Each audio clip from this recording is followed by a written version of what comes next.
And we'll try and get you through the miserable world that it can be, and try and take you to a nice place where it's all lollipops and pink ice cream, and we're all floating on rivers of chocolate, and we all go, listen, it doesn't matter. You know, the boiler might have broken, the shower doesn't work, the oven's given up, but it doesn't matter.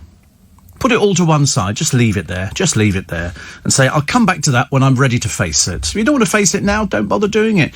Just sort of lie back in the bed, or failing that, I mean, if you are lucky enough to be able to get up and make yourself a piece of toast, have a nice cup of tea in the kitchen, that's the kind of thing to do, isn't it? So I left here because I needed, because I've got the doctors again tomorrow morning. I'm single-handedly funding the NHS, I believe, or not, as the case may be. And I went to a chemist in Teddington to get the things that I fit under my arm. It goes on my Libra. My Libra. And, Liebling. And so I bought them in there before. Because you can just go there. They're not cheap. They're about £55 a disc. And you get one. I mean, the box is bigger than the disc, as you can well imagine. But it's all the gubbins that goes with it to fire it up. So I go to the chemist. There's a woman behind the counter. You know, you do get people who work in chemists behind the counter, and some of these chemists who think they are the chemist. Whereas the chemist was on the telephone for what seemed like an eternity, trying to sort out... Somebody had obviously been given a wrong marking in an exam, and he was sorting it out anyway. And so the woman says to me, I said, these fit under your arm? I said, have you got them in stock? Hoping they were going to say yes. And she said, have you got a prescription? I said, no. So I wasn't aware you needed a prescription. So some people get them. I said, oh no, I just want to buy them. And so anyway, so we stand there, we wait for 10 minutes because the man's on the phone and he's yabbering on and yabbering on and yabbering on and yabbering on and yabbering on. And eventually she went and saw a woman who was standing next. And obviously the woman said, yeah, they're in the straw here. So she brought one back, so I thought, well, I'll make sure she comes all the way back. And then I went, I'll have two. And so she go all the way back up the end of the shop again. So that was a quick £110. And then I nip over the road and go to Tesco's to go and buy a tin of toffees for here. Because every supermarket is selling tins of Celebration, or, well, they're plastic boxes, or Quality Street, or all these other bits and pieces that come out now. So I said to this lady who was looking there, you know, as you go through the door, hello, everybody does, hello, and I'm going, hello, you know, trying to be in the spirit of Christmas. And so I said, tins of toffees, and she went, just down to aisle 8, okay, just down to aisle 8, and that's the sweetie section. Thank you. Thank you. Merry Christmas. And so I walked down to aisle 8, which, I mean, was like a taxi ride and a camel ride, and then eventually we found it. No tins of toffees.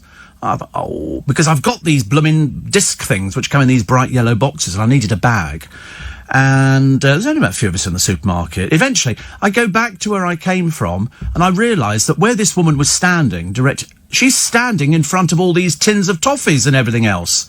I'd gone happily, merrily walking past her, but I bought 2 tins of toffees, £8, and a carrier bag, and then shoved everything in the carrier bag, walked over the road, got my bus home, everything was tickety-boo.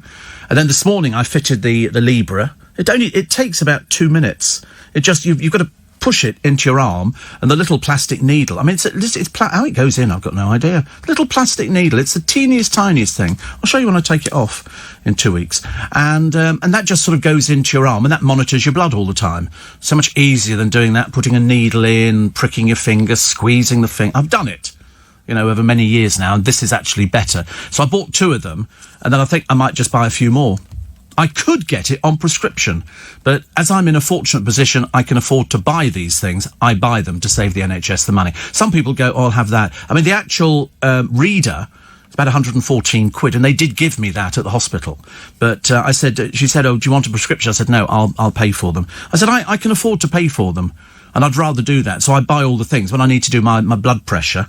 Actually, I was going to ask what my blood pressure's supposed to be. I can't remember what the numbers are. Is it 149 over 60 or so? I really can't remember. But I'm doing that as well on a regular basis, which means you get up in the morning, take your tablets, I'm still on the other tablets for the, what was that illness I had? Cystitis. I'm still on the tablets for that. You've got to finish the course. You can't just do it. And then I'll have to do another wee sample, which is okay. And so I'm sort of doing all these other things. Then I've got the doctor for tomorrow. And so the whole thing is just all sort of falling into place. But now they're telling us there's even more diabetics out there, which is true. And so I'm trying to be fairly good with it. Today they've got apples and satsumas and blueberries and raspberries. Corey takes his home to make a smoothie, which is quite nice. Make that one live. You're going to eat it live? Oh, you must tell me, because I haven't tried these satsumas. I don't know what they're like. What's today? Wednesday. Oh, Wednesday's good day. Because it's a day nearer tomorrow. And what are we doing tomorrow? You won't believe what we're doing tomorrow. I talked about it weeks and weeks ago. And it's very interesting because we're right in the middle of London. We are in Leicester Square. We're a huge building. It's double building, double fronted, 8 floors. It stretches from here to St Martin's Lane. It's very, very, there's more than 1,000 of us in this building. When we're all singing, all dancing and taking the train together, it's 1,000 of us in this building. I mean, obviously at the moment it's not 1,000 of us. And, they started fencing off Leicester Square, as you know, or you might not have known. Normally we've had in recent years, we've had a Christmas market, we've had a fun fair in the middle, which was fabulous. I mean, even with all the trees there, every time there's a film premiere, where do we get it? Here. We've had giant robots, in disguise, and we've had Dickensian villages, we've had everything. All the big stars are out here on the red carpet because Leicester Square, the place to have these occasions. And we watched them doing it, and we got talking to a few of the people, and it turns out that they're doing emergency workings on the electricity substation, which is in the middle of Leicester Square. You can't see it. It's below ground. It's a bit like one of those magical things, isn't it? You can't see it, but it's here. It is here. So, and it's a case of, I've never been down there. I've seen the stairs up, because just as you go into the garden in the middle of Leicester Square, there's a big sort of, you could see it's obviously something. You lift it up, the pavement, and there's steps that go down to the substation. Now, I can't imagine what it's like down there. I don't know if it's a turbine hall. I've got no idea. Might just be a 3-pin plug socket. Could be anything like that. But anyway, we sort of mentioned it. We've been invited down. I say we. I've had to take the producer. Honestly, it's become a nightmare. I don't want to go into it, but, basically it's going, oh, yes, I've written back. And they've said, oh, Steve said that you wanted to go. I never said any such thing. I never said any such thing. I didn't even mention it at all. But because he knows that I've got one of those terrible memories where I can't, somebody will say something to me about 15 years ago, 2 weeks, pass, that they then come back and say, I told you that. And you go, no, you didn't. And the same with this thing. Oh, so I'm looking forward to going down there, Steve, with you. I said, yeah, let's wait and see, shall we? Might not be room in there. Might not be a huge electricity substation underground. But whatever it is, we're going to see it tomorrow. I think he's going just to carry my bags or something like that. We'll have to leave the bags here. You want me to go down there laden down with the stuff that you get laden down with? So what we'll have to do is leave the bags here, then go down, have our tour, and then come. I can't wait. Cannot wait. You can't wipe the smile off his face next door. Really? Will it be dangerous? It will when you're with me, yes. One little slip, as they say, and you just... Yes, and all of a sudden you hear, oh, as he disappears into the bowels of the earth. Pops up on the Central Line. Stuck to the front of the train as it's going round and round and round. Matthew says, talking to blood pressure, mine's perfect, surprisingly. And somebody said, I've Googled your age and your blood pressure should be about 150 over 90. Which is interesting because I'm doing 150, but not over 90, over about 70. And somebody said, wait a minute, ideally 120 over 80. Oh. That's what Monica says, 120 over 80. Well, I'm doing about 150, 160. I seem to fit into quite a lot of categories, actually. I love the way somebody said, for your age. For your age, I ask you. Oh! Plus, Harry and Meghan have got a new podcast. Hilarious. I mean, they go, oh, hi, I'm Harry.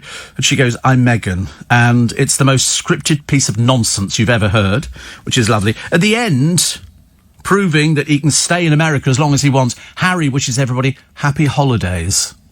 Happy holidays. I'm sorry, we just do Merry Christmas in this country, but thank God he's not here. He can stay away. This is scandalous, says Monica, my favourite Jewish cabbie. Second time this week I've overslept just leaving Lewis. Should be in London by now. Brr. What are you oversleeping for? How are you oversleeping? I spoke to somebody the other day, actually, Monica, and we were talking about the sleep problem. Me, I have no problem sleeping. I've decided every night I take a hot water bottle to bed. It's lovely. It's very, and it's still hot in the morning. Not hot, but it's good enough to put your feet on it and things like that. And so I did my hot water bottle. I'm into bed. I'm out for the count within, it must be seconds. I'd love to sort of film it to find out at what point I actually go to sleep. But I do sleep quite well. I don't think I'm a heavy sleeper. On the other hand, I don't think I'm a light sleeper. You know, I mean, the only thing you don't want to do is sort of sleep through fire alarms and stuff like that. How was the pigs in blanket sandwich? It wasn't. It was a roll, and I didn't like it at all, I'm afraid. This is the one from Pret a Manger. The reason I didn't like it is because if it had just been pigs in blankets in a roll, fair enough, but they put this gunky, gooey stuff with it, and it's all over the place. I mean, really all over the place. It's just not the best thing to eat, so we've given up on that. And also, it was blooming expensive at £4.80 each. I think they were $4.80. Whatever it was an awful lot of money. Does Andy Burnham wear mascara? The reason I ask, because it's mentioned in the papers for today, which is very funny.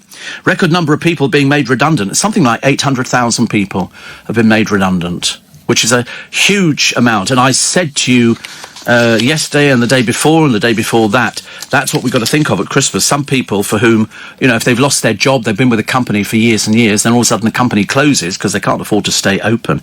It turns out that most of these companies seem to live from hand to mouth, which I find absolutely unbelievable. You would have thought that they would have money in reserve and money saved up, but it appears not so. It turns out that many of them are living...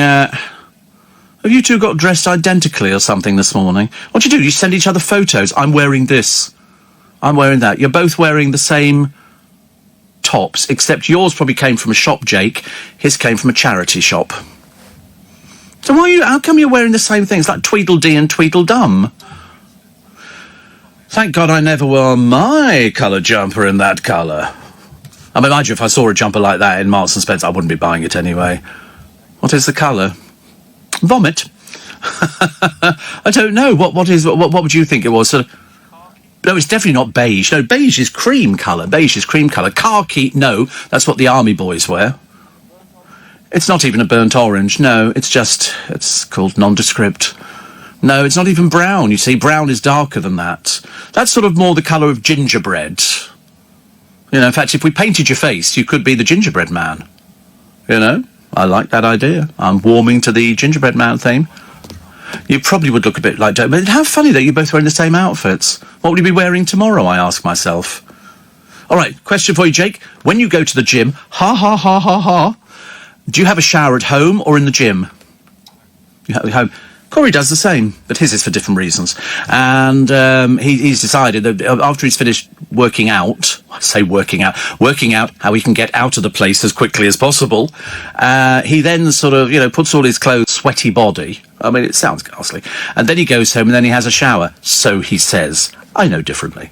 And he's only got a small one as well. He was telling me he puts clothes back on again. Yes. Well, he has clothes that he changes into a home and then he covers them over with his normal clothes. Yeah. The television, he's got a very small... We were talking about the size television at home because I'm giving away a television and he wanted to know what 58 inches looked like. So I showed him and he seemed fairly happy and he said, mine's really small. I said, this comes as no surprise to me, Corey. And then he was sort of demonstrating what small was and I thought it sounded absolutely infinitesimal. I've seen bigger things in a Barbie house. Seriously, I mean, that's not a big television at all. You got a big one, Jake? It was 42. That's about probably double what yours is, actually, Corey. Probably double, 42. Yeah. I'm not telling you. It's got nothing to do with you, what size mine is. I don't want to go down that route. I know what you're doing. Just trying to sort of ferret me out, Oh, and by the way, how many wardrobes have you got, Steve? And all that kind of stuff. How many clothes have you got? How much is a pint of milk? I don't know. I don't know the cost of anything in shops. But that's not because I don't need to worry about the cost of it. I know a pint of milk is roughly £1, or in fact we don't do pints anymore. Where are you from? We do litres. You don't do pints of milk. No, they don't. We've moved away. We do. Oh, honestly. Here we go. Can you find me something that says a pint on it? Because I've never seen pints of milk in the supermarkets. All I see is litres. Yeah, British... Yeah. This is an unusual one for Sainsbury's, because they do have... And if you notice, it's semi-skimmed 1 pint. So, you know... I have both, actually. Because my fridge at the moment is chilling everything down to Arctic conditions, I love ice-cold milk. And so I do full fat... semi-skimmed, and what's the other one? Oh, full cream. Full cream. That's Guernsey milk, Jersey milk. That's... Have you ever had it? Yeah, it's nice. Oh, it's lovely. No, it's not too much. You can never have too much. Absolutely never have too... This is delicious. Graham's milk it is. Graham's. And they do it with the cream on the top, which I don't like because I'm not a big fan of the cream on the milk. But they do one which is mixed through. Graham's milk. No, it comes in a proper bottle. I don't do this one. So wait a minute. Whole milk, semi-skimmed, gold smooth. There you go. Look at that. Look at that. Way. It's beautiful. It really is. And you can have the gold top with the cream at the top. You get about that much cream on the top thing, which means you've got to put a knife in to sort of... Otherwise it comes out all dollopy. Not my idea of fun at all. So I've gone for the mix through. That is delicious. I mean, if you have that on cornflakes, which I haven't had cornflakes for a while because they're not very healthy for diabetics. But occasionally I'll have some. Oh, funny that I like shredded wheat. I like anything like that. Anything. But I don't do the other cereals. Shredded wheat's nice, yes. It is a bit dull. Years ago I used to have it with sugar on. Now I don't have anything with sugar, so I can have it without. Crispy. They're quite fattening, Rice Krispies. And you can't have things like Cocoa Pops or Frosties. I never liked Cocoa Pops anyway. It's just that the milk turned into sort of chocolate milk, and that was the big bonus for all the kids. But no, I've had cornflakes. And also, I quite like that Jordan cereal, but that's so full of sugar, I can't... Whoa, that is, like, over the top for me. And... No, Jordan's, it's a company, it's a family firm, and they do like a muesli type thing. But it's absolutely gorgeous, but it's just too full of sugar. And you don't get a very big box of it. I like a lot. You know, I don't just have one bowl of cornflakes, I'd have 2 bowls of cornflakes, which I think is actually quite nice. So, good. Anyway, so now we've established that Tweedledee and Tweedledum both wearing the same clothes. You got the same jeans on? Have we both got the same jeans on? No? Back. Yes. Well, Corey's came from a charity shop. So they weren't actually made for him. They were made for a girl called Isabel. And so he's sort of wearing them as well. You're not wearing men's jeans, are you? I didn't think they were. It's Corey's mother's birthday today. Did he send a card? Shouldn't think so. Shouldn't think so. Did you called her? That's not good, is it? Your mum's birthday. This is unreal. So both wearing the same outfits, and both mothers have got birthdays today. Oh God, you're not related, are you? I couldn't bear the idea if you turned out to be sort of separated at birth. Look at this, honestly. Look at this. Look at his little eyes have lit up now. Corey's found a secret brother. So it's your mother's birthday today. You didn't send a card, you phoned her. Did you send a card? You sent card, flowers and a book. Oh, did you find it on the desk out there? They're really good. Some of them are good. You just pop them in your bag, take them home, you know, send them on to people. So, and you didn't even send a card to your mother. So there's going to be a mantelpiece with, you know, cards from the family and loved ones, and yet from number one son, nothing. I mean, wait till Christmas. You don't combine them at all. That's like a friend of mine said to me one year, he said, I'm not sending Christmas cards, Steve, this year. I said, what are you doing? He said, I'm going to give a donation to charity. I said, I want to see a receipt. I didn't believe him at all. I said, no, you're just making that up. Because not everybody sends cards now. I love receiving, but I don't send as many. Or if I do, it's sort of money inside them, which is what I shall be doing. But I think with sort of the godchildren, we'll celebrate later on in the year, and with my brother, they've had a rehearsal for Boxing Day as to where we're sitting, you know, in our family, and so we're using outside and the conservatory as well, and it will be full Christmas dinner. They've already had a rehearsal of Christmas dinner.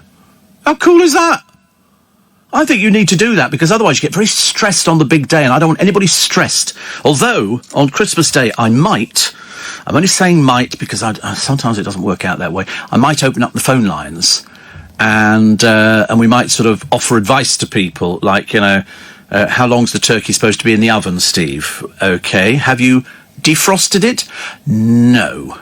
Okay, because that's the thing. If you buy a frozen turkey, you better make sure you defrost it overnight. It can take 24 to 48 hours to defrost. You do not want to cook any turkey that's got ice crystals in it.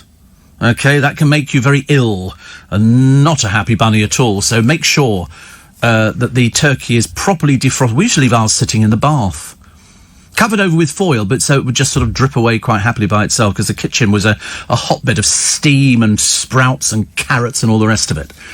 But, no, so make sure that they are properly defrosted. Yesterday we were talking about all the different stuffings that go with them. I'm just sage and onion. I don't do all these posh things that, people from up north, they go, oh, we're having apricot stuffing. Yeah, well, big up you. Like we care. I might open up the phone lines on Christmas Day. I do say it every year, I know. I've never actually managed it yet. What's the matter now? Well, it's not crashed again, is it? Nice to have your company. I have no problem, Steve, with sleeping, but after I came back, I'm spending time helping our carpenter and sculptor friend build our catamaran. So I go to bed too late and then, oops, can't force myself at 3:20 out. Have you received your extra hot water bottle from security? I haven't yet, no. There's a hot water bottle at security. I tell you where it might have gone. It might have actually... No, well, I haven't, so we'll have to chase that up, won't we? We'll find out. Yeah, we will find it, don't worry. It'll be around somewhere. The trouble is, it's such a big building, this, and there's a huge post room with the guys in there who've got things to do, so who knows? But I do love hot water. I've decided, actually, hot water bottles are the comforters for sort of people who just... who like cuddling something nice and warm. And hot water bottles kind of do it. There's a hapless motorist in the paper today. Tell you his sad story. He's just been banned for drink driving. Trouble is, he wasn't driving, he was pushing the car, which is roughly the same kind of thing, believe it or not. Plus, the Christmas chill is on the way. We could see 11 inches before the new year. There is a chance. Mind you, I suspect possibly it's going to be water, that we're going to be sort of having that water back again, and then you're going to get bits of the country where, the power lines come down, and then people write in. We get these dreadful things where, ITV or the BBC or anybody else have sent up their drones and their aircraft, and they film all these flooded fields, and there's some poor farmer in the middle of it with his cows standing on like a bale of hay, and that's about it. Happy birthday to Benny Anderson today of ABBA, and Christopher Biggins of Anywhere Near You. Far-right thug Stephen Yaxley Lennon, calls himself Tommy Robinson, hilarious, have been banned from all football matches for 4 years. Oh dear, what a shame. And record numbers of people being made redundant. As I say, about 800,000 people have been made redundant. Now, whether or not they can go and find... There was somebody who was in Heartbeat, an actor, I think it was Heartbeat, and he's out there delivering parcels. More parcels he delivers, more money he gets. And the one thing you can't stop at this precise moment, because we're into the new bit of lockdown here in London, is little scooters whizzing about all over the place, delivering anything from pizza to Kentucky Fried Chicken and McDonald's and everything else. But I think you have to pay for it. Somebody said to me there's a £1.99 charge. Oh, delivery charge. I'd rather just sort of order it, go down and collect it. Same sort of thing, isn't it? Yeah, some people are very lazy. Fancy having to pay £1.99. So if it's £1.99 for your order, I wonder how much the person on the little moped makes. I wonder how much they make. But they're dangerous. They were bad enough when they were just delivering pizzas. Now they're delivering everything else. They're breaking the law every 2 minutes. None of them have got licences. They're all driving on L plates. Would you pay £1.99 to have it delivered, as opposed to going out and going to get it? Yeah, you pay £1.99. I don't know. It's always the ones you think, perhaps he might actually, get off the set and pick up the phone. Yeah, hi, it's Jake. Yeah, you got all the credit card details online, haven't you? So presumably when you phone up, even make your first order, you give them your credit card details. You don't even need to phone up. Oh, do it online? Oh, right. And then how long does it take from you ordering it to it arriving? Does it take anywhere between 40 minutes to an hour and a half? Oh, right. So you've got to pre-plan this, haven't you? Oh, I shan't be doing that, ladies and gentlemen. It's not my sort of thing at all. I shall be just walking down the road to pick up the KFC. I'm desperate for a Chinese. I haven't had a Chinese for ages and ages. and we used to have a really, really good Chinese over the road, and it was fantastic. And then they got forced out by the landlord pushing up the rent, and that was my favourite place to go on a Friday night. I'd stagger out, and just sort of go through sweet and sour chicken, sweet and sour pork, pancake roll just for the journey home. Well worth it. Joe Wicks plans a trip to the Amazon for a mind-bending drug session. Rivetingly dull, very boring. And a gas worker was a little bit frightened. He went to go and do something with a meter, open up the box. There's a corn snake in it. You imagine. I mean, they can grow up to about 5 feet long, obviously, this one. Corn snake, you can get little corn snake. They're quite bright colours, I think, corn snakes. I don't like snakes anyway. My friend used to walk round the hippodrome with a snake around his neck years and years ago, because they're deaf, apparently. And so it didn't bother them, lights and all the rest of it. And people would touch it, because they don't feel as you think they're actually going to feel. But, still creepy. I don't know, I think you've got to be a certain sort of person to go for lizards and stuff like that, and chameleons and snakes. And I mean, just having to feed the snake on other dead animals, I'm afraid, doesn't appeal to me in the slightest. I'm as much afeared of things like that as Corey is of going to the showers in the gymnasium. All the boys waiting in there, they're all going, he's heading this way, he's heading this way. And Corey's going, I'm going home now, bye. Runs out the front door as fast as he can. Everybody waiting to hijack him in the showers. The pictures could hit the internet like that. Bruce Jones, he was in Coronation Street, you'll probably remember him, says Coronation Street could run for another 100 years. They're going to be very old, the cast, aren't they, in 100 years' time? Rita's going to look dreadful. You can imagine, I mean, she's not exactly best looking in the street at the moment. Bring back Mavis, that's what I say. I don't like losing characters from soaps. We get used to them. And who is it again? Somebody was dropped from it was Martine McCutcheon. She came away from EastEnders, and because she wanted to do other things and go into the charts and everything else, but she wanted EastEnders left open, and the big boss said nope, and so she was killed off. And she was killed off in the Christmas episode. I think it was Frank who was driving his car, and the last picture was of her with one little tear going down her face. So sad. Very sad. I didn't shed a tear. I didn't see it, to be honest with you. Because the trouble is, the papers had leaked it in advance, so we all knew that she was going to die. It was just, I mean, that place is a nightmare for people dying, people breaking up. That's like Coronation Street. I mean, to be honest with you, I think old Barlow must have slept with nearly everybody in the street. I mean, they've had more deaths, more relationships, more births. They've had about 18 different people running the Rover's Return. It's phenomenal. Although we still like it, don't we? I can remember da da da da da da, and I remember it in black and white. There was a pussy on the roof of one of the things, because apparently people up north, you won't know this, Jake. People up north keep pigeons. They like, we do pigeons. They do. It's not only just a way of communication, it's also a food source. And, you won't find many people keeping pigeons who don't have a packet of instant puff pastry sitting around in the fridge waiting. And they go there and they take it very seriously. Pigeon racing is, I mean, a racing pigeon can command huge amounts of money. And I nearly bought a house once near Heathrow Airport, and we went to look at it. It looked all right from the outside. I mean, to be honest with you, looking at it now, I wouldn't have touched it with a barge pole. And we went into the sitting room, and at the back, in the back garden, the whole back garden was a pigeon loft.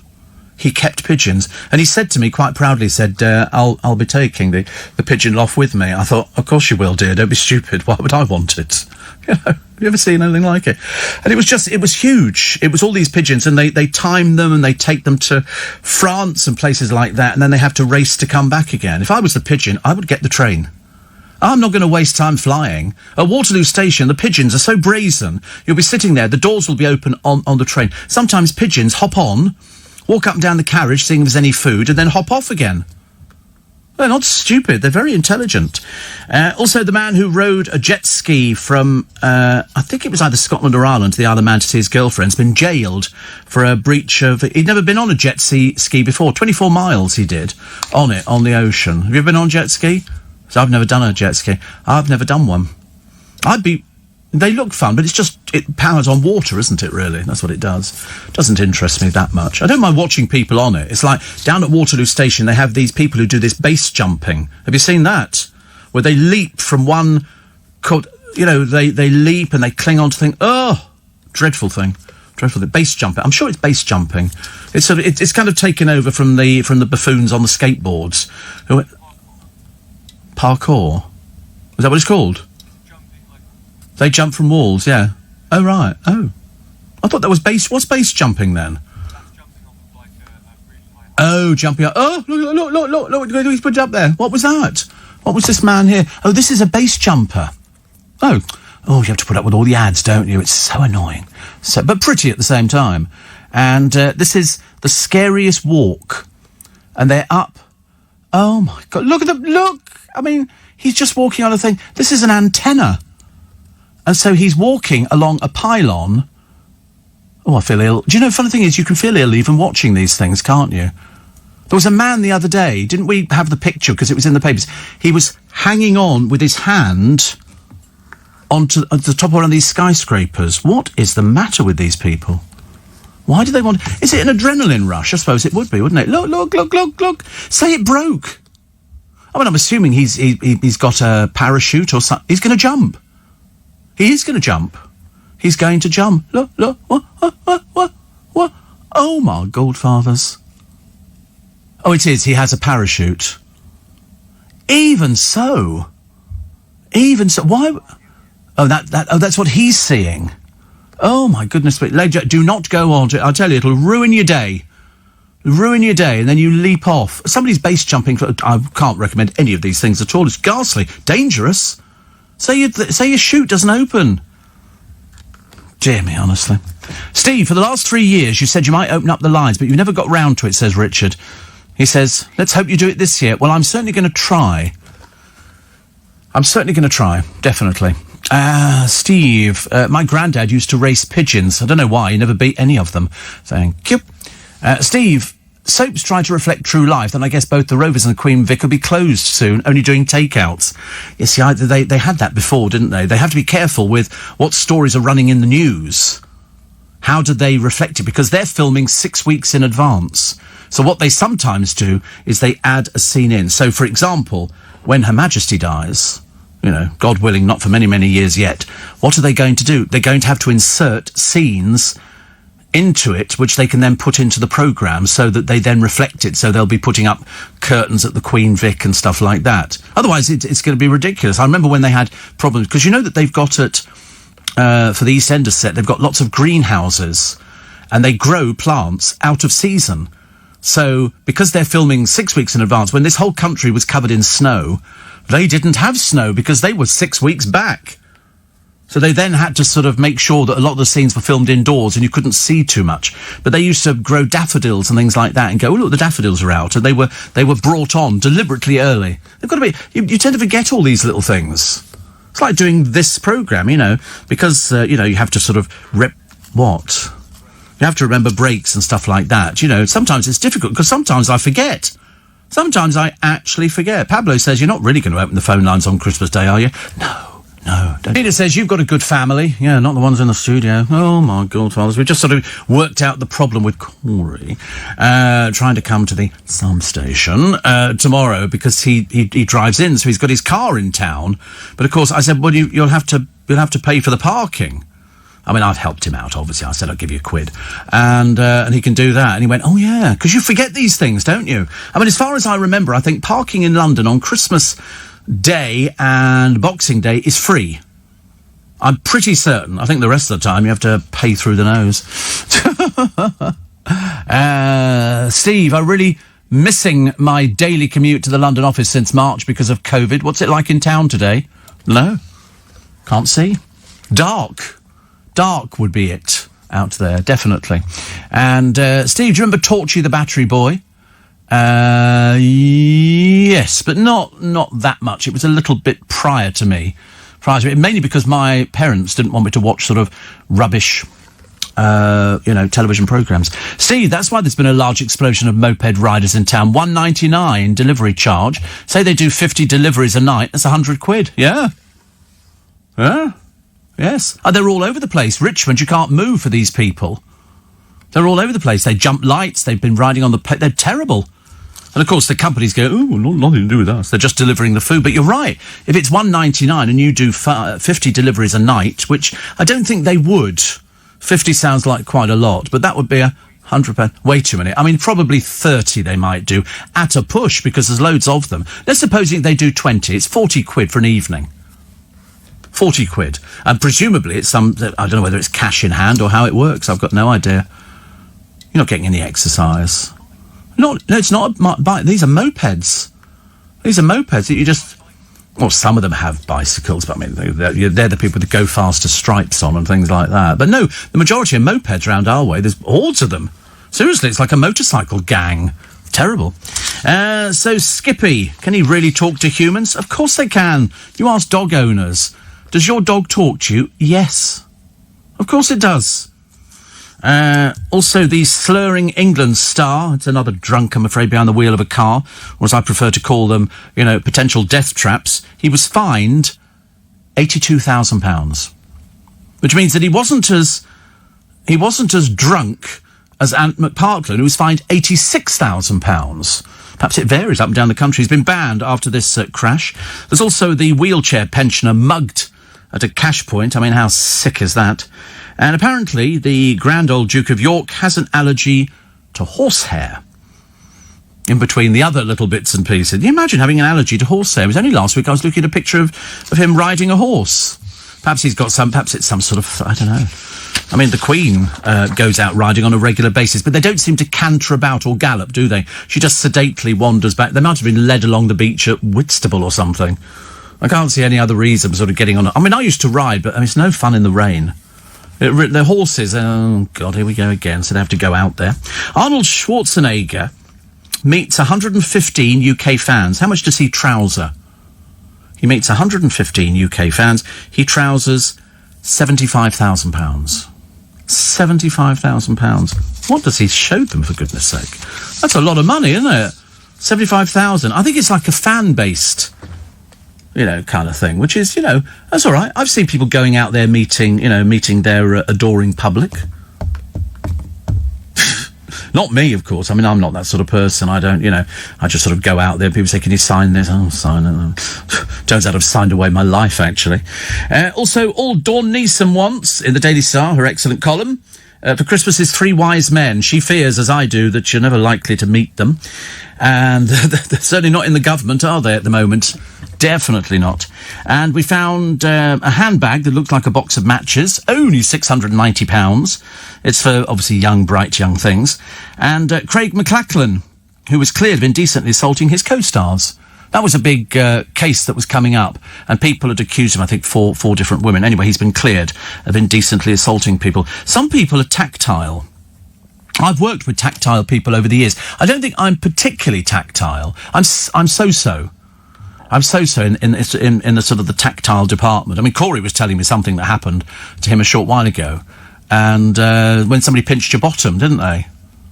I mean, really, he's been in trauma ever since.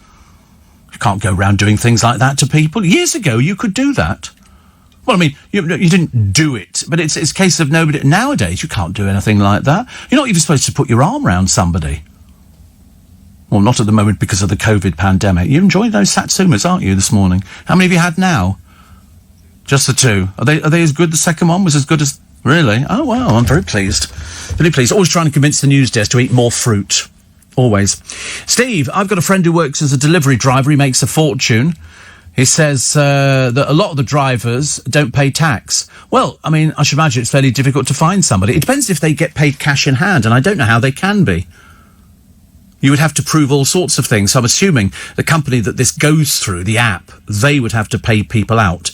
And so bearing in mind, if they pay something out to a name, the taxman will have access to those names. And he would be checking. If there was a discrepancy, he'll be back on them like a ton of bricks. So there's no opportunity really to get away with it. When I used to get paid cash years ago for working in nightclubs, I had to sign for it.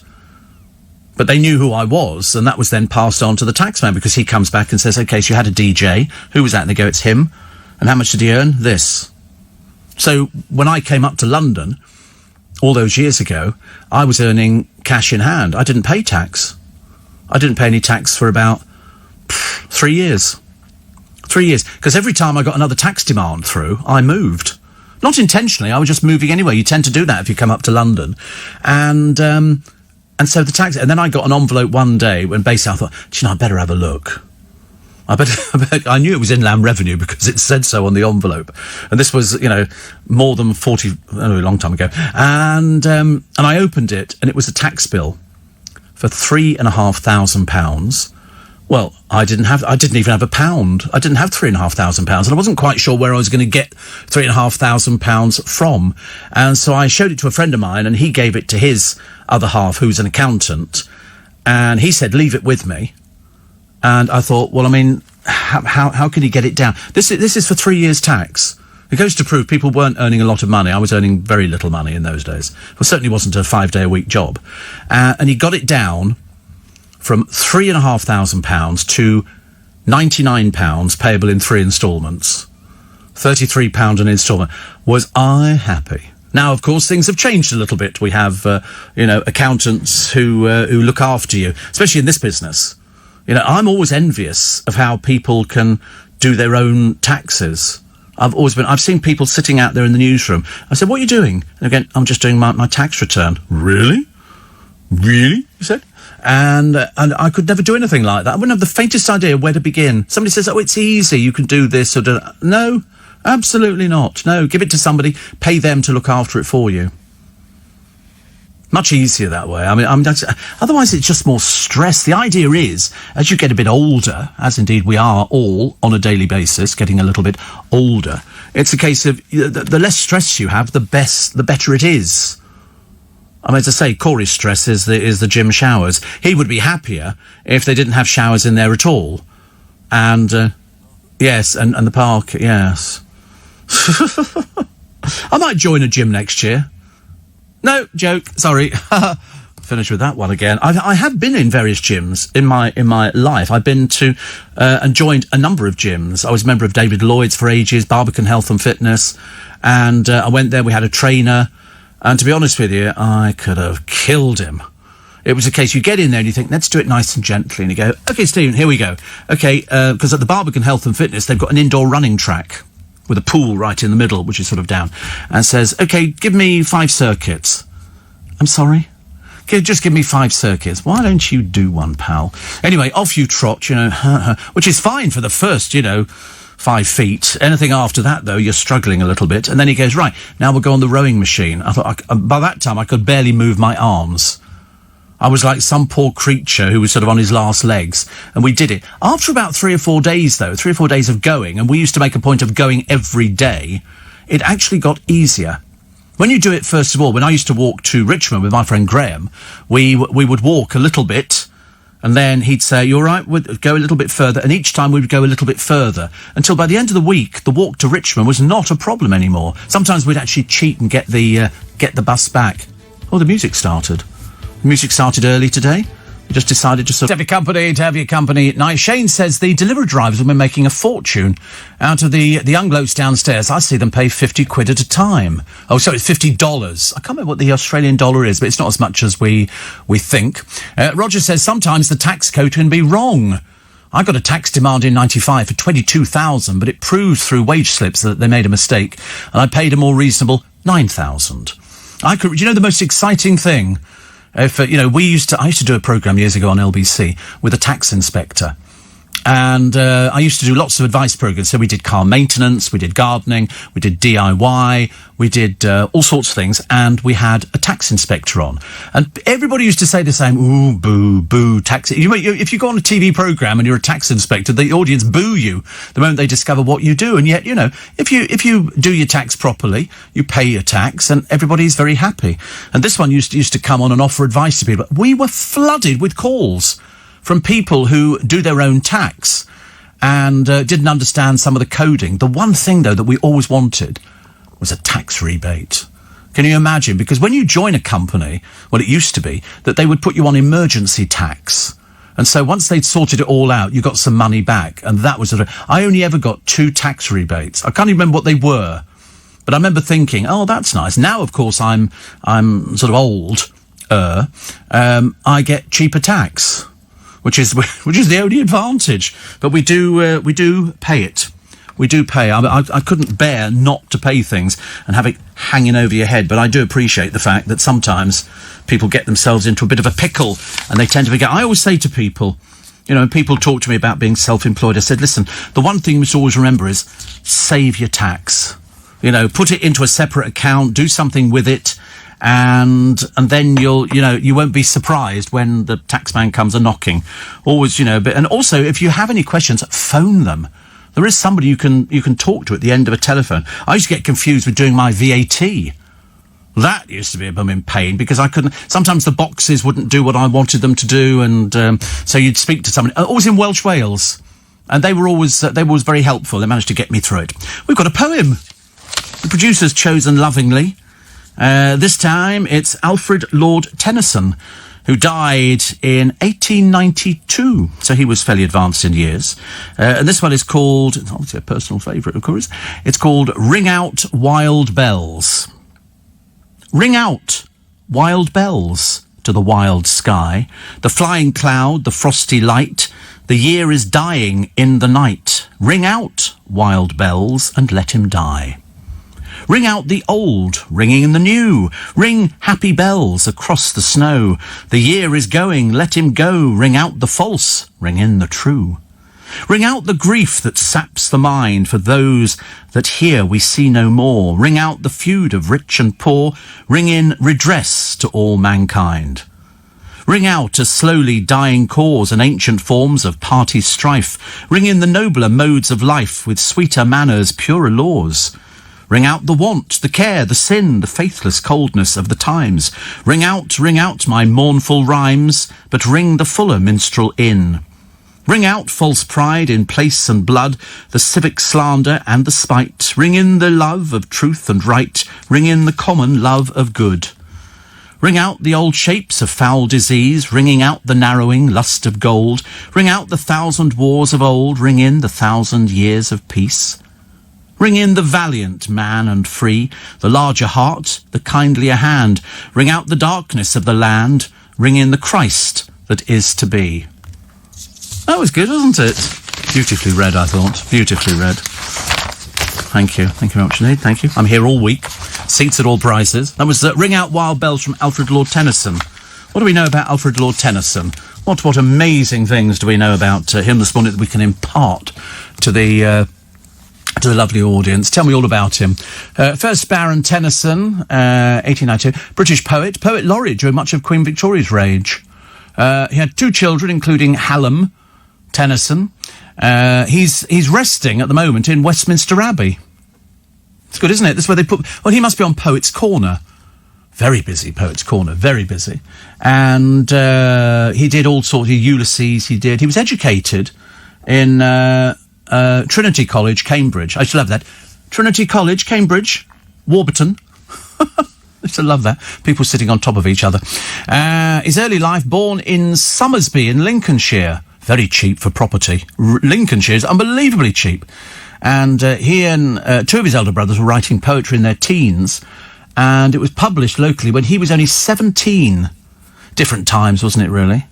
But he also went to King Edward VI Grammar School. Wow. And he had all sorts of friends and everything. Oh, look, there was a Dr. Allen there who ran an asylum. How appropriate. His mother, he didn't really want to leave her. Dr. Allen was running the asylum. I love looking at all these old pictures and also people, Farringford was Lord Tennyson's residence on the Isle of Wight. And you think, I think that's lovely, isn't it?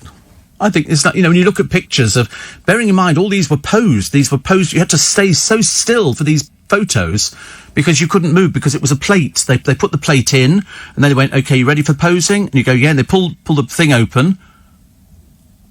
And you just sit there doing nothing at all, and then they put the thing back in, and then they go and process it. Yeah, that's why they're bored.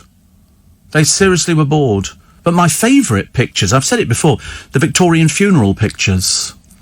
That's where you get a Victorian family, and maybe one of the children dies, but they will include them in the photograph. but you wouldn't know that they weren't alive. You can't tell by looking at the picture. They would be propped up, on a board or something like that. And it is more, but the Victorians dealt with death differently. There you go, look, Victorian death. So the person would have died, but they make them look as though they're alive. It is the most bizarre thing, but they dealt with death differently. Completely differently. When you look at some of them, been pictures of sort of a group of children together. And you should look at this one here. This is a funeral service journal, and you'll find the child who has died and people looking. But the child has passed on. It's all due to makeup and everything else. Perhaps they were better at it than we are. We're terrible. I used to work in a department store where they had a funeral directors. And I don't know how anybody could ever do that job. I think they're fantastic. Steve, wasn't it the Bros boys who got into trouble because of the tax? They used to get their money and think that's it. Nobody told them to save it. Well, they don't tell people nowadays. You're expected to know. In other words, if all of a sudden my tax goes pear-shaped, that's my fault. That's not my accountant's problem.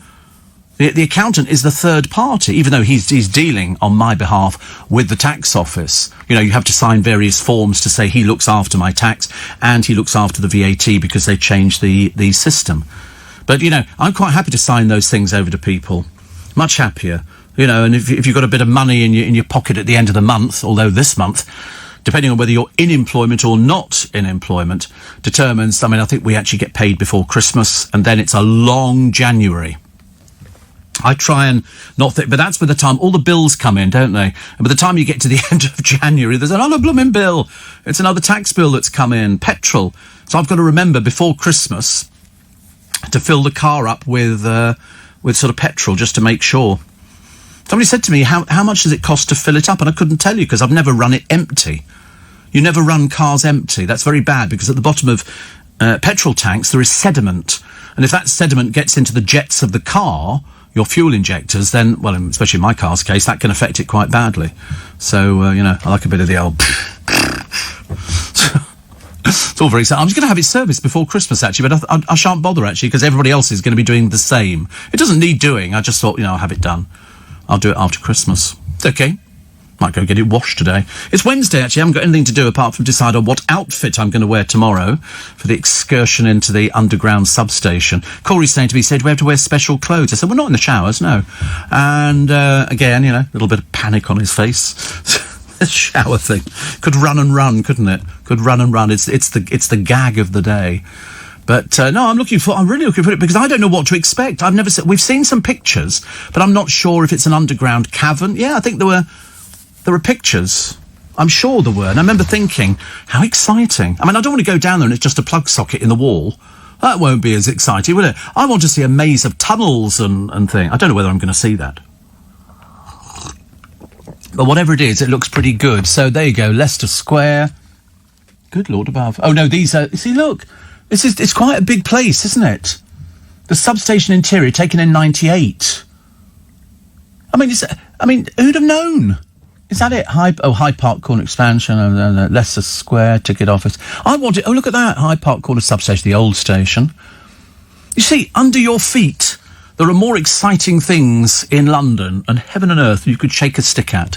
Underground London is a very good title for a book, and you'll find loads of them, because not only will you find the trains that go nowhere, the ghost stations in London, which do exist, and the little mail train, which used to operate up to Mount Pleasant, and used to arrive under Buckingham Palace. Now they have a horse-drawn carriage every day, which delivers the post.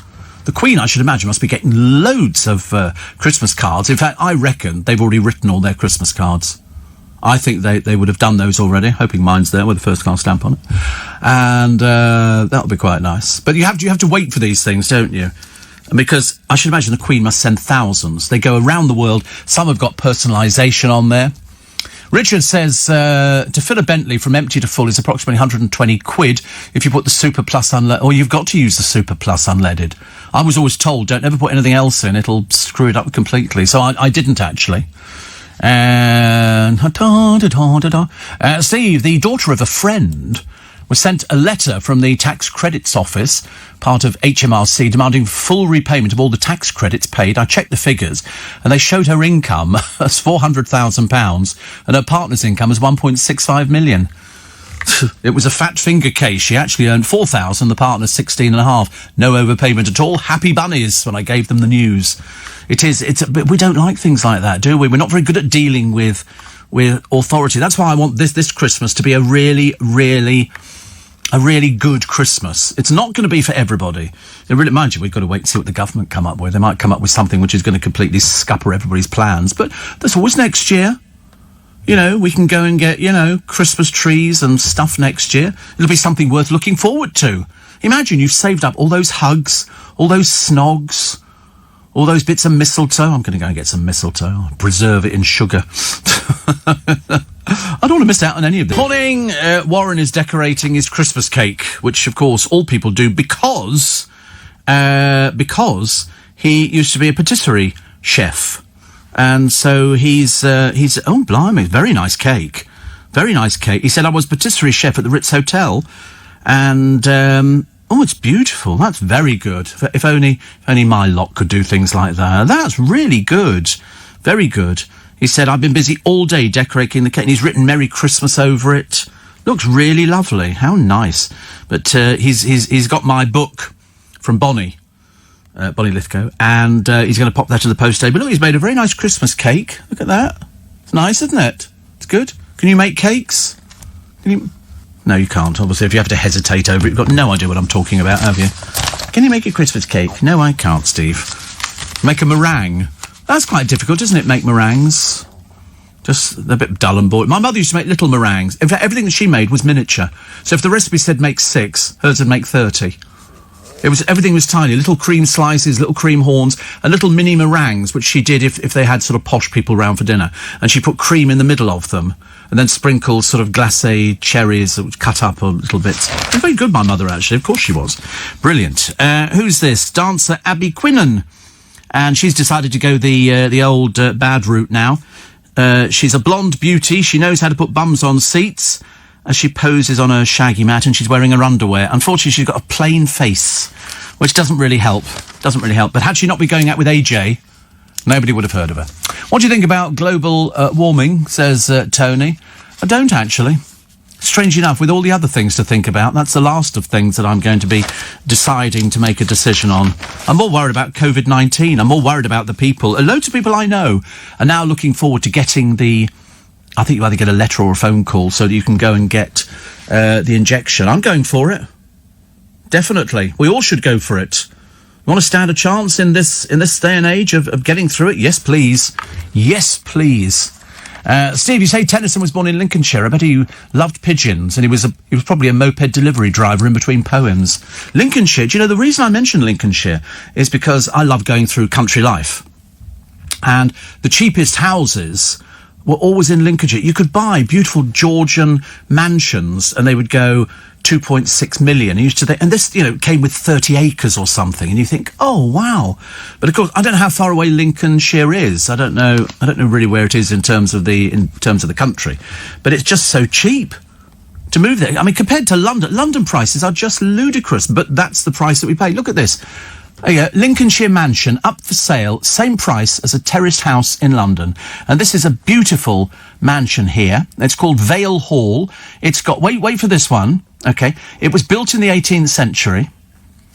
It boasts 7 reception rooms, 14 basement rooms, tennis court, 6 acres of land, a 2-bedroom detached coach house, a 3-bedroom detached bungalow. It's got separate housekeeper's apartment with a full garage block. Move the screen. It was used as a private school. It's got 17,500 square feet of living space. I mean, it's just absolutely beautiful. How much? 1.5 million. If this was in Surrey, or if this was in Buckinghamshire, you could be looking at anything up to 20 million for that. So cheap. And you could rent out the 2-bedroom detached coach house. I mean, it's quite lovely looking, isn't it? Imagine. How lovely. Take somebody back to a place like that. They'd be impressed. They'd have to be impressed. I mean, London, for the same price, would you get a mansion? No. I mean, even terraced houses in certain parts of the capital, the Mayfairs and the Chelseas, 16, 17 million. I don't know where do people get mortgages on stuff like that? Answer is, move further out. The further you move out, the more you get for your money, as a friend of mine discovered. He said you get much more outside. Here he is, footballer Jack Grealish, walking free from court despite claims he was drunk when he crashed his 4x4. Instead, he was clobbered with a record fine for a footballer of £82,900. He was also banned for 9 months after being slapped with 12 points. But he'd been charged only with careless driving, despite a witness saying he smelt of booze after smashing the car into a van and a Mercedes. 82,900, that's absolutely nothing to a footballer. They earn that in a week. Nothing. Absolutely nothing at all. But he was very lucky that nobody else was involved. Really lucky that nobody else was involved, because otherwise he'd have been looking at completely different charges. Harry and Meghan, the boring twosome, have landed a deal with Spotify for their own podcast. The Duke and Duchess of Sussex giggled about having podcast voices. So they're not even in the real world. The doolally world. It's not the real world at all. Jane Moore's got her awards for today, which is lovely. Hot Air Harry, Deluded Madge. Thank you for a very strange 2020. It has been a very strange 2020, hasn't it? But Bonnie makes me laugh, says Warren. She goes shopping all over the world for everybody, never has time to deliver it. She's still got stuff from years and years ago. She got this book for me. I've got to get the money to her. It's as simple as that, because I wanted a copy of British Circus Life by Lady Eleanor Smith. And she was in America, and they had a copy on Amazon online there, so we managed to get hold of it. Oh, look!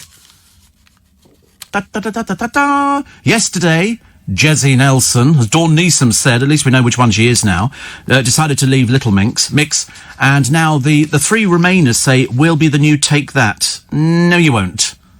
No, you won't at all.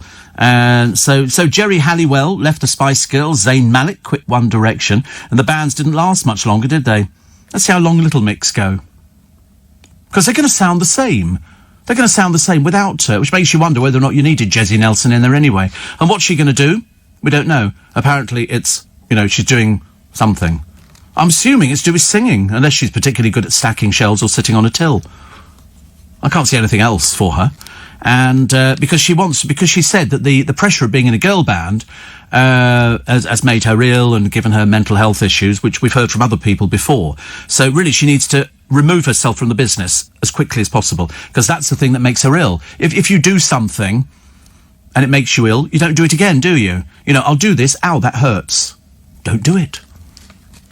Steve, the suburbs where I grew up in inner Sydney, says Shane, I couldn't afford to live there now. I know. I want to do... We've had some super houses over the years, and I'd love to go back to the one in Yorkshire. I'd love to see what it looks like now, and whether or not the field that was next to our house is still there, or whether they've built on it. Because it was a real sleepy village with tractors going up and down. It was really good stuff. Really good stuff. Yeah, I have found it. We found the end of the road. We didn't actually see the house, because it's right at the very end. And I'd love to go back up there, just to see what it's like. Matthew says, you mentioned COVID-19. I was tested for it Monday in Kingston Hospital. Luckily, all good, which is good news. Monica, my favourite Jewish cabbie, says, in London, 1.5 million. That's a shoebox. It is.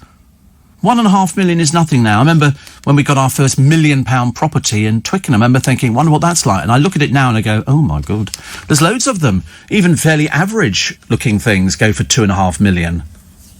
Presumably, you sort of jump from one house to another, isn't it? It's like when I change the car, I sort of jump up a few levels because I put mine in as the deposit and then just add to it, which seems to make it a little bit easier. Harry Styles taking a little break. McFly are going to play the O2 Arena on November the 21st in the show One Night Only. That's next year, by the way, because you've missed it this year. And also, what have we got here?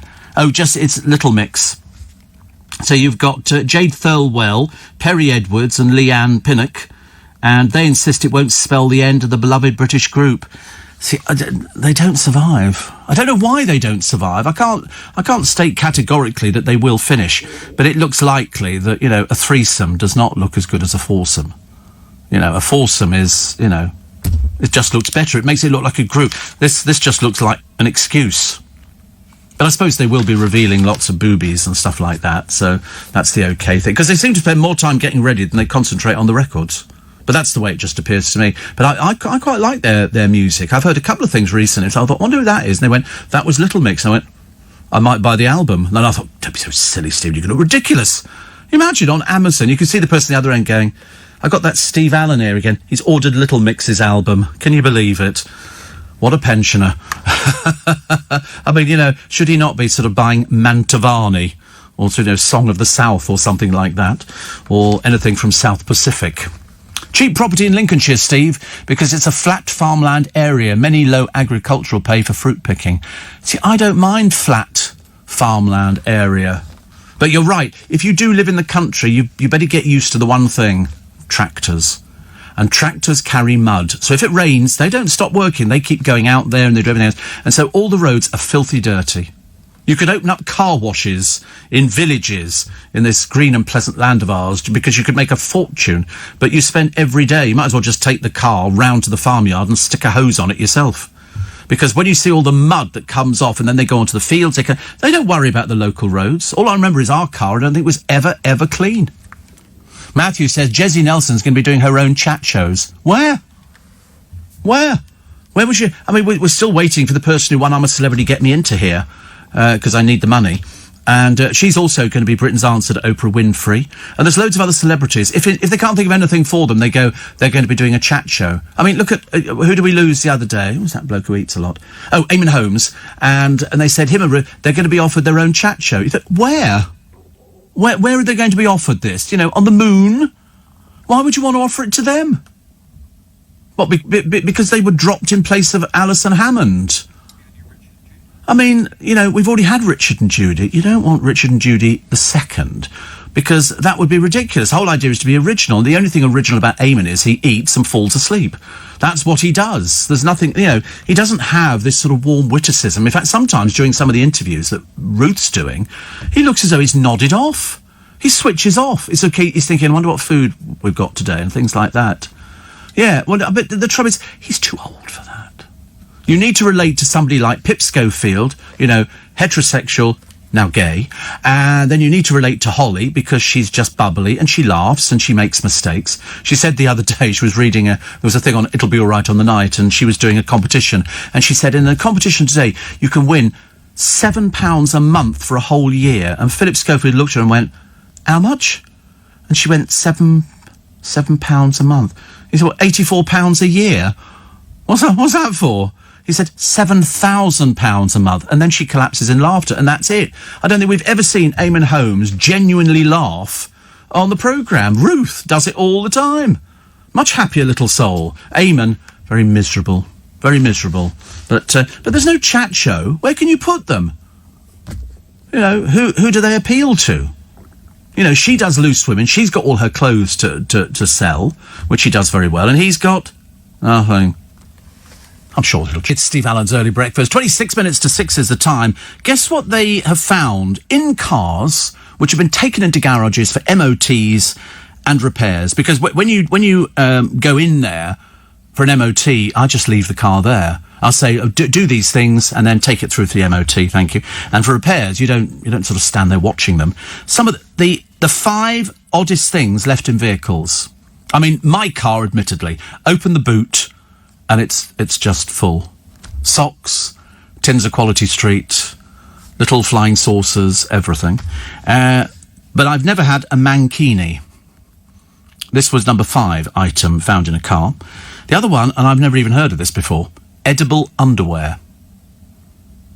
Edible underwear. Have you heard of edible underwear? Oh dear, much to your embarrassment, Jake. How on earth do you hear of edible underwear? Where does that come from? Well, is it sort of underwear you wear, but you can eat it? Yeah. Right, okay. Is it men's underwear or women's underwear? Can be both. And where would you get that from? I mean, not that I'm doing a service for them, but I just can't imagine what would be the purpose of it. I mean, I buy it online. Oh, right, okay. Discreetly. And it's edible. So it is actually possible. It must be very flimsy, though, mustn't it? I mean, you have to be careful putting it on, I would think. Right. Oh, right, okay. Do you have photos? And, I don't know, we found a candy thong for men. Which, to be, in fact, it's only in euros, so we don't want that, thank you very much indeed. A candy thong from edible underwear. Have you heard of such a thing, ladies and gentlemen?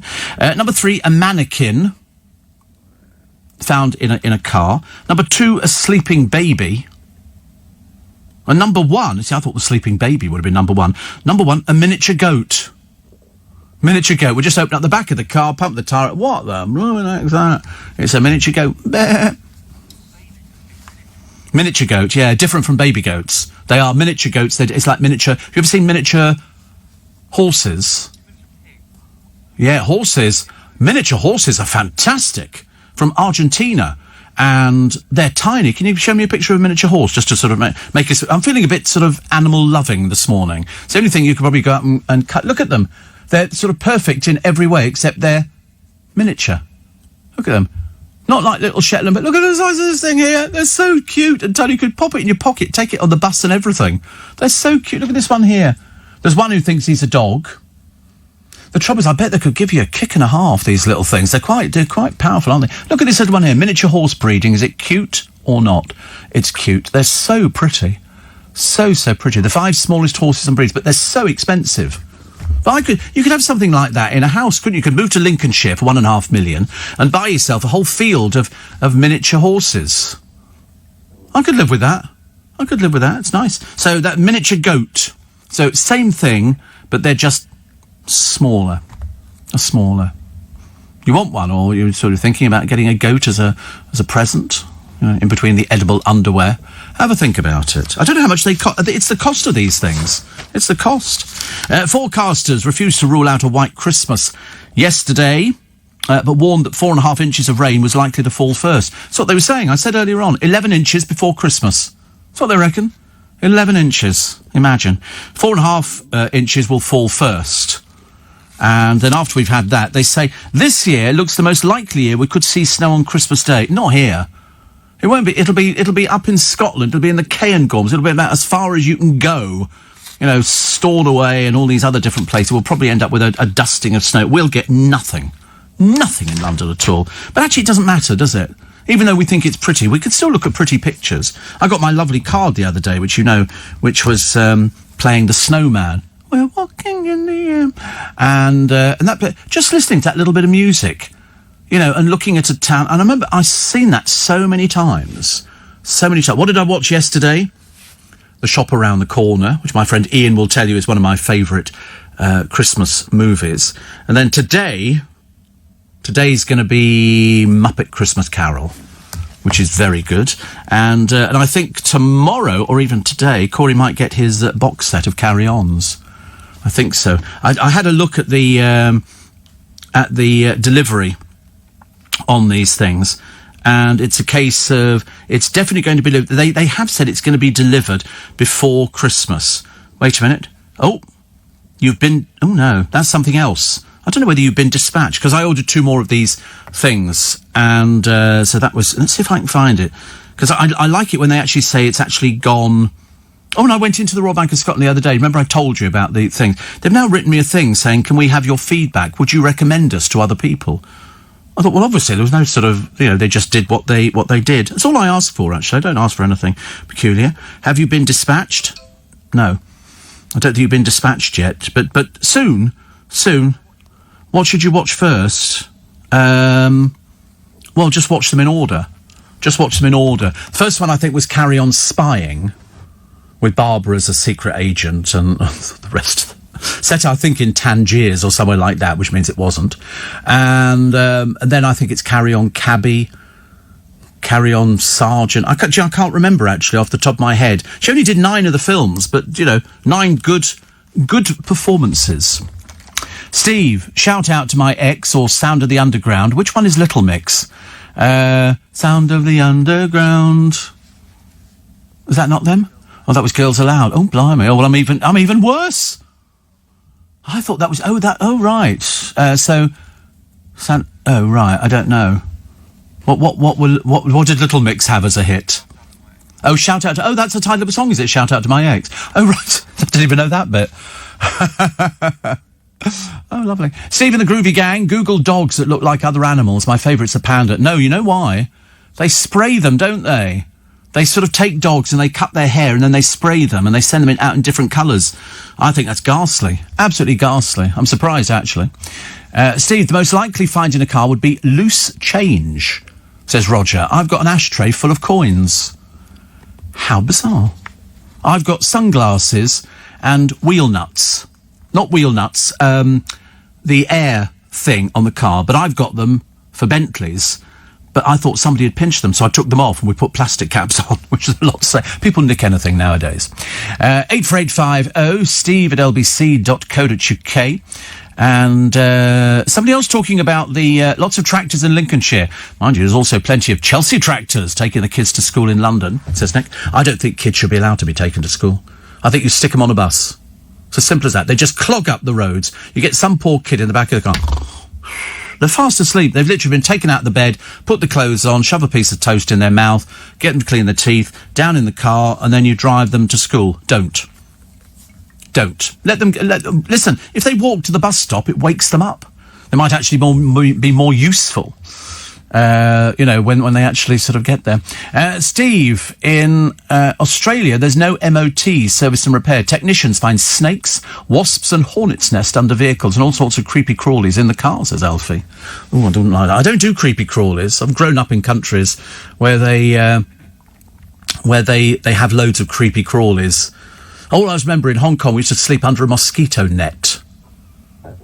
So all our beds, so it kept the mosquitoes out, because otherwise you spend most of your time with calamine lotion trying to sort that out. Steve, I'm loving your Walking in the Air. Do you know who was the first person to employ Aled Jones as an adult performer in London? It was in 1998. Was it really? I see him on a fairly regular basis, actually. Although the last time I saw him, Mark, it didn't really help because I was wearing a mask. And I've walked past friends of mine and they don't know it's me. That shows how balmy it is, doesn't it? Really. Big Brother London, here we are, in the capital. It's one of the snooping capitals of the world. For every square kilometre, there are nearly 400 CCTV cameras. Boosted by the popularity of doorbell monitors, London residents are now captured on camera around 300 times a day. Crikey. So in other words, somebody drives into London, you can follow them, you can see where they're going, you can, and they basically track people. And that's what it's like. I don't have a problem with that, actually. I always think it's like a backup. But Mark, I've got no idea the first person to employ Aled Jones. Don't tell me it was you down in Brentwood. Steve, Eddie Mayer's Steve Allen's soundbite of the night was brilliant. Really? When did we get that one? It was a tribute to Dame Barbara, says John. Yes, I think that's popped up on... He's very nice to me, Eddie Mayer. He's very, very nice to me. He doesn't need to be very nice to me. He's, a very successful presenter, and I'm just sort of working my way through the RADA. And, but he's always very nice to me. So I feature on his Christmas show this year. I think there's me and Nick and James and Sheila. And I remembered. Certain things I can remember, other things I'm terrible at. And we had a nice chat for about half an hour. You think you found it? Oh, right. You found it from... what night was it? Oh, this is Monday. Oh, OK. Oh, no, don't. It was the tribute I did to Barbara, was it, on the programme? Oh, it's a soundbite. On Monday? Are they... I don't know. Are they doing that again? I don't know. We sort of rested it for a little while. What was it on Monday, then? I, of course, have been absolutely perfect this year, but I don't think Father Christmas is going to be delivering anything down my chimney anytime soon. That was Monday's soundbite, was it? It's quite a cheeky one, actually. I'm sure about that. But yes, I've recorded about half an hour with Eddie, and that will be going out over Christmas.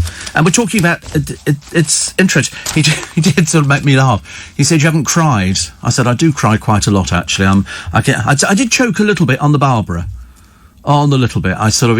Because it's just, it brings it back to you. It's very odd, isn't it? As I say, I'm not generally prone to sort of... No, it's a lie, actually. I am, actually. I'm terrible at doing things like that. I can't help it. I mean, I shall probably do the same when Corey falls down the stairs at the substation. Tomorrow, I'll probably do this. I'll probably cry for a little bit. And then I'll run going whoopee into the streets. Nice to have your company. It's Steve Allen's Early Breakfast. It's Wednesday, the 16th of December. I've given up telling you that you need to make sure that you've got everything sorted out. Because it's going to arrive. And it's only a couple of days. and then then we're back to normal again. Well, not this year, we're not, or next year, because we've got Brexit, and we'll be talking about that. And you seem really friendly with Ruth. She minds you keep having a go about Eamon. Listen, all these people, they don't mind. Listen, if they minded, they would have gone to see lawyers. But, hello? Why would somebody go to see a lawyer when there isn't any case? They'd be thrown out immediately. People don't worry about it. People love being talked about. They really love being talked. That's the whole idea of being in the business of show. If you're not talking about somebody. Interesting, isn't it? Mark in Brentwood said, I was that first employer. One of my claims to fame. Aled was in Joseph in Blackpool, and I persuaded him to do it for me at the Methodist Central Hall, Westminster, which was where his father had organised the first open public performance of Joseph 30 years earlier. I've got the original album with the mixed bag. Way, way back many centuries ago, not long after the Bible began. I've seen that show so many times. It's a 15-minute show. That's what it is, as you know, Mark. And then, by the time it got to the London Palladium with Andrew Lloyd Webber's production, you had every song was done at least twice, and then at the very end of the show, they then go into the Joseph Megamix, which is the entire show done with a disco beat, and everybody was up in the Palladium, we're giving it large and giving it this, fantastic, and you go, Jacob and Sons depended on farming. Jacob, we're all going like mad. I'm thinking this building is going to come down around our ears. But that was it. It was a show that was doubled in length because they did every song twice. In fact, sometimes they did them 3 times. But it was always that Joseph Megamix. So I loved it. My friend Mr. M says, Steve, love the show. Which is very nice of him to say so, isn't it? He says, can you tell my friend Dominic I'm running 5 minutes late? Again, Dom, he's running 5 minutes late. I'm just telling you this now. Last time, it's dreadful. He said, thank you, P.S. Love the show. Thank you so much. Love you too. Love you too. But Dom, he's running late. Look at this, honestly. Who am I? I'm like somebody just passing on messages. I haven't had any extra money for this at all. Not from Dominic, not from Mr. M, nothing. But, it doesn't matter. You know why? Because it's the festive season. And if it's the festive season, you forgive people everything. Somebody bumps into you, they go, sorry, you go, that's okay. That's okay. And you kick their legs. Shopping in shops. Give me that. I saw that first. You must have it. Happy Christmas. By the way, your hair looks beautiful today. Always say something like that because it throws them completely. And a lot of people are taught how to do that in shops if you get customers who are bad-tempered, and you do get bad-tempered customers. And so they always go, that outfit really suits you. It's a really nice outfit. And you go, because there's no answer to it. You can't be angry, can you? But Central Hall, Westminster, Mark, I've played loads of times. I used to host the concerts for the New Year's Day parade. All the bands and orchestras from all the groups that came in from around the world, they would do concerts, and I used to host them. Loved it. Audience full of Americans. So enthusiastic. You couldn't meet more enthusiastic people. For some reason, the Brits were always a little bit downbeat. So you go, we got any Guatemalans in today? Anybody from South America? Anybody from the United Kingdom? Yeah. Like that. Anybody from the United States of America? And they would bring the roof down. They would bring the roof. You've never heard noise like it. Noise like it, fantastic. And they would go on because all the people in the marching bands that you see for the New Year's Day parade, which presumably they're not doing this year, also have an orchestra side of it. And Mr. M says, love the show, Steve. He says, thank you for telling Dominic I'm running late. Can I ask when you're bringing in the mince pies for us all to eat? Seriously, the man has got the cheek of the devil. If I don't get my usual Christmas card, with no stamp on it, as per usual, I should be very cross. But Dominic, he's late. Again, I don't know how you could turn up at this time. I think that's a poor... I'm here really early for my programme. I don't know why. In America, Steve, most states, says Roger, used to charge $3 for a car inspection, MOT, and made a loss, so they've scrapped doing it. Oh, you see some dreadful cars in America, don't you? Dreadful. I used to love tractors, Steve. Toy tractors, photos of tractors. I wanted to be a tractor driver. Now I hate them. Yes, I am an ex-tractor fan. Right, Mark in Brentwood's barred. Make sure we never hear from him ever again. Steve, always a pleasure to hear your voice on the way to work. I know, makes you forget about the problems that you've got. Steve, who cares about Little Mix? Oh, all of us do.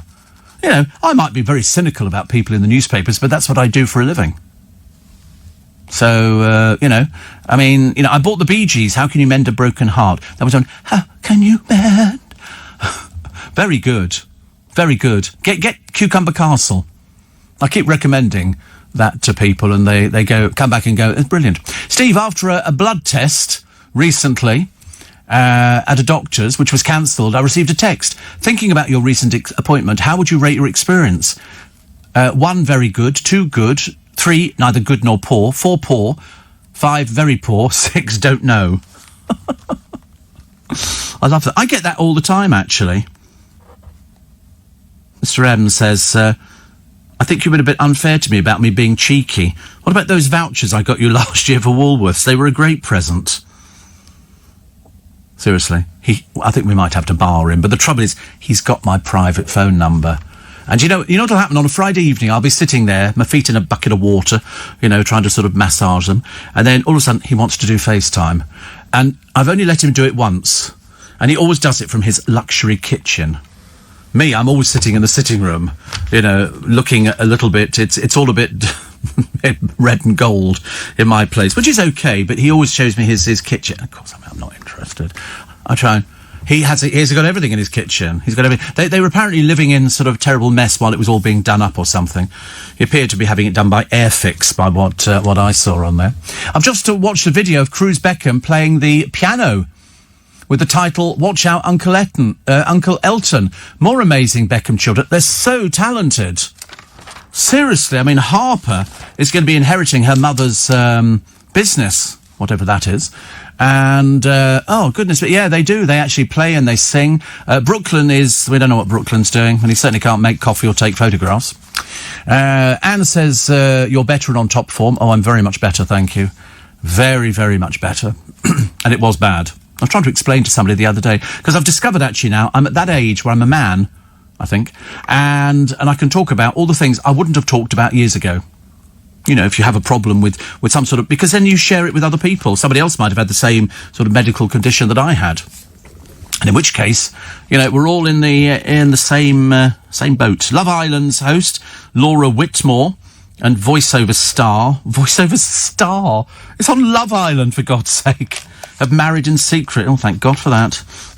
Perhaps we won't see them ever again. That'll be very nice. I've got a marriage certificate. Whoopee-doo. And they moved in together 2 years ago when Laura bought a house. They got engaged, and then she got the job hosting Love Island. I know, that was lucky, wasn't it? Phew, bumping into him. Goodness sake. Also, more anorexia is on the rise. Anorexia is on the rise. Apparently 16 to 24-year-olds, 28% reported they may have anorexia, bulimia, or binge eat. I've got to be good today. I've got to be very good on the binge eating. I want some good numbers for when I do the doctor tomorrow.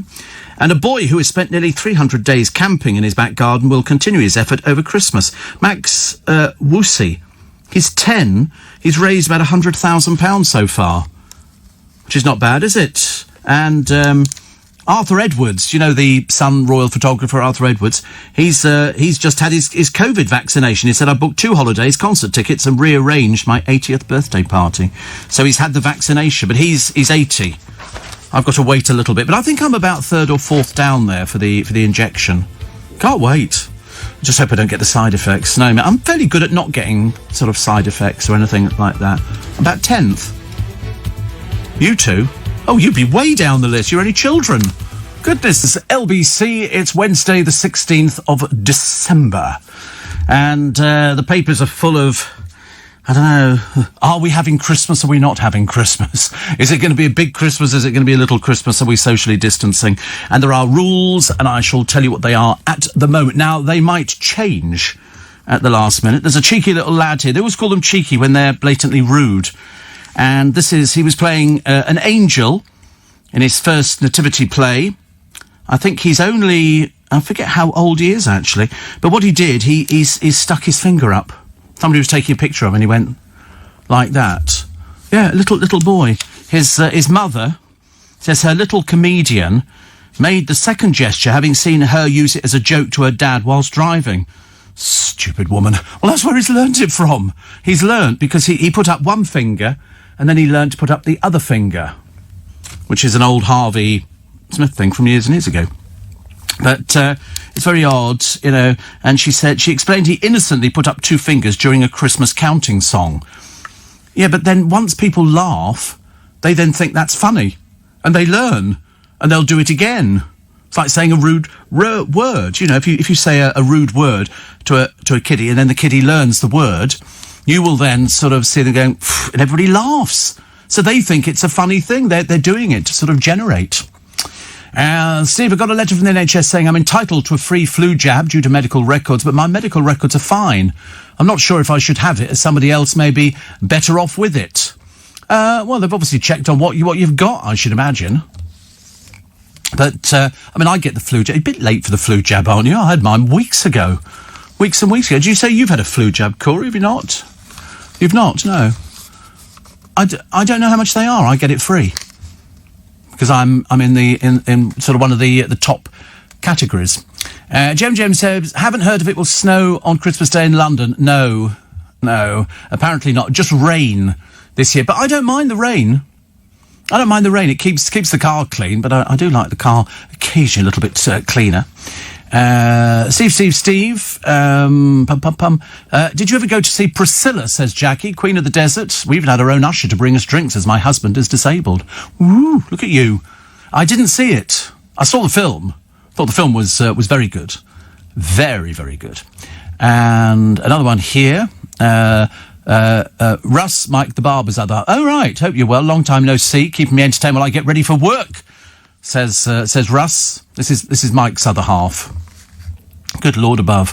I don't know what the weather's like out your way. We had nothing but rain the other day. It was absolutely dreadful and miserable and horrible. Darren said, you know, not good at all. But Russ, have a good day. Have a good day. Works for the NHS. Matthew says, you mentioned crying. There's nothing wrong with it. I shall no doubt cry when I get reunited with my cats today. I think, to be honest with you, I think crying's okay as well. I think it's okay. Yeah, I mean, it's okay.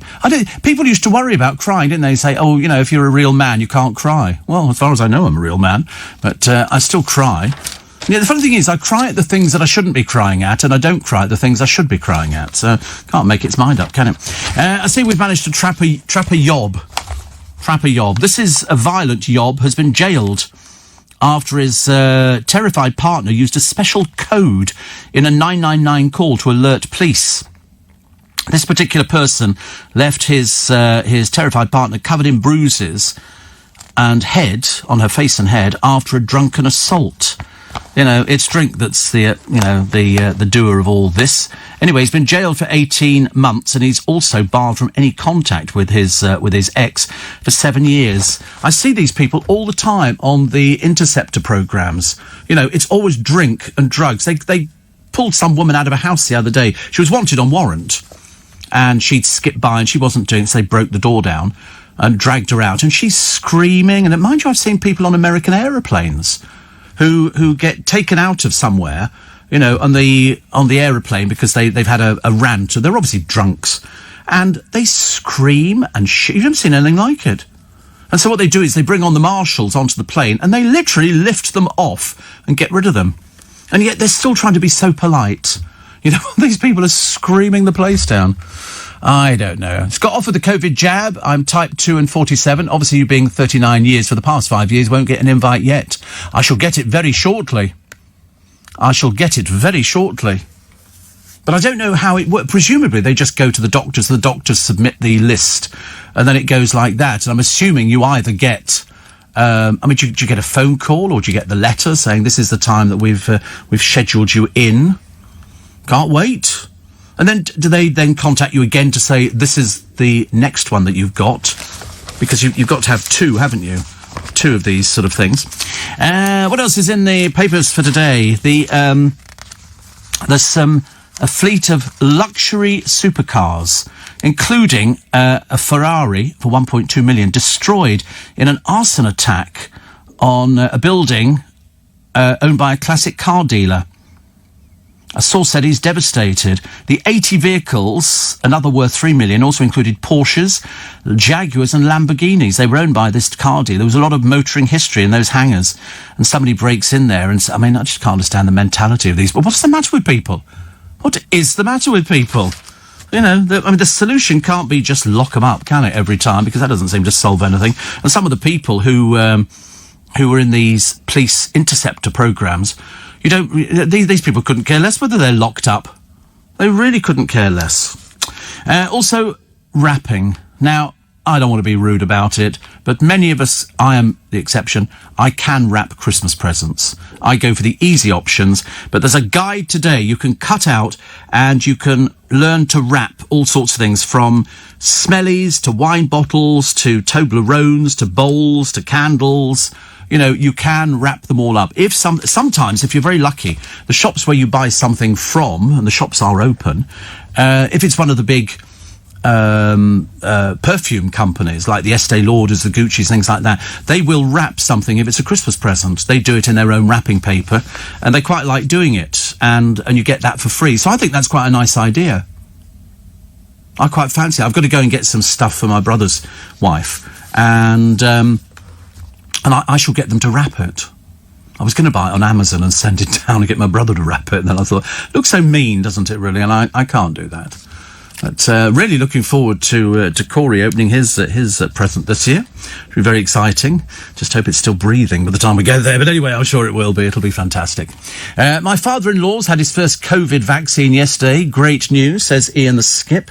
So I was just pushing my sleeve because I couldn't remember where this blooming thing had gone, but it's still fixed into the arm. A member of my family wants to mix with 3 different households per day over the 5-day period at Christmas, which is more than a normal Christmas for me. Why can't people understand the rules, says Angela, who's in Yorkshire. Yeah, I mean, it's if you don't follow the rules, then there is a chance that this could run and run and run. And I've said before, I don't want it to run any longer, thank you very much indeed. I really don't. So where did I get this thing from? I was looking at something earlier on, before the programme, trying to sort of muddle through what Boris Johnson's muddling through. So, is Christmas cancelled? This is a straightforward question this morning. Is Christmas cancelled? Not currently. So what it means is they've devolved administrations, and it's a joint plan to allow a 5-day Christmas window from December the 23rd to the 27th, okay? That's what they've said at the moment. Might change. So in other words, during that period, this is as it stands, families will be able to form larger Christmas bubbles with up to 3 households. Those within bubbles will be able to share Christmas dinner inside and even hug one another. We can hug, as long as it takes place in a private home. Department of Health and Social Care says the system is a sensible and proportionate way to enable people to spend time with their loved ones during the festive period. So, Christmas will be like normal? No. No, the relaxation doesn't mean all the rules have been scrapped. Tiered restrictions will still apply. For example, hospitality venues in Tier 3 areas will not be open for business. Do we have to see our families? Well, the relaxed rules aren't mandatory. Ministers have stressed that people should take personal decisions as to whether or not they go to see family members. You know, as I say, my family have already, you know, they've rehearsed Boxing Day. They've worked out where everybody's sitting. There's only 6. They've worked it all out. They've had the trial run, which I think is very clever. Very clever to have a trial run. Why not? The idea is you want a safe Christmas. You want a safe Christmas because you want it to be over next year, dear Lord above. And all that's holy, we want it to be over, and we want it to be over safely. We want us all to have the vaccinations. They're working through as fast as they can. Must be dreadful if you just do injections for a living. It's a case I'm probably going to shoot through the roof, but there you go. Steve, Joseph in Bethlehem. Here we go. 8 days, 17 hours and 40-something minutes, and we'll all be dreaming of a white Christmas. That's what it says, but it's wet. Definitely wet here. I don't think we're going to see the snowy stuff unless it's way up in the top of Scotland, where it's always very pretty, actually. Always very pretty. Also, around 600,000 more UK households are lagging behind on their energy bills. That's according to Citizens Advice. Always speak to the person that you owe the money to, so that, because I know that they've been sending out things from different companies saying, pay this now, and people are saying, we're not open. We're not open. How are we, how is this supposed to be happening? And they go, well, we don't know. We want our money. And that's the way it's working. I've seen more businesses in the last few days been boarded up, and I would rather they didn't. Rather they didn't, but they can't make a living. You know, the restaurants now are closed, which is just when we thought we were getting back to normal. Let's wait and see what happens, shall we? And we pray that over Christmas you're all good, because it takes people being good. Ian the Skip was one whose father-in-law had the COVID vaccine yesterday, so he must be they're doing the over 80s, aren't they, I think. Steve, today's thugs see thieving and robbing as a career choice, says Roger. Strangely enough, that's exactly what they said on one of these Interceptor programmes. They had a book of all this bloke's felonies, and it was basically thieving, drug dealing, breaking and entering, all those sort of things. Absolutely unbelievable. You think, a career criminal, you know. Oh, I'll tell you what I watched on the book. Who's Big Nasty? Who is he? He's a rapper, is he? What a waste of space he turned out to be. He was on a quiz show the other day. There's all these people on there, and then there was him. And I thought, what did they book him for? He contributed 0 to the programme. It was very disappointing. I've heard of the name, but I didn't know what he was. He's a rapper, but that was as good as it gets. Don't forget, still to come, oh boy, have we got something for you for Christmas. Need your help on it, OK? Company. Somebody says, Steve, I think the Big Nasty got a bit of fame because he's one of Ed Sheeran's best mates. Well, he was so dreary on this programme, I was a bit bored. In fact, at one point, he sort of made some half-hearted attempt at some sort of gag, and I thought, he couldn't even sit up straight. It was like all a bit of an effort for him. Perhaps that's his thing. Perhaps that's his image, but didn't work for me, I'm afraid. So. It's this England star, banned after the smash. See, look, he's fined... Oh, well, we found out, actually. He's been fined £82,000. They've said it's a record. No, it isn't. £86,000 was what Ant McPartland paid. How much does he earn a week? £55,000 a week. This isn't even 2 weeks' money, isn't it? And that's how they do it now. If you're drunk, then they're going to make sure that you pay for it. But not even 2 weeks' money. You know, whereas can you imagine if you or I went into court and they said, oh, by the way, you'll have to pay this. I mean, apart from that, I wouldn't have been drink driving in the first place. But awful. Steve says, Monica, my favourite Jewish cabbie, don't worry about this sharing thing, Steve. It only means you finally grew up. Women tend to do it about 40 years earlier. Thank you very much indeed. And another one here. Dave says, I would help out again, but because I've not received the replacement of my broken glasses, which were returned to you unopened, I've not received my replacement. I've given up, says David. Oh, I don't know. No, not returned to me, they weren't, David. Not returned to me.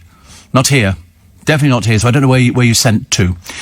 Steve, Christmas should be cancelled. Ridiculous. Ridiculous. If people have friends or families in the homes, the windows have got to be open. Yeah, we're doing that. We're opening the doors to the conservatory. And so as opposed to giving gifts, and people do give gifts, why don't we sort of do other things? You know, instead of giving gifts, we're spreading COVID-19, sitting there, not in the warmth, but in the damp and the cold, because the window's got to be open, says Mary. Box sets of Carry-Ons, greatest gift. The Carry-Ons are on all day on ITV3. Have you got your Prosecco ready, or is it time for a Costco run? I could be doing a Costco run today and a supermarket run today, and I shall pop in a couple of bottles of Prosecco. But not many. I mean, just, a couple of glasses. It's quite nice. Sort of cutting down bit was sort of a good thing. I just wanted to prove that I could do it myself. The Queen has faced many challenges in her 94 years, but never the internet disconnecting during a video conferencing. She was speaking to workers from an accountancy firm, KPMG, and then the line was lost for a few minutes before the Queen was reconnected and told them with a smile, "You just disappeared, all of you." I think. Do you think she sits down and watches television and complains about how rubbish it is most of the time? Do you think she's ever seen Love Island? I shouldn't think so.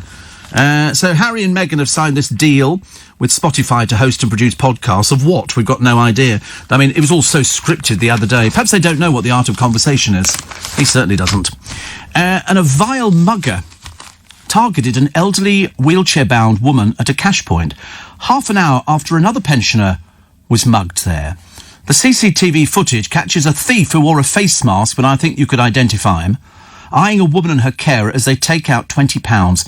He then leans in and pushes the carer, grabbing the card and the cash. So they're looking for people who actually witnessed this. And this is in North London, Green Lanes. Images posted online. by Madeleine Lazaga, whose 71-year-old father had his bank card stolen at the cash point 30 minutes earlier. I've told people off before now. If people are too close to you, it's, excuse me, you're too close. Mind you, Eddie Mayer told me the other day. He said he told somebody off on the bus for not wearing their mask. He said, and she apologised. They wouldn't all apologise, but you know, they should be wearing a mask. I don't understand why somebody gets on the bus, unless they're very forgetful. They're holding the mask in their hand. What on earth is the point of that? What on earth is the point of that? You know, I mean, and it's not just elderly people who might be considered a little bit forgetful. This is sort of young people as well. It's terrible. We found some more historic sites. 423 places are on the National Heritage List for England over the past 12 months. Among them, the Horse and Jockey pub in a place called Wendnesbury in the West Midlands. There's a water tower in Chickenley, Kirklees, West Yorkshire, East Woodham Bridge in Hexham, Northumberland and St Mary's Roman Catholic Church in Dunstable. They all look lovely, actually, these sort of... Do you know, we've got some great places. You like the bar of the Horse and Jockey. It's all tiled. Looks lovely. I love stuff like that. Anything to do with history. It's always, always very, very entertaining, history. And having been looking back on 60 years in Corrie, Bill Roach, otherwise known as Weatherfield's Ken Barlow, is unlikely to forget an eventful awards ceremony he once attended with Loose Women star Sherry Hewson. Sitting at a table of TV executives and fellow cast members, Sherry, pictured here, recalls in Yours magazine how a nervous twitch caused her wrist to flick her knife and fork towards Bill's face. She adds meat, potatoes and gravy landed on his forehead. Matters for poor Bill wearing a white tuxedo didn't improve when Thelma Barlow decided the best way to clean the mess involved chucking white wine over him. It's always those... I mean, I'm a bit like that. I'm a little bit like that. Also, appeals on wheel. I could do it now. I'm going to do it now, and then I'm going to do it the other side of the news as well. You'll love this. You know that we've raised, and at least David said, at least I helped somebody out. But here is something all delivered by Christmas. How would you like a PlayStation 5, iPhone 12 Pro, Apple AirPods, Apple Watch, 58-inch 4K TV, £300 to spend at Waitrose, and the top 10 must-have toys, all delivered by Christmas. And all you have to do is text. It's not difficult. You're going to text the word Xmas, capital letters XMAS, and you send it to 84850. So if you send just a normal text, but it's sent to Xmas, XMAS, and send it to 84850. Now, from every text, there is a voluntary donation of just £3, and that supports our Global's Make Some Noise emergency appeal. You've got until 6 p.m. Friday to enter, so please keep your phone handy, because we could be calling you. Standard network rate supply. You need to be 18 or over. You're playing across participating radio stations and regions. Rules are at makesomenoise.com. So how do you get all of this? PlayStation 5, iPhone 12 Pro, Apple AirPods, Apple Watch, 58-inch 4K TV, £300 to spend at Waitrose, and the top 10 must-have toys. Text Xmas, XMAS, capital letters, and send it to 84850. 84850. And good luck. Because that's a nice sort of prizes, isn't it? As usual, I'm not allowed to enter these competitions, but I would be sorely tempted, actually, if only to go, because I need a new iPhone. I could do with a new television. I like toys, and £300 to spend at Waitrose would be a very happy Christmas, wouldn't it? That'd be nice. I bought meatballs the other day. I'm like that. I've eaten them, yeah. Had them yesterday. Delicious. I didn't know what to do them with, so I had them by themselves, and then I decided to do some sliced potato and cook that off as well. I'm getting quite good in the kitchen. I've discovered the oven. It's a marvellous piece of equipment. You sort of turn it on and it heats up, and then you put things on it. Very good. So Xmas, XMAS, and send it to 84850. Somebody says, Steve, really need a PlayStation 5. It's in my prize package. And we'll make sure it's delivered by Christmas. Competition finishes on Friday at 6 p.m, so keep your phone handy. Well, at least from Friday at about 5:55, just in case it rings. Ooh, that'd be nice. Okay, what have we got? 29 minutes past 6. And Tom Cruise, he used the a foot word. I like Tom Cruise, though. I do like him. I think he's great fun. And an Egyptian archaeologist has uncovered one of the biggest treasures of Egyptology whilst digging through the shelves of a Scottish archive. Abdir Eladani, a curatorial assistant, conducting a review when she came across a cigar tin marked with her country's former flag. Opening it, she found a handful of wooden splinters, which she identified as the 5,000-year-old fragments of one of 3 artefacts recovered from inside the Great Pyramid at Giza. The piece of cedarwood, described as part of a rod or board discovered with a stone ball or pounder and a copper hook-shaped tool in the air shaft of the so-called Queen's Chamber by Wayman Dixon, I think it is, a British engineer in 1872. The other 2 items were in the British Museum. The wood fragment was lost after it was donated to the university 74 years ago. Can you imagine finding something like that and then going, this is a piece that's come out of the Great Pyramid at Giza? Fancy Alan's early breakfast. Apparently at Madame Tussauds, you can have afternoon tea with royalty, with the waxwork of the Queen. How did that work out? What, in front of all these people who are walking past? That sounds a bit bizarre, doesn't it? But there you go. So now we've discovered these treasures in a cigar box. I couldn't speak, I'm so excited. Go onto YouTube and have a look at inside the Great Pyramid at Giza, and you suddenly realise how magnificent these structures are. I mean, absolutely phenomenal. And you think, and this was just built as a tombstone. It was built as a tombstone. Phenomenal. Hilary Jones goes into a shop and forgot to put a mask on. Last night he said sorry. They all people get caught out all the time, don't they? You're not wearing a mask. Oops. Told you I had it with the boy the other day. We walked down here. He'd completely forgotten. He went, oh, sorry. We're all good now. We're all good now. I put it on auto. I did actually walk out the other day, and as I walked out the front door, I went, ooh, mask. So I now keep a mask by the door in a jar, and just sort of pop it. I wouldn't think about getting on a bus without having the mask on. Tele-naturalist Chris Packham has urged people to stop mowing their lawns. So, because they call him the Lawn Ranger. And he says, cultivate wildflower patches. So I'm sorry. I mean, I quite like the idea if you've got big enough area to have sort of a big wildlife field and lots of flowers and stuff like that. But on the other hand, I like a really beautifully cut lawn. There's a house down the road from me, and he's obviously really good, because his lawn, even throughout the winter, is absolutely perfect. I mean, it's a labour of love. You must cut it with a pair of nail scissors. But he's really, really good. Really, really good. Boris Johnson hands Dominic Cummings a 40% pay rise just months before he left Downing Street. And Michelle Keegan's pictured in a few papers. She's obviously had the complete makeover here. She's had a luxurious weekend away in a hotel. Guess where they were? Guess where they were, Corey? The Corinthia. They were in the Corinthia, yeah. Obviously had a special deal. And also she shared the stunning snaps of her free time. I mean, she's going out on the town with no coat on. I mean, how stupid are these people? You know why? Who's interested in a picture of some person who used to be an actress wearing a coat?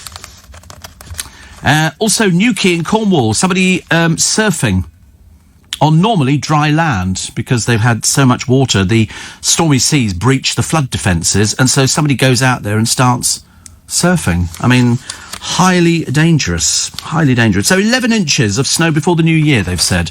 I don't think they will. Gino D'Acampo, apparently he's been handed another 20-episode series of Family Fortunes. Must be dead cheap to do. They say he's amazed bosses. I know, everybody was quite surprised. And so they've sort of revamped it. They're pumping more money into a long run of shows next year. Fans have praised his hilarious style. I'm obviously watching the wrong programme. And a marriage proposal from a contestant to his girlfriend delivered an unmissable Sunday night TV moment. What's unmissable about that? People do it all the time. Very boring. Very dull. Very boring. Paul Mescal. He's from Normal People, but I've never seen Normal People, so that doesn't really help. And following the news that Jesy Nelson has quit Little Mix, the others appear to be laying foundations for work outside of the band. Jade has shared some highlights from her new collection with Skinny Dip, and they've been flooded with positive messages from Ollie Alexander and Todrick Hall and Raksu, whoever they are. Could be Ragtag and Bobtail, couldn't it, really? But they're going to continue as a three-piece. Well, it didn't work for the Spice Girls. It didn't work for... who was the other group? Oh, Take That. Not Take That. Sorry, One Direction. When they had somebody out of that one as well. It never works. Never works at all. Robbie Williams did we were just talking, actually, strange enough, just a moment ago, we were talking about Robbie Williams. Because for years, people questioned his sexuality. And they were sort of saying, you know, is he, isn't he? And I remember thinking, what an odd, he comes from Stoke-on-Trent. I mean, come on. Why would he didn't know. He says he now almost misses it. Rumours about him were commonplace until he started a family. Apparently that makes a difference. But it can't be, because Philip Schofield's got a family and loads of other people have. Robbie said, all of a sudden they just stopped saying that. I was top Google search for years. And the question was, is Robbie Williams gay? And then I wasn't. And I was like, paranoid. I'm ugly now, as nobody thinks I'm gay. Only attractive people are gay. That's what he was inferring. I don't know, do people... I was speaking to... I won't tell you who it is, it'll embarrass them, but their mother's got a big hit on Robbie Williams. Big hit on Robbie Williams. You know, Robbie Williams is like... sex on legs, I think. I think because it was... I mean, to be honest with you, I thought his concert at Nebworth was one of the best things I'd seen. Mainly because the crowd sung all the songs for him. And as he said, you know, you can't recreate that ever again. You cannot do it, because it was right, the time was right, the band were tight, the dancers were there, the backings, everything worked.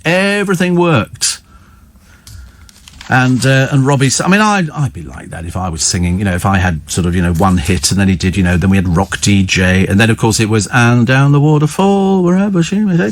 I mean, everybody was there and people holding lighters up, and it was just it was a magical moment, whether you like him or not. It's like that moment, isn't it, when Freddie Mercury and Queen got up there and had the whole of Wembley going, we will rock, and that was just amazing as well. Steve, I've got a big pitch on Zoom today. Any top tips? I don't think I've ever done Zoom. Have I done Zoom? I don't think I have. I don't think... When I did my show over... When did we do... I can't remember when we did it. When we did it downstairs. You remember, in the little studio there? Was that Zoom? Oh, that wasn't... Oh, right, that wasn't. I haven't done it, I don't think. I might have done it with the doctor. Might have done it with the doctor. I don't know. What? You think I use Skype? I've got no idea. The doctor phones me and says, you ready now? And I go, yes. And then he sends a link and I push the button, and all of a sudden there's 4 faces. All in my place. Okay. That sounds like Zoom. Well, that's what I think I've done Zoom, but I don't have any tips for it because I've never used it. I use FaceTime. I like FaceTime. Have you done FaceTime? You don't have an iPhone? Oh, right, well, you don't do FaceTime. What do you get if you haven't got an iPhone? Is there anything similar on your phone, or it's just... No. Oh, that's odd, isn't it? What make of phone have you got? An Android. Ooh, how lovely. I don't know if Androids do FaceTime. I thought it's great. I mean, I love FaceTime. I think it's so clever. The quality's brilliant. Absolutely brilliant. But I don't know if you've got an Android, if you can do anything like that. I wouldn't like to think you've been deprived of sort of seeing people, you know, at the end of sort of pushing a couple of buttons. It's just a lonely person. I know, it's a bit sad, isn't it, really? I quite like it. The first time I did it, somebody said, oh, you push this button here, and I pushed it, and my friend's face came into view, and I went, I can see you. Almost like it was a revelation. It was almost like Eureka all over again. Steve, so I can't help you on that one about top tips for Zooming. I wouldn't know. I can help you with a pitch. Oh, right, so I can sell things. Well, what you have to do, the secret to a big pitch, is to wrap your goods up in paper and decorate them the best you can, because if you have something nice to sell somebody, it's got to look nice. And nice means tarting it up. So in other words, if you're a would-be radio presenter, of which I'm sure there are quite a number listening at the moment, you know, then you have to sell yourself and you have to package what you've got. You have to show people your good points, because you're selling yourself. It's no good just going, I think I'm really good. And they go, at what? And they go, well, you know, just like talking to people. And you think, well, that's not going to go very far, is it? Apparently, Johnny in Watford says, there you go, Android has WhatsApp video chat. There you go, you can have WhatsApp video chat. It's on your Android. You forgot about that? I don't know. How can you forget about that? Ridiculous. I might have to have that thing in Greggs this morning, which is the bacon baguette with bacon and sausages in it. Have company. Dave says, I've entered the Christmas. Hopefully I'll have a bit more luck. Hopefully a bit more luck. So inside they've got a lovely picture, actually. I do like people who professionally decorate trees. I can't professionally decorate a tree. And they've got a picture here of a tiny white kitten sitting in a Christmas tree. Well, I've spent ages scouring this picture and I'm not having much luck finding it. So either my eyesight's gone even worse or it's very pretty. Very pretty. And it's a pussycat named Moon. Vanished from sight as she nestled in the branches. See, the cats love things like this. If it's got lights on and dangly things, you know what cats are like. Goodness sake. Also, forget the black and white cat, which is the one we had from Postman Pat, but this is the postman's sidekick. A drone has made its first ever Royal Mail delivery. An unmanned aircraft took a package on the final leg of its journey to a lighthouse on the Isle of Mull. Tom Nunn, who does his postal rounds on the island, said being able to pilot a drone instead of making long walks out to remote homes will be a huge help. There's a fleet of Royal Mail drones trialled next year, and they could deliver COVID-19 test kits. And it's not even that big. Not even that big. Have you put your drone in your bag? You know, you like when you lose things. You have to keep reminding. Honestly, he's getting as bad as I am. I thought I was bad for remembering things. I've started writing post-it notes and stuff like that. I have to do the same for him next door as well now. Strictly Come Dancing, Motsi Mabuse has hit back at trolls who targeted Shirley Ballas. All you do, just block them. It's so simple. Listen, they can only do it the once and it click, gone.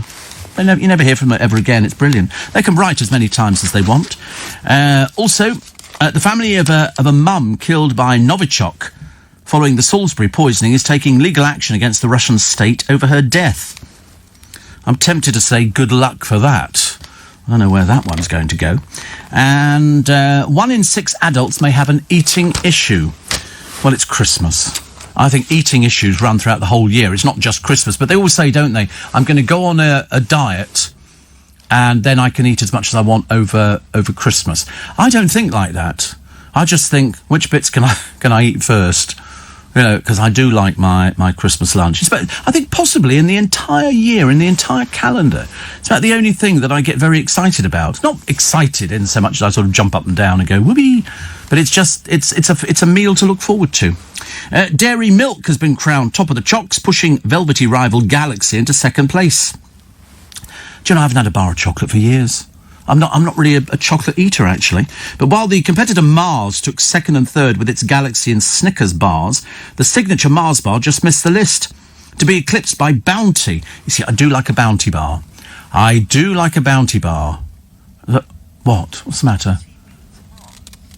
Bounty, yes. On the list, first is Dairy Milk, third is Snickers, fifth is Kit Kat, fourth is Dairy Milk, sixth, Terry's Chocolate Orange, then it's Whisper at 7, Crunchy at 8, Bounty at 9, Dairy Milk Caramel at 10. Mars isn't in there. Mars is not in there. Because they used to say that, didn't they? And it was a load of old rubbish. They said a Mars a day helps you work, rest and play. Well, it certainly didn't for me. It certainly didn't for me. Mars a day helps you work, rest and play. I was exhausted. Totally exhausted. I had to go and lie down. It's like, what did I buy? I bought something else, actually. They kept saying, there was some woman on the television who said, oh, now I've got this. I can run, play tennis, water ski and all the rest. Well, I tried it. It didn't work for me at all. Nothing works, does it? Emmerdale's Kim back after a business trip. Said you don't muck around with this virus. Good for you. And Britons abroad buy bottles of Welsh Rain. Expats are reminding themselves of home by buying up bottles of Welsh Rain. A gift firm has been shipping them to homesick shoppers in Hong Kong. They pay £6.50 for 100 millilitres. Buyers dreaming of a wet Christmas can snap up one of two options: Cardiff Rain or Rain from Wales, all bottled from the same site in Cardiff. They're not serious, are they? They're bottling rainwater. I mean, is it serious, or is it just sort of somebody's turning the tap on, like they did in Only Fools and Horses? He was selling Peckham water, do you remember? And they just sort of filled it up from the kitchen tap. Because I remember, I mean, I'm a bit of an addict for water now. I do like bottled water.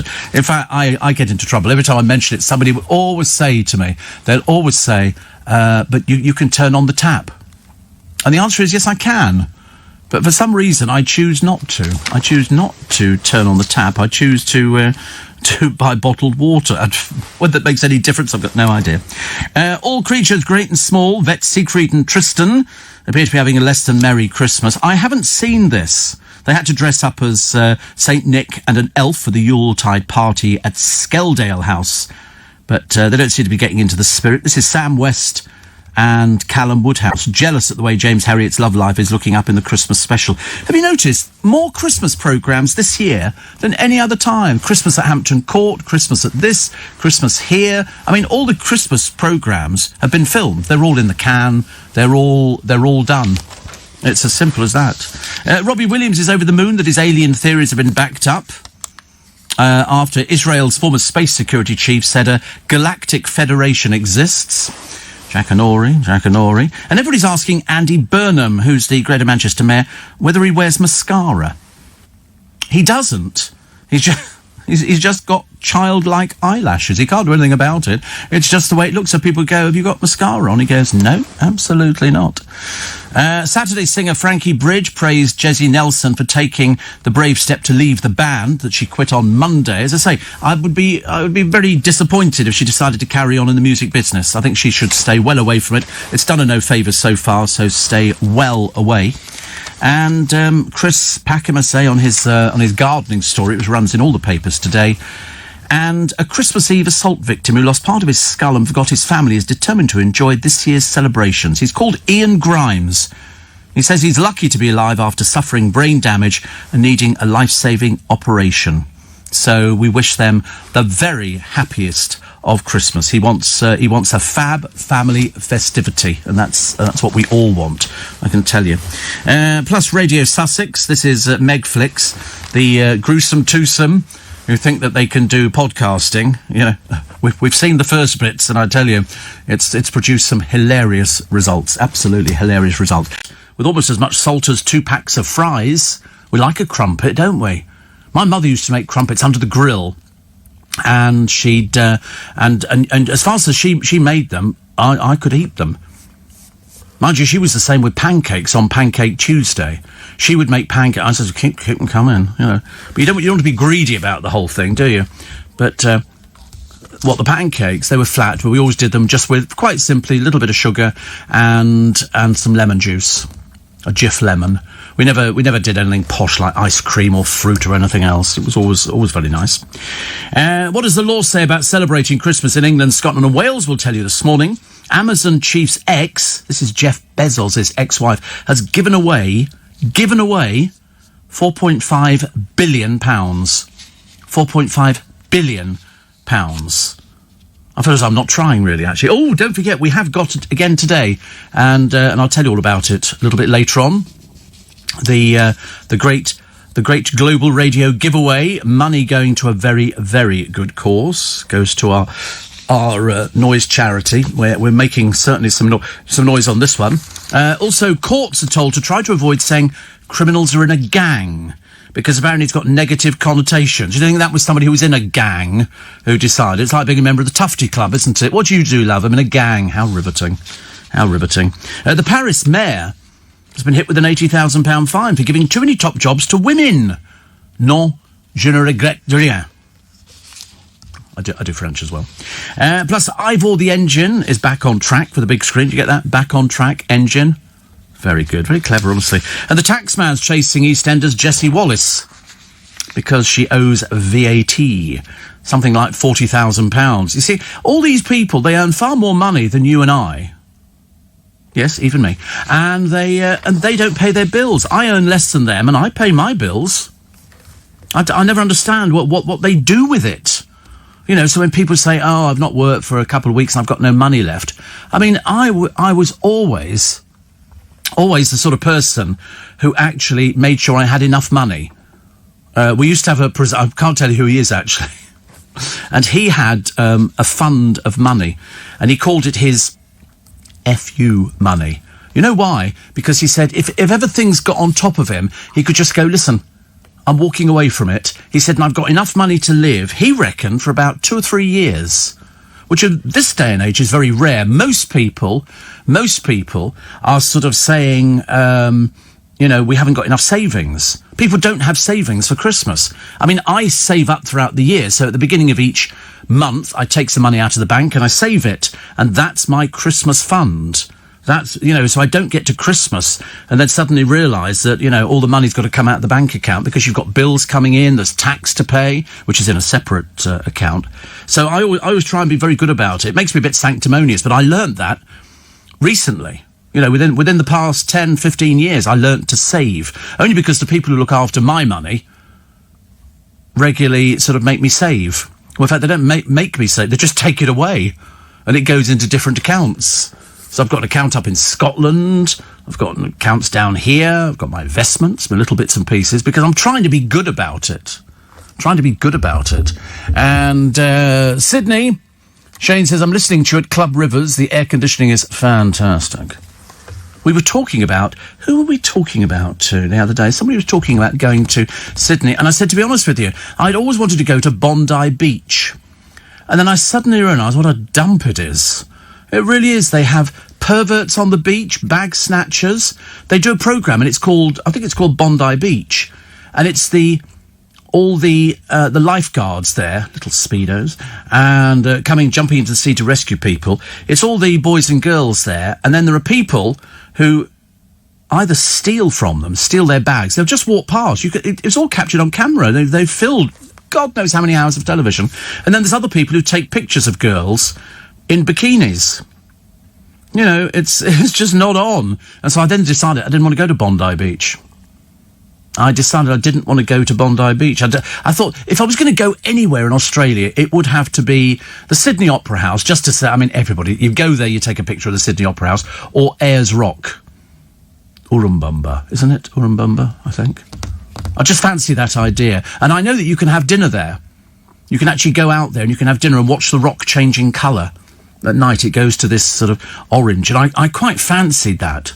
I quite fancy that idea of going to see, because it's like going to Spain and sitting on a beach. Whereas, in fact, if you go inland Spain, you discover some fantastic places. Really beautiful places, which are far more exciting than sitting on a beach. The British beaches, I wouldn't want to sit on a British beach. Not really. No, Cleethorpes. A millionaire playground at Cleethorpes. Oh, our Aggie, she went, do you go to Cleethorpes to the year? Oh, great, wasn't it? Champion. And, move all the cigarette butts to one side. Mind you, I've sat on beaches before, and I've put out cigarettes in the sand. Yeah. I know, people bury all sorts of things in the sand. Not very nice. Laura Whitmore and Ian Sterling, the most boring couple in the world, have got married. And I thought, that's sweet, isn't it? She's pregnant. That's why they've got married. Her parents obviously said, you're bringing shame on the family again for the umpteenth time. Steve, unfortunately, everyone lives to their means generally. So regardless of income, you'll always have money issues, whether you're on 15,000 animal, £250,000. Really? I've never had money issues. Not for donkey's years. I didn't like the idea of getting into trouble with money. That was the only thing I thought, if the taxman comes back, at least they can't say anything to me because I pay my VAT on time. I pay the tax on time. I've already got the thing in from the Inland Revenue to pay the tax. So I'm all geared up. Money's there. So I haven't got to, it takes something away of worrying, because everybody worries at the moment. We're worrying about the injection. We're worrying about the pandemic. We're worrying about, will we survive next year? We're worrying about, will we survive over Christmas? We're worrying about, have we got enough money to buy kids presents? You don't need to buy kids loads of presents at Christmas. You really don't. I told Corey off, because he said, I don't know what to buy, and I bought you these things here, so something wrapped in paper. And I said, but what have I said to you? I said, how many times have I said to you, I don't need anything? It's very nice, but save your money, spend it on a haircut, and, take it on from there, because it's just ridiculous. I now take in more stuff, which is lovely. I could open a shop. In fact, actually, I think I might. So, pushing the boat out for Christmas. Just go easy. Because remember, January is a 6-week month. From the time you get paid, and most people get paid before Christmas, because schools and colleges and universities all break up, so people get paid probably on about the 20th. But then you've got to go till the end of January again. You know, and believe you me, it's a long time. It's a long time. I keep reminding people, they go, oh, I've forgotten about that, Steve. And I go, I know, it's not very good at all, is it? Apparently a quarter of us think life is too short to give up on home comforts. And do you know what is the top of the list of a home comfort? Luxury toilet tissue. Luxury toilet tissue. Nobody wants that rough old Izal stuff, do they? That was the thing there. You think just, oh no, I would rather go without than actually have cheap toilet tissue. And so I can't remember which one I buy actually. It's a 4-pack. And it's it's got pretty patterns on it. Why it makes any difference, I've got no idea. But I do like, I've had Andrex before, I've done all these sort of different toilet tissues, and very nice they are too. But I used to buy them with the Fleur de Lis on. The Fleur de Lis. Marks and Spencer used to have toilet paper with Fleur de Lis print on it. But the trouble is the quality of the paper was so weak that I gave up. So I buy from, I like a soft quilted. I think that's necessary, isn't it? And that's the one thing that we won't want to give up. We like, it's not snobby, it's just going, I quite like a nice toilet tissue. It looks good on the toilet roll holder, works very well. I can't stand those dolly things. Have you seen them on the sideboard where you sort of cover the toilet rolls? What do you want to cover a toilet roll up for? It's a toilet roll, everybody knows what it is. It's like giving somebody a bottle of Prosecco in a bag and then people going, I bet you can't guess what that is. And you go, of course I can guess what it is. It's a bottle of Prosecco. What else would it be? Shane says, I bought the glass and the tea towel. As you know, I don't. I can... Oh, wait a minute, I've lost this blooming thing here. Oh, right. So, at least you bought the glass of the tea towel, which is good news, actually. Good news. Plus, somebody says, why are you so regular and nasty about Harry and Meghan? Because they're useless and they're a waste of time and they're hypocrites. I'm sorry, did you want any other reason for it? I mean, surely... if you've heard the programme any more than once or twice, you would know my feelings on loads of things. But, you sort of waste everybody's time, your own included, by writing in saying, why are you so... That's not nasty, I'm telling you facts. Did you hear the podcast bit that Nick Ferrari played yesterday? Did you hear it? And these are supposed to be two intelligent people. I mean, seriously, it was like listening to 3-year-olds. That's not being nasty, that's telling you a fact. And also, as we've said to you before, but it obviously didn't sink in, so I'll do it again for you, because everybody else managed to get it. They left this country because they didn't like the press. And here they are, brown-nosing the press in America to try and get as many pieces in the newspapers as possible. That's hypocritical, okay? They were telling us about, not taking so many flights. What were they taking? So many flights. Hypocritical. Harry couldn't quite manage to dress up and sort of honour the war dead and stuff like that, so decided to jack it all in. And I'm glad they've got the money from Netflix. I hope it really enriches their lives. But everybody said exactly the same. They've disappeared off the scale now. I couldn't care less whether they stay there, disappear, But it's funny, isn't it? We all thought they were going to go to Africa. That's where his charity is. He doesn't have a charity in America. He does now because they've sort of set some quasi-old thing up. And I thought, why would they not want to go to Africa? That was always the big dream. No, going to America. Why? Because they're greedy. Because they're greedy. He's basically shot himself in the foot and doesn't have a leg to stand on. Steve, Bondi Beach is overrated, but I'm not a beach person. Do you know, I'm not either.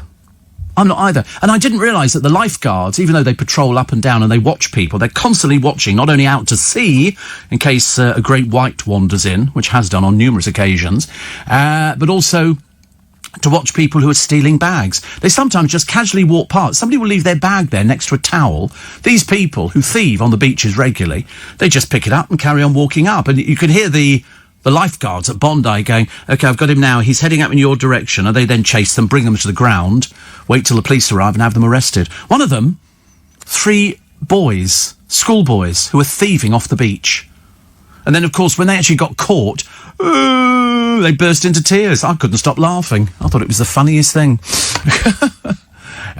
Steve. Paul says, my Groovy Gang glasses arrived in Muscat 2 weeks ago. Now I'm moving to Baku via the UK. Are my glasses the most travelled? I think you're probably up there with everybody else. Absolutely. Travelling glasses, goodness me, definitely. Sorry, I've got to move my microphone. And Jack says, Steve, why doesn't Harry do the decent thing and renounce his rights to the throne and dukedom? Well, he's not in the royal family, so he doesn't stand a cat in Hades' chance of getting anything on the throne. But as they were suggesting yesterday on Nick Ferrari's programme with Phil Dampier, the royal correspondent, they said what he should do is relinquish this Duke and Duchess of Sussex rubbish. because it's got nothing to do with them at all. They're nothing to do with the royal family. They both opted out. Good.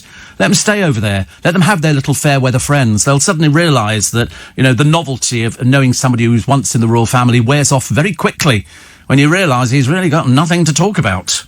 You know, loads of, oh, we can do this and we can do that. It's not even motivational. It was very disappointing. Very disappointing. And somebody talked... Was it Darren who said earlier on? He said that he's only had 2 Macs in his life. I've only had 2 Macs. Apple Mac... No, codes. No. Codes. No, a Mac. I've had 1 Mac, and then I've got my second Mac at the moment. And it's clinging on, actually. I have a person who regularly goes on and checks it and just makes sure that, you know, we don't have any viruses. Well, I don't think you get viruses on Macs. But it's very good. Listen, I mean, the thing, if it doesn't work, I turn it off, leave it 5 minutes, turn it back on again, and then we're all back into it, which is much easier. And another one here, which is talking about the QE. There's a lot of green space. I like green space. I looked at a farm which was in... Where was it? It wasn't Lincolnshire, it was somewhere else, and they said, oh, it's got riding stables and an arena and everything else. And I thought, that looked... And it was only about 2 million, he said. Because the trouble is, if you read Country Life, you lose all sense of propriety. You have no idea what 2 million means. It's like kids watching the television, and during all the kids' programmes, they put on adverts for this game and that game, and £79. They don't realise. I think they just think that parents open their wallets and there is the money. Whereas, in fact, you have to save for it, Kevin. Remember saving? That's the whole idea of Christmas. You save up for it. Some people join a Christmas club. You know, Christmas clubs are great. A friend of mine, every time he opened a Christmas club with his local butcher. And his local butcher did wine and all sorts of goodies and tins of stuff, ye old oak ham and all this kind of thing. And he saved up. And every time he had a bit of extra money, Kevin, he would then go and put it into the Christmas club. He'd take his little book in there, hand over £3 or £4. And by the time he got to Christmas, he had about 500 quid in there. So he was able to get all the meat for Christmas, the turkey and everything else, the wine, he got all the fruit salads, he got everything, biscuits, cheese. He managed to get it all in. And he said, it's because I saved, he said, so it didn't come as a hardship. But you get people now moaning Marys, you know, go, oh, I don't know how people are supposed to save money in this day and age. Imagine, you know, somebody coming out of university now. We've only had the pandemic for a year. Less than a year, isn't it? And people go, they're blaming it on everything. It's like the feeble excuse of the day. Oh, we can't do that. Pandemic. Couldn't save money. Pandemic. You know, and you think to yourself, really, you need to own responsibility for yourself. It gets a bit sad and tragic, really. But you probably find the people that they know probably are in exactly the same position. They've never heard of saving or doing anything else. And they just look with envy at other people who do work hard for a living. I think I work very hard for a living. 3 hours a day, are you mad? I have to go to bed early. I have to get up early. Love it. Love it. Some people go, oh, I couldn't do that. And you go, well, nobody's asking you to do that. You know. And I've worked my way up. You know. Started off on £8,900. That was my first yearly salary. £8,900. It's gone up a little bit since then, but I mean, not a great deal. But I still managed to save, even on £8,900. Steve, what are you getting the crazy gang for Christmas? Now, listen, you obviously are not, and it's not a crazy gang, it's the groovy gang, so you're not a regular listener. You obviously know nothing, because I've always said, and if you've listened, I only give money out of my savings, Kevin. And so that's what I do. I always give them money. What's the point of buying them something? They get things every day. They get fruit and biscuits and all sorts of things like that. No, so for Christmas they get money. It's what they want. Well, they've never asked. But I can't be bothered to start trekking around the blooming shops trying to buy something. That would be ridiculous. What would you buy somebody who's got everything? Seriously, there's no point. Money, he goes, oh, you mustn't, thank you. And, you know, that's how it's much better. Much better. 84850 steve@lbc.co.uk. And so Martin, that's what they get. That's what they go. And Roger says, Harry and Meghan go on about climate change and carbon emissions, yet they're prime candidates to change their own lifestyle. Yep. I love it. Love it. Another one here. which says, I remember having no toilet roll when I was younger. We didn't have toilet roll. Cut up newspaper. Cut up newspaper. Cut up newspaper. That's what it was. That's what it was. And it was on a nail on the back of the door, actually. So that was fantastic. And somebody says, you ought to seek help for your obsession with Harry and Meghan. What, because they're in the papers every day? Have you written to all the papers saying the same thing? You're obviously a bit of a sad person, aren't you? I mean, if you're sort of saying it's an obsession, because it's like saying, oh, you've got an obsession with Brexit. You've got an obsession with this. You've got an obsession with that. It's not an obsession. It's in the news. Every single paper is running Harry and Meghan. What should we do? Ignore it? Should we airbrush it out, dearie? I think not. I think not. And somebody says people are losing their jobs all over the country. 800,000. There's 66 million of us in this country, and about 800,000 people have lost jobs. Some people, though, are getting off their bums and getting out there and retraining and doing other things. That's what they do, you know. And it says, and people are going to have a miserable Christmas. No, people don't have miserable Christmases. That's the thing. People will always make the best of it unless you're one of life's losers. In which case, you have to pick yourself up, dust yourself down and start all over again. You have to be positive. If you're one of these people who go, oh, I can't do this or I can't do that, you're a defeatist. You need to be positive. Don't be negative. Negative is very, very unfulfilling for everybody. You know, you must get out there and try and do something about it. That's what I do. On this programme, we've raised an awful lot of money for people who have lost their jobs. Oh, perhaps you've missed that bit. I love it when people miss something, then you have to correct them. And then they scuttle back into their little hole in the middle of the hillside. Poor little souls. 84850 steve at lbc.co.uk. And Steve says, Jane, give all your money to Jesus. Well, I don't think he wants it, does he? What would he want to do with it? I don't think Jesus wants our money. He just wants your soul, which is possibly better. Possibly better. 84850 steve at lbc.co.uk. And Sean Bailey wants to rebuild and extend the London Wall. Really? Oh. I've seen... we've got a bit of Roman wall down the road from here, actually. Which is very nice indeed. Also, what jolly old storyline, Kevin, have we got for you in EastEnders? Now, every year, it's a murder mystery. Somebody will be run over, somebody will be punched, something will happen, and it's always miserable. Because that's what there's no point in having something happening which is happy. You don't want somebody in EastEnders to walk into the Queen Vic, which of course should be closed at the moment, and then go, I've won the lottery. And somebody goes, have you? They go, yeah, I've won the lottery. Where are you moving to? Anywhere but Walford. Anywhere but Walford. Get the hell out. It's a dump of a place. Oh, dear me. Gemma Collins says you got stuck in the bath. I mean, really. The garbage that emanates from this poor old soul. Oh, by the way, she went out eating. She ordered, what do they call that thing? An egg inside the thing. Scotch egg. For her friend who was eating with her. Well, I say eating, watching her stuffing her face. And the friend doesn't eat Scotch egg, so Gemma had to eat it with piccalilli and all the pigs in blankets.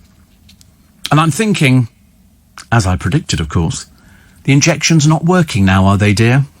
Do you remember she was taking these, skinny injections? You lose so much and then back it goes again when the injections fail to work because they're not designed for fat people like that. They're designed for people with diabetes.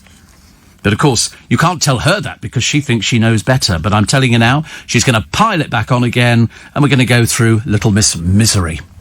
Oh, which... You think it's Friday? I hope so. It wouldn't be Saturday. I wouldn't be working on a... Sorry, just working out the Christmas schedule, which is very nice indeed. Still to come, we've got a lovely poem for you, written by the former UK Poet Laureate, Carol Ann Duffy. So that's quite nice as well. And somebody says, why does the first half of the show fly by so quickly? Blink and it's gone. I don't know. There's always a bit...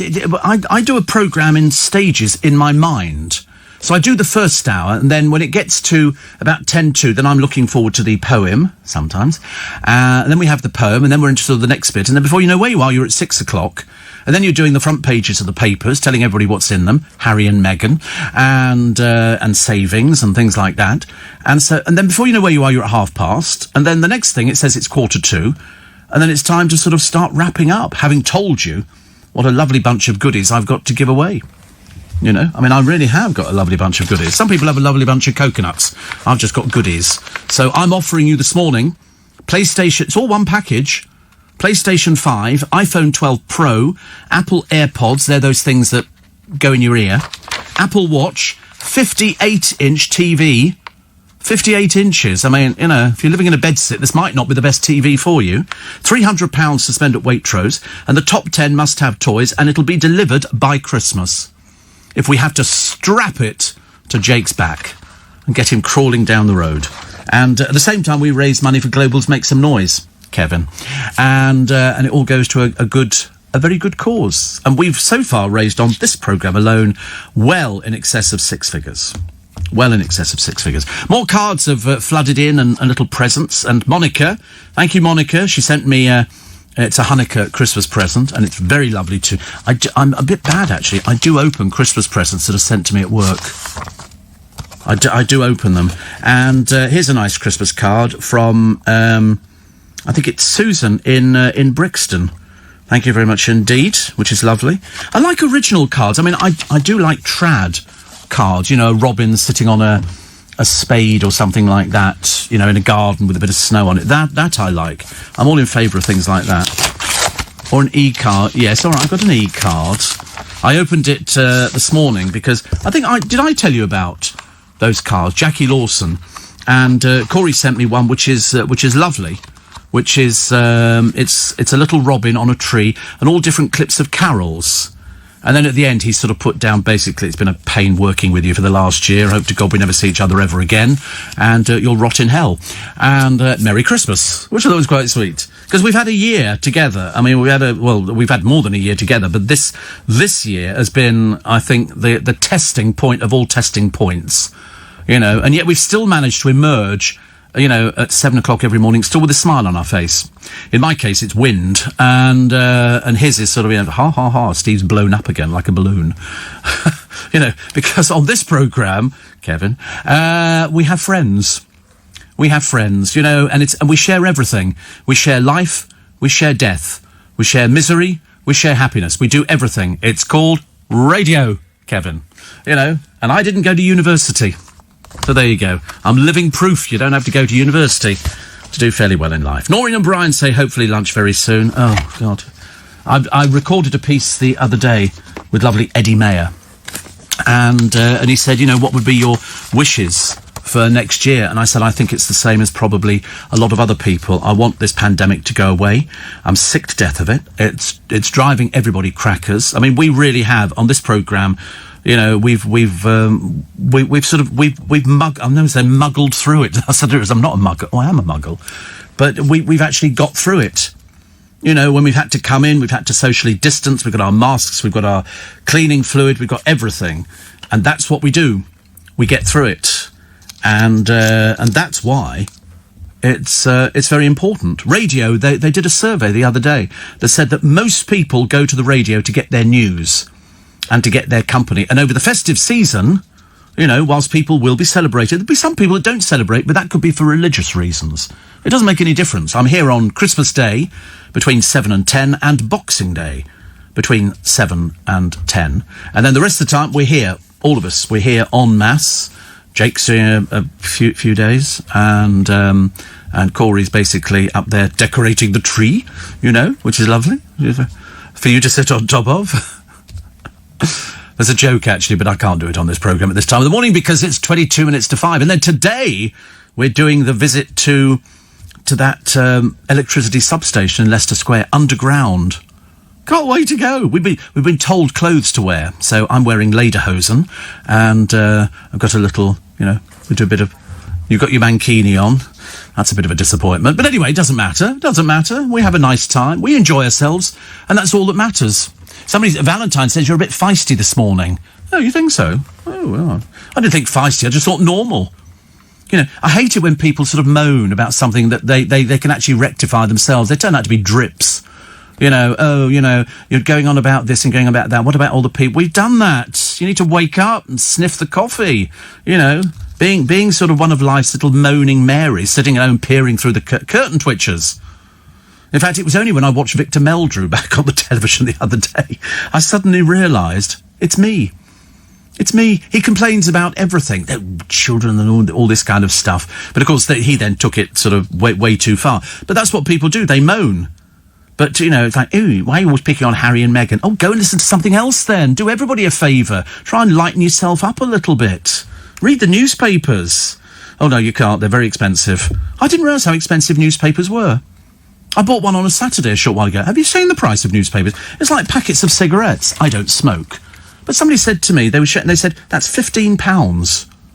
I said, for what? They went, for a packet of cigarettes. I said, £15?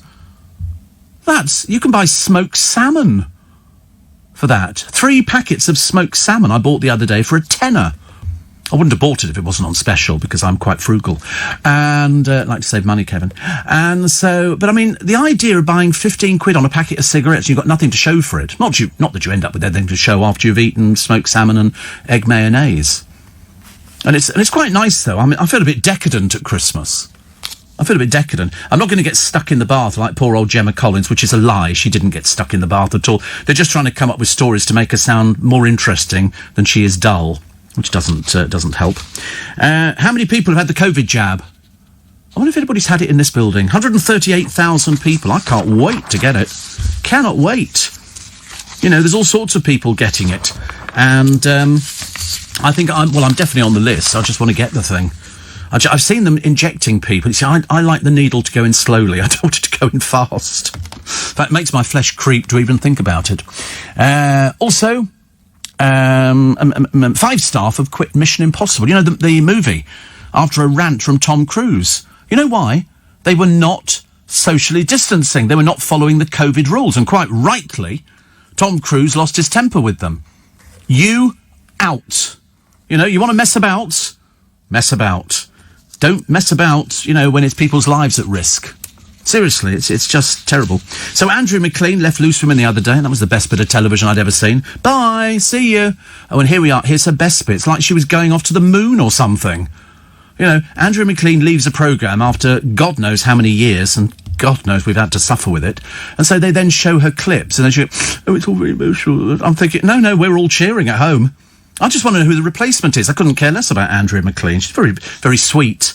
But she's earned a small fortune out of that programme. It's like Eamon Holmes moaning about, you know, being kicked out for Alison Hammond, who, to be honest with you, laughs a lot more than I should imagine Eamon has in his entire life. Britain's favourite carol, Silent Night.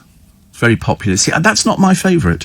I like Hark the Herald and O Come All Ye Faithful, only for the descants. When I used to sing in a choir, I did the descants, and when I played in a brass band, I did the descants as well. Lovely, isn't it? EastEnders' favourite, Mick Carter. I think this is the one played by Danny Dyer. Now, I mean, I haven't seen him playing it, but I'm sure he is going to be doing heartbreaking scenes in the new year. You know, for some reason, and I've never quite worked it out, soap operas have to have something over the festive season that is guaranteed to sort of get you, you know, breaking your heart and stuff like that. They're just acting. They're just acting, okay? I mean, you know, Martine McCutcheon, run over by Frank's car as she came out, you know, it's just acting. She didn't really die, and I shouldn't imagine Mick Carter will really die either. But they have to do something, and it's got to be... So they leak it to you in advance, that he's going to contemplate taking his own life. And you think, why don't they just keep it quiet? Is it not possible to keep things quiet? Must be. I can keep a secret for about a minute. Can't keep a secret for any longer. I'm hopeless. If somebody says to me, Steve, I'm going to tell you something I've not told anybody else, I go, don't tell me, for God's sake. Please don't tell me. I can't do secrets. I have to tell somebody. And sometimes I inadvertently tell people. Inadvertently. Oh, that's a nice... Oh, puppy. And this is from Rita. Thank you very much indeed. She says, enclosed, there's a picture of her with Cliff Richard. Not in this envelope, there's not. No, not here. And, but she says, condolences for the sad passing of Dame Barbara. Yes, but, you know, I've said before, and I'll say it again, I think she's in a much nicer place. Much nicer place now. She doesn't need to worry about, you know, anything. The only person who suffers at the end of all this is Scott. Because he's lost his soulmate, he's lost his partner, he's lost his best mate, and they did everything together. You know, they were really, really good. Even when Piers Morgan asked her about the SEX. kind of thing. I could tell you some stories about that as well, but I never betray confidence. My lips are sealed. You know, if the producer tells me something in confidence, I tell everybody. I put it out on an email, it goes out on carrier pigeon, I put it up on a billboard, you know, but if it's something to do with, you know, people and friends of mine in show business, I keep it quiet. Because I'm good like that. I can't help it. I'm just one of life's little happy-go-lucky people. Kevin. Oh, sorry, we're having fun. I do beg your pardon. We were trying not to have fun, but it's Thursday. Why is Thursday important? It's Thursday. There's a reason why we're not celebrating something in the calendar, are we? That goes along with Thursday. So we've got a nice poem for you in about 15 minutes' time, which we do every morning on the programme, which is lovely. Also, what was the other one? Oh, Amir Khan. Now, he's a boxer, I believe. He's just spent £17 million on a holiday home in Dubai. Where does he get £17 million from? Is boxing paying? I wish I'd done boxing at school. I could have earned £17 million, but luckily, I don't want a box, and I don't want £17 million, thank you very much indeed. What's the point? Unless you've really worked for your money, you know, unless you've really worked for it, what's the point? Somebody just, and saved up. The saving bit is, as Corey will tell you. Do you save as well, Jake? Do you save a little bit? Yeah, see, Jake saves as well. And he's not earning a fortune, Kevin. And so it is possible. And I don't think Jake quit. Did you go to university? You did. And when you came out of university, did you have a job to go to? I did. You did? You had a job. Okay, what sort of job was it? Was it a good job? You work at Students' Union. Did that pay you a living wage, or was it, you know, enough to get by on? Enough to get by on. You know, enough to buy a few sort of beverages. Oh, you weren't paying rent. That's fine. Yes. Kevin had a daughter. Well, still got one. She went to university. And now she doesn't have a job. And he thinks it's wrong for people to say you should start saving. But, I mean, surely that's the whole idea. You save, you know, for the things you want. I mean, unless you just want... I mean, I've seen people, and we could probably do it this morning, actually, and discover that the boys have got, you know, loads of credit cards in their wallets and store cards and things like that, whereas I don't. I've got a debit card, a credit card, which I pay off every month, and that's it. I don't have anything else. You don't have a credit card? No, but I bet you've got loads of cards in your wallet. I bet you've got loads of... Have you got loads of cards? Have you got different... Corey's still counting. He's got into double figures. You got... Two debit cards? Why would you have two debit cards? Ah, right, okay, right. 2 debit cards. Any other cards in there? Any... Club card? What's that for? Is that for shopping? Okay, club card. Looking promising. They always ask me if I've got a club card. Do you have a Tesco card? No. Not really. I don't... No, thank you. No, well, sometimes when they used to do them in the department stores, they would say, of course, if you take out a Debenhams card today, whatever it happened to be, there's an extra 10% off. And I go, so? I don't want to hand over my bank details for a card that I might forget about a little bit down the line. So the only things I've got is RAC and Costco and the other 2 cards, and that's it. Oh, I've got historic royal palaces and stuff like that. But very interesting. And somebody says, you've got a coach card? I didn't know National Express did a coach card. Wow. A Lego Store VIP membership card? A Lego Store? Really? Is that over here? Is that over here? The Lego... Oh, right. And they do a VIP card. Well, I used to have the ultimate. My friend Rob Goldstone arrived down in London years and years ago when we were based in Fleet Street. And within a short space of time, a little group of us got celebrity membership cards at Stringfellows. Celebrity membership card. I tell you now, that was the best ever. When Peter Stringfellow was in his heyday, he owned the Hippodrome and Stringfellows. And I used to love going to both places. We'd always go into Stringfellows because all the Page 3 girls were there. Not that we had any interest in the Page 3 girls, but we would sit down and have breakfast and drinks with them. And everybody coming in. And they used to dress up.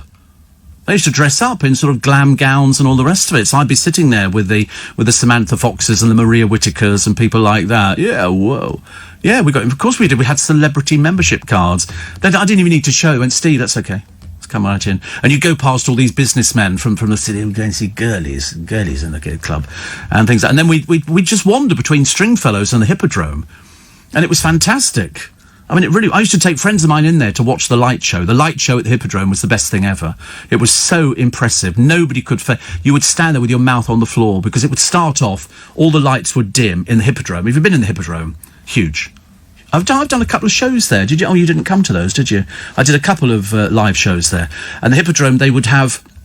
Bearing in mind, it was a Frank Matcham theatre, what still is in part, and it was a big theatre used, and then it turned into a nightclub. So they put a false ceiling in, and the false ceiling housed all these lights, so they would dim down, and then at the back of the DJ's console, there was a huge screen in the middle, because the DJ's console, there was like 30 feet between the two decks. You had to have two people operating, and then this thing would appear, a laser.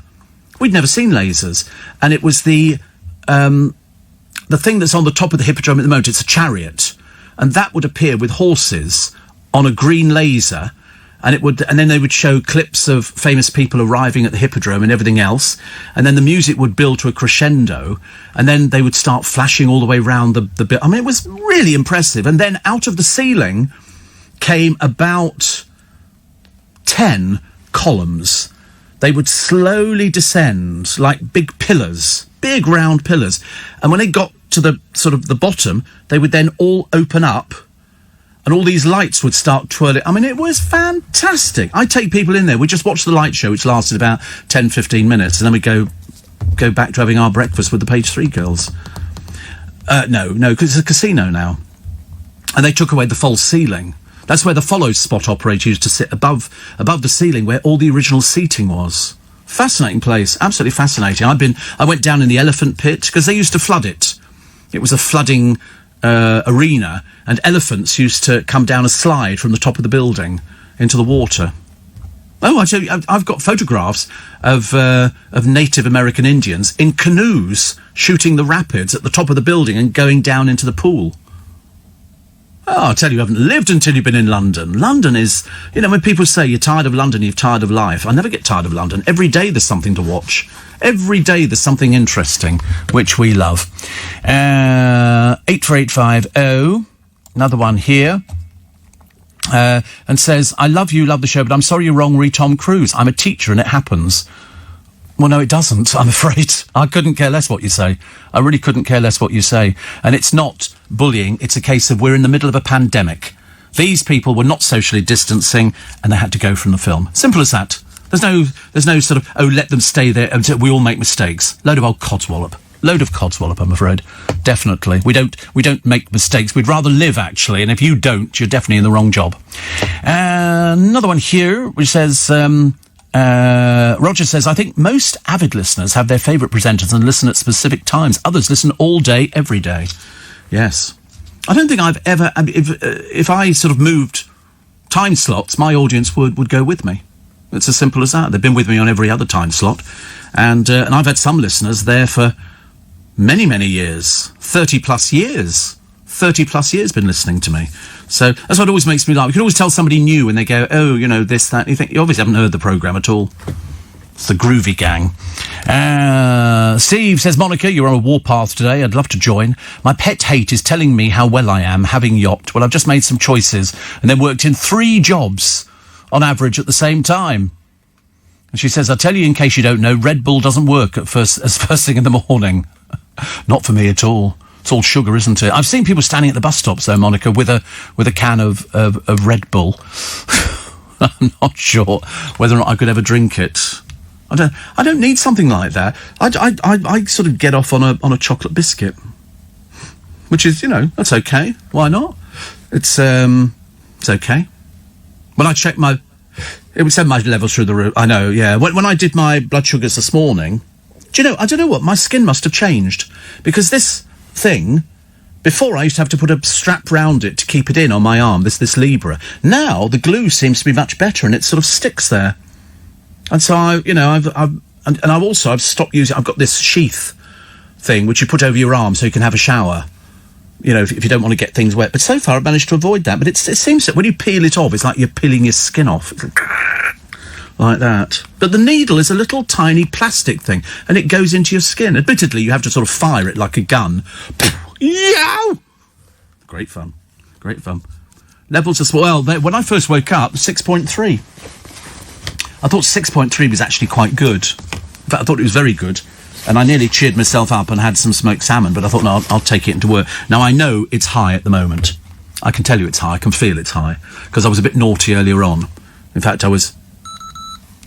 Yeah, see, we started climbing up about an hour ago. And we're now up to 15.9. So, but that's all right, because I can take it down. I can take it down again. I'm getting better at taking it down.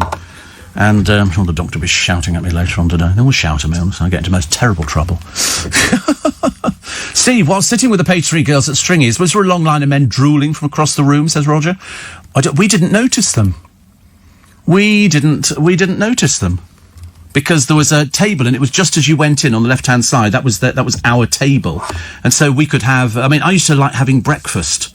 Because when you've been out on the town for the night, and I wasn't drinking, I didn't do the drinky bit. Downstairs, of course, they didn't open downstairs till midnight, and you couldn't sit at a table unless you ordered bottles of spirit. Couldn't just sit there.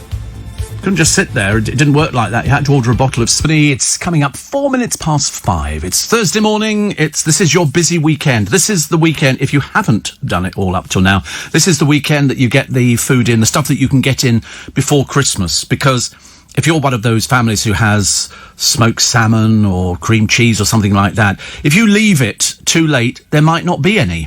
It's not that we're running out, it's just that everybody piles in at the same time. So the supermarkets will be busy. So what you should do now is buy the stuff that you don't need to worry about on Christmas Eve. So the Christmas pudding. You know, you don't need to worry about the vegetables. There seem to be tons of vegetables everywhere. But you might want to buy the roast potato. So you've got them in advance. Just check sell-by dates on some of these things. It's as simple as that. Just check those and get the stuff in. So if you buy Satsumas, get those probably on, Wednesday, Thursday, something like that. If you buy a tin of Quality Street, go and buy that. So you've actually got all the things you need, and then you just go for the big items, which, if you've organised it well, you'll be collecting from the butchers, the bakers, and the candlestick makers. Steve, I found my coffee, and of course missed any comments to my text, says Monica. Somebody says, newfound respect for Tom Cruise. I'll never understand people who don't abide by the 2 metre minimum rule. Happens all the time. Well, Dulcie got it completely wrong. She says, I agree people should wear masks, but Tom Cruise was out of order. You don't even know the story. You don't even know the story, do you? You're just making it up. Doesn't really help. It wasn't out of order at all. It's his film, and if somebody's not socially distancing, if my producer walked in here without covering himself up, literally top to toe, he'd get a mouthful from me. Of course he would. But he's intelligent. He knows that we have to self-isolate and we don't hold hands and skip or anything like that. Not that holding hands and skipping is anything the matter with it. Sometimes skipping can be very nice on a Thursday. But that's what he does. He comes in here, he covers his face up, and that's what he does. If he just walks in like that, I'd be going, out! Goodness sake, honestly, I don't know why people don't understand it. It's fairly sort of straightforward. Somebody says, have you listened to Harry and Meghan's podcast? Well, you'd have to be a bit simple if you hadn't. Of course, Nick Ferrari played it on his programme yesterday. You don't hear it? And this person says, what would you do if your producer decided to jump ship? You really know nothing about this programme, do you? He wouldn't jump ship if they offered him He wouldn't jump ship if... it doesn't work like that. It doesn't work. As he said, why would you want to go and work on a programme where these people can only talk about themselves? Well, how boring would that be, having to bow and scrape? No, thank you. Does enough bowing and scraping on this programme. But we have a poem. And this one is written by the former UK Poet Laureate, Carol Ann Duffy. She wrote it in remembrance of the soldiers in the German and British trenches in World War I who declared a short truce at Christmas in 1914. Now, you will remember it because it takes its place in history. For that one day, they came together and put the fighting aside. And so she wrote the poem called The Christmas Truce.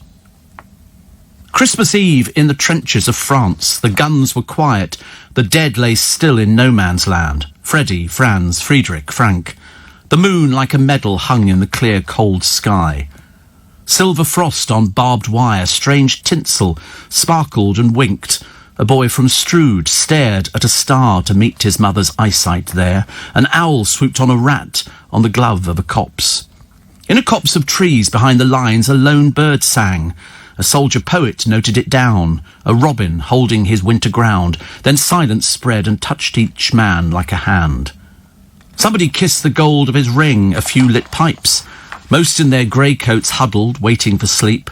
The liquid mud had hardened at last in the freeze. But it was Christmas Eve. Believe. Belief thrilled the night air where glittering rime on unburied suns treasured their stiff hair. The sharp, clean midwinter smell held memory. On watch, a rifleman scoured the terrain. No sign of life, no shadow, shots from snipers, nought to note or report. The frozen foreign fields were acres of pain. Then flickering flames from the other side danced in his eyes, as Christmas trees in their dozens shone, candle-lit on the parapets, and they started to sing all down the German lines. Men who would drown in mud, be gassed or shot or vaporized by falling shells, or live to tell, heard for the first time then, Stille Nacht, Heilige Nacht, alles schlaft, einsam wagt. Cariad, the song, was a sudden bridge from man to man, a gift to the heart from home, or childhood, some place shared. When it was done, the British soldiers cheered. A Scotsman started to bawl the first Noel, and all joined in, till the Germans stood seeing across the divide the sprawled mute shapes of those who died. All night along the Western Front they sang the enemies, carols, hymns, folk songs, anthems in German, English, French, each battalion choired in its grim trench. So Christmas dawned, wrapped in mist, to open itself and offer the day like a gift for Harry, Hugo, Herman, Hens, Heinz, with whistles, waves, cheers, shouts, laughs. A young Berliner brandished schnapps, was the first from his ditch to climb. A Shropshire lad ran at him like a rhyme. Then it was up and over, every man to shake the hand of a foe as a friend, or slap his back like a brother, would exchanging gifts of biscuits, teas and stew. Tickler's jam for cognac, sausages, cigars, beer, sauerkraut, or chase 6 hares who jump from a cabbage patch, or find a ball and make a battleground into a football pitch. I showed him a picture of my wife. Ich siegle ihm ein Foto, meine Frau. Sie, schön, schön. He thought her beautiful, he said. They buried the dead, then hacked spades into hard earth, again and again, until a score of men were at rest, identified. Blessed, der ist mein Hirt, my shepherd I shall not want. And all that marvellous, festive day and night they came and went, the officers, the rank and file, their fallen comrades side by side, beneath the makeshift cross of midwinter graves. Beneath the shivering shy stars, and the pinned moon, and the yawn of history, the high bright bullets, which each man later only aimed at the sky.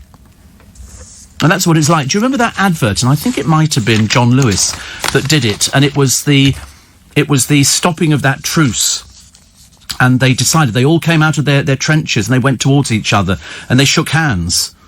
You know, hours before they'd been shooting the hell out of everybody. And then they exchanged and they played football. And then after they played football and exchanged gifts and shown people pictures of their husbands and wives and children, they went back into their trenches and then it resumed. But they'd had to bury the dead. It was a very moving advert. But it was for that one brief moment that somebody said, let's have a truce. Let's have a truce. And that's what we want, isn't it? That's what we want at the moment. We want the truce for sort of the coronavirus. We want it to go away. We want it to go away, stay away, and never come back again. Thank you very much indeed. And Jackie says, Tom's probably like the rest of us, fed up with all the stupid people. Oh, they exist, Jackie. The stupid people. Oh, I'm not wearing a mask. You see them all over the internet. I've never seen so many people. I find it quite fascinating. Quite fascinating. I don't have to wear it. No, of course you don't. If you're medically, you know. But, I mean, why would you want to sort of go out there and not wear it? Surely you'd want to make some sort of effort. But no, I would have done exactly the same as Tom Cruise. So 5 people leave the film. You know, if they don't know how it works nowadays, then there's no hope. We're never, ever going to sort of get rid of it. That's why, you know, if Corey had ever walked in here without his mask on, he knows what would happen. You know, I would be very, very cross. Very cross. Because if I was going into them, I'd either stand by the door so I was socially distancing. Because we're too perfect. We know, because I tell you what, we want to live. We want to live. Who's your favourite reindeer? The one that came with the mashed potato and carrots and onions. We had that in Lapland. I had to explain to the godchildren that we're eating Rudolph. It's just because what else do you think they're going to be eating? They don't have cows wandering about. They've got reindeer, thousands and thousands and thousands of reindeer, and they bring them all in, and then some get culled because they're too old, and they turn them into stew and things like that. It's a bit harsh, I realise. But the one thing you do know, if you go to Lapland, if you're lucky enough to go, you know, when all this is put to the back of us, then you'll love it, but you'll go to bed early. 8:30 you'll be in bed because it's dark. It's very, very dim lighting. It doesn't go bright sunlight. And at the end of the day, after you run about in the snow, you know, you've been on a sledge with dogs and with reindeer and been ice skating on the frozen lakes. And you get back in, you have something to eat, and it's all warm and cosy, and there's a big fire in the corner of this hotel, which is all logs. And you sit there and your face starts glowing. You know, it's like you sit in front of it and you've got right rosy cheeks. You know when you're little and used to blush? Some people used to blush a lot. If you're very pale and somebody go, oh, you've gone bright red, haven't you? You go, stop it, drawing attention to it. Mary says the poem was lovely. It was. It is moving. It is moving. You know, when you talk about, you know, what our soldiers have to put up with, and when you think how many people died. When you think how many people died, I mean, I can't even begin to tell you the numbers. So, you know, in those sort of days, that was, and when it all finished, nobody knew. Nobody had ever realised during the war what post-traumatic stress disorder was. They have no idea. And so if a young lad deserted, they would bring them back and they would execute them. The whole battalion, that particular troopers battalion, would be made to watch their execution. It was a deterrent to stop the others, because if they thought one could get away with deserting, they could all do it. Why would you want to be there? Why would you want to be there? Terrible. But epic poem, says Mark, and Robin Hatfield says very moving. It is, isn't it? But I think that's what death is. I think death is very moving. When we used to see all those people coming back from abroad to Wootton Bassett, I used to find that very moving. I find the cenotaph very moving, honouring the war dead. You know, that's why I can't understand why sort of people sort of, you know, attack elderly people and you think, wait a minute, they've lived through far more than you've ever lived through. And that's why we're good. Steve, I'm your favourite listener in Sydney, says Shane. Oh, we don't like to have favourites. Everybody's wonderful, I've decided. Peter says, coming soon in conversation with Tom Cruise. Well, you see, I mean, you're out of touch, aren't you? We don't do in conversation. Honestly, do try our best, don't we? And George says, I was only used to discos in scout huts. Oh. Scout huts. How lovely. Do you think the GC will stop dieting for Christmas? She's not dieting. That's the whole idea. She's never made one single effort to lose weight. She's had an injection. The injection is an appetite suppressant. She's never dieted. And that's why she's started piling it back on again. I told you. I predicted this months ago. I said, because I know what these injections are, because the first day I took one, and I've got a fridge full of these blooming things, which I didn't use because of the side effects, I didn't eat for the whole day. I completely forgot about eating. It wasn't until I got to the end of the day I thought I better eat something. Morning. Martin says, thank you for your show. I can't stand Gemma Collins. We say it's not I can't stand her. I just don't buy into the rubbish, the hype. You know, where they're sort of trying to make out she's something she's not. You know, I'm into honesty. Margie's got a birthday today, says Stephen in Birkenhead. She listens to you and agrees with everything. You shouldn't agree with everything. That would be dreadful. Absolutely dreadful.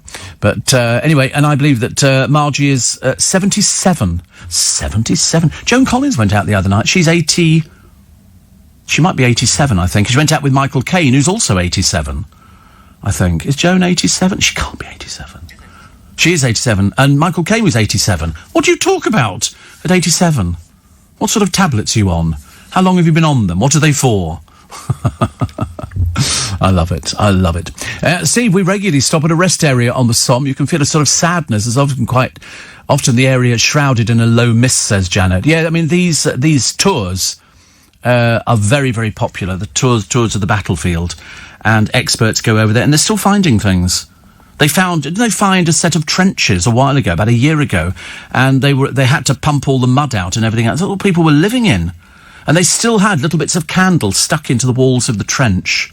with the little stub of candle sitting on the top of it. Sorry? Yeah. It must have been absolutely horrendous. Freezing cold, dreadful illnesses and everything else, and then you stood the chance of being shot. In fact, most of them stood the chance of being shot, which isn't good. Paula said, I've been listening to you for 35 years. My goodness me. Been in bed with COVID since Saturday. Feeling pretty rough, but you're keeping me going. Listen, that's all you can do is keep going. Keep going. It's the best thing. The best thing. If you're listening to the radio, as I said, most people want to listen to the radio because it gives them some sort of... At least we know where we are, don't we? Also... The truce spread along the length of the Western Front and carried on for some time in places. Young people, many teenagers from both sides, showed photos of their girlfriends and families. Realising they were the same. The truce wasn't allowed to happen again. Steve, is it showing where Pastor Jake lives and is he okay? We've not heard from him for a few weeks. This is his busy time. It's his busy time because he's minister of the church. At the church, this is their season, isn't it? This is their season to make sure that everything, goes. Jackie says, I drew a few hundred out of an ATM for cash, Christmas presents. Couldn't believe everyone was a £10 note. I know, I get that. Sometimes you put in, 150 quid or 200 or whatever it is, and out it comes in £10 notes. So annoying. So annoying. Although, go into the Hippodrome, the casino, and the cash machine there only dispenses £50 notes. Which makes me feel a bit better about life. I think if you've got a £50 note, I bet the producer's got a £50 note. He's the sort of person, he saves up. They're quite... And they're bigger notes than usual. Have you got any £50 notes, Jake? You never held one? Oh. Oh, well. It's all... Oh, right. Oh, I see what you mean. All your money's in the bank. The Bank of Toytown. All your money's in the bank. The Lego Bank. Yeah, the Lego Bank. That would be fun, wouldn't it? That would be great fun. Another one here very quickly. I've lost it, actually. Somebody says, I've got newfound respect for Tom Cruise. I know. Some people, they don't even know what the story is. They're already the comments saying, he's wrong to berate these people. Definitely not. Definitely not. He's making films. If you don't know how to socially distance, then you're on the wrong planet. Thank you very much indeed. Oh, we found a plate this morning. We had a lot of trouble with this story. Made in the 1750s for France's King Louis XV. One plate. It was hanging on the wall of somebody's house until somebody went, that's nice. And obviously there were lots of plates. There was probably a dinner service. This one came up for auction. One plate, £120,000. Imagine, I go round my place regularly. Wonder if that's worth any money. Well, that's worth any money. and then I never get rid of anything. I'm just curious. Just curious. And if it's something that, I think is going to be there after I've gone, I'll stick the price on the back of it on a sticky label. Don't want my brother to sort of get rid of something without realising it's cost money. Because sometimes the things that don't look as though they've cost money, it's like, here, I've got this. This, you would not know how expensive it is. It's a Sharpie. And it's black, and it's fine writing. And that is a collector's edition. A collector's Sharpie, yeah. It's fine point, permanent marker. You could write on your skin, and you never get it off again. And that's quite rare. Well, I don't know what era it comes from. I've got no idea. I just know it came in a box with another 50 of them. And all the other ones are all different colours. This is the only black one that was in the box. A rarity. And collector's item. But only known to me and now the producers. You watch, that's why I'm wrestling it out of my hands a bit later on. Go on, give it to us, Steve. Give it to us. The Sun on the front page. We've got Brits urged by boffins to cut back on Christmas plans and celebrate outside if Granny's joining. In other words, don't let Granny in. You go sit in the conservatory, dear. Carol singing last night, Steve, all safe and legal, accompanied by a friend as part of an outreach initiative at her church in Hailsham. Smaller groups of 6 in different parts of town, socially distancing, singing on a lamppost and outside the homes of some elderly parishioners. All good fun. Oh, I love carol singing. You don't see it often enough, do you? Corey tried carol singing. Oh, dreadful, honestly, it really was. Caterwauling. It was a sort of thing. Oh, dreadful. So Gemma Collins got stuck in the bath. Lies. Lies and fake. Lies and fake. What else have we got here? Oh, Tom Cruise had a meltdown. I mean, two crew breached COVID rules by standing too close together. I mean, I'm sorry, if you're that thick, you don't deserve to be on the film. They've had all sorts of delays, but they say Tom has taken it upon himself to try and enforce precautions with a view to keeping the film running. Of course. He said, we are creating thousands of jobs, and then he used a rude word. Well, I would get angry as well. I'd be pretty angry. People go, you can't do that. Tom Cruise was wrong. Well, go away. He wasn't wrong. He was quite right. It's his film. If you were running a business and people were in there chatting away without masks on and everything else, would you say anything? Would you just sit there like a drip? So Danny Dyer, who's Mick Carter, I didn't even know that. I thought he was a hard nut in EastEnders. I thought so. But, of course, if you remember, they've had significant storylines. 1986, cast your mind back. Den Watts confronts Angie after he discovered she'd been faking a terminal illness. His present for her on Christmas Day was divorce papers. We all remember that one. 95, Frank Butcher returned to Albert Square after a year away, much to the horror of his estranged wife, Pat, who'd shacked up with car dealer Roy Evans. Do you remember when Frank Butcher turned up on her doorstep and he was just wearing a bow tie that lit up and nothing else? Do you remember that one? That was a bit of a fright. 2005, Alfie Moon announced he was leaving to travel across America. He seemingly goes without Kat, but she staggers out of the pub and then they drive off together.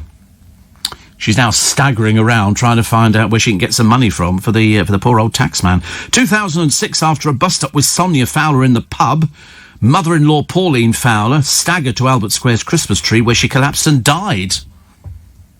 And in 2007, Max Branning and Stacey Slater's affair was revealed when a video of them romping is played in front of all their family and friends on Christmas Day. Love it. Love it, love it. That's what you want, isn't it? You want something like that. You want a disaster. You want a disaster. Definitely. Also, a motorist has been accused of stopping his van in the middle of the M1 and having a kip. He was in lane 2 of the motorway. He's a bit thick, isn't he? They had to taser the driver after he allegedly woke up and tried pushing an officer into a live carriageway. Oh, I've never anything like it. What's it stopping your car in the middle of a motorway? Very embarrassing. Very embarrassing. A dad has ditched what was left of his elaborate front garden Christmas light display after thieves stole it twice. It's a bit awful, isn't it, really? He said, we had some bits stolen last week and then returned. You know what these people are? They're peasants. People who thieve from other people. Oh, I tell you, bring back the stocks, as far as I'm concerned. Rod Liddell's column today, talking about Taken for a Mug by Meg. Oh, she loves the press, doesn't she? Oh, I love the press. I love the press. They're so good to me. Oh, ghastly. But and then he makes a comment about poor old James O'Brien. Don't tell me Rod Liddell and James O'Brien have fallen out. How would that happen? I thought he got it wrong, actually. I thought he was talking about me. Always want to jump on somebody else's bandwagon, but, we'll find it. Also, new Christmas card from Boris and Carrie. Picture of the dog on a Christmas card, because you've got the royal family's Christmas cards, and they all do, pictures of themselves. And that's what they do. And the bad news is... Oh, I've got bad news for you after the news. I'm trying not to be too emotional about it, but it's bad news for many of you. Bad news. I mean, there might be a few fans still left out there.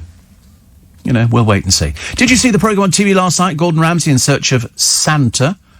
No, I didn't see that one, actually. I've seen them where him, dreary old Gino De Campi, and Fred Siriax, or whatever his name is, sort of attempt to make entertaining television. Very embarrassing. Very, very embarrassing.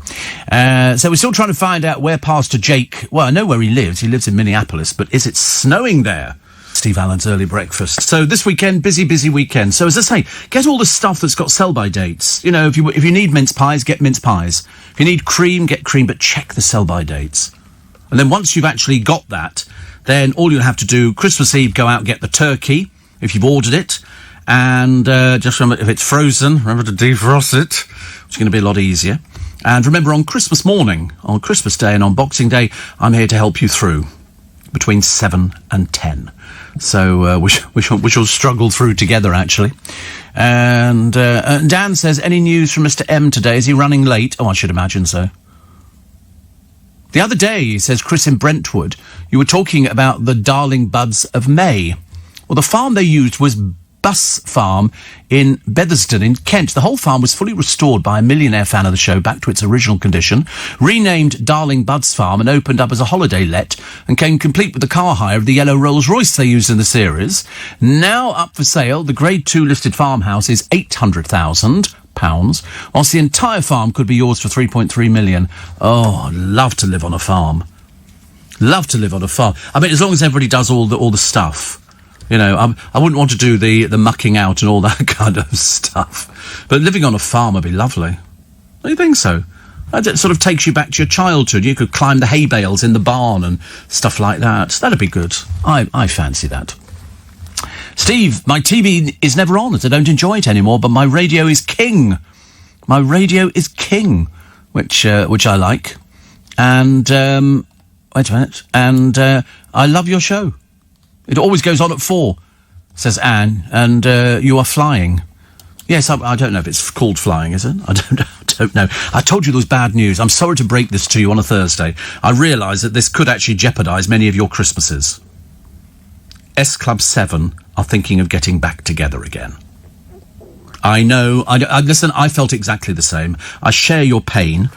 Band member Tina Barrett, who is 1/7 of the group, with John Lee, Rachel Stevens, Joe O'Meara, who was the racist with the Shilpa Shetty incident, Hannah Spirit, Bradley McIntosh and Paul Cattermole. Now, Paul Cattermole left the group. He went out with somebody in it.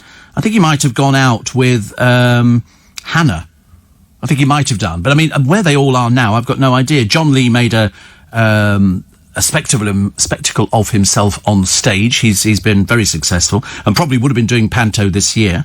But Paul Cattermole, I don't know what he's doing. But they were in talks to reunite. Now, strangely enough, they asked the question in The Sun today, should they bring it all back? And the bloke whose column it is, Simon Boyle, has said no, they shouldn't bring it back, which as far as I'm concerned is better. One of them, Rachel, says, we'd be silly not to now we're older and more credible. No, you're not. Okay, I don't want to ruin it for you, but no. S Club 7 were never sort of, reach for the stars, climb it. I mean, the best that they could actually get would be the student union bars to go and do something. There's 7 of them. The money that they're going to make is not going to go far enough, is it? I don't think so. Gary Barlow has announced that Leona Lewis will be supporting him on tour next year, but you don't need to wait that long to see him in action. He's performed a special set for The Sun. You can watch this Saturday on their website, which is lovely. Also, hopes for Glastonbury 2021, but they're not too sure at the moment. And Amir Khan has spent 17 million on a new holiday home in Dubai. 7 bedrooms, 15 bathrooms. I mean, what in God's name does everybody do with 15 bathrooms? Communal access to the world's largest man-made freshwater lagoon. Oh, communal access. Oh, dear. He's obviously fallen on hard times. There's a gym and a spa, as well as a movie theatre with massage seats. And he said, I've just bought my family a holiday home in Dubai. I mean, listen, if he wants to spend his money, he can do it. I don't know how much he's got. He's got a Lamborghini, a Rolls Royce, and an £100,000 designer watch. And it's lovely. Lovely. But, I mean, I think his wife, Faryal, wants to get out of Bolton. I mean, given the choice, where would you rather live, Bolton or Dubai? £17 million house in Dubai. Listen, boxers make a lot of money nowadays. I sort of agree with, if you want to go and spend it, he's worked for it, go and spend it. Go and spend it, why not? Why not? Loose Women star Andrea McLean sobbed and was barely able to speak, says this report in The Sun, which is a load of old codswallop, because I watched it yesterday. She was perfectly able to speak, thank you very much indeed. So she leaves a programme. She says, I'm like the landlady of the Rovers Return, handing over my bar. No, you're not, dear. Okay, I'm sorry, you've obviously got delusions here.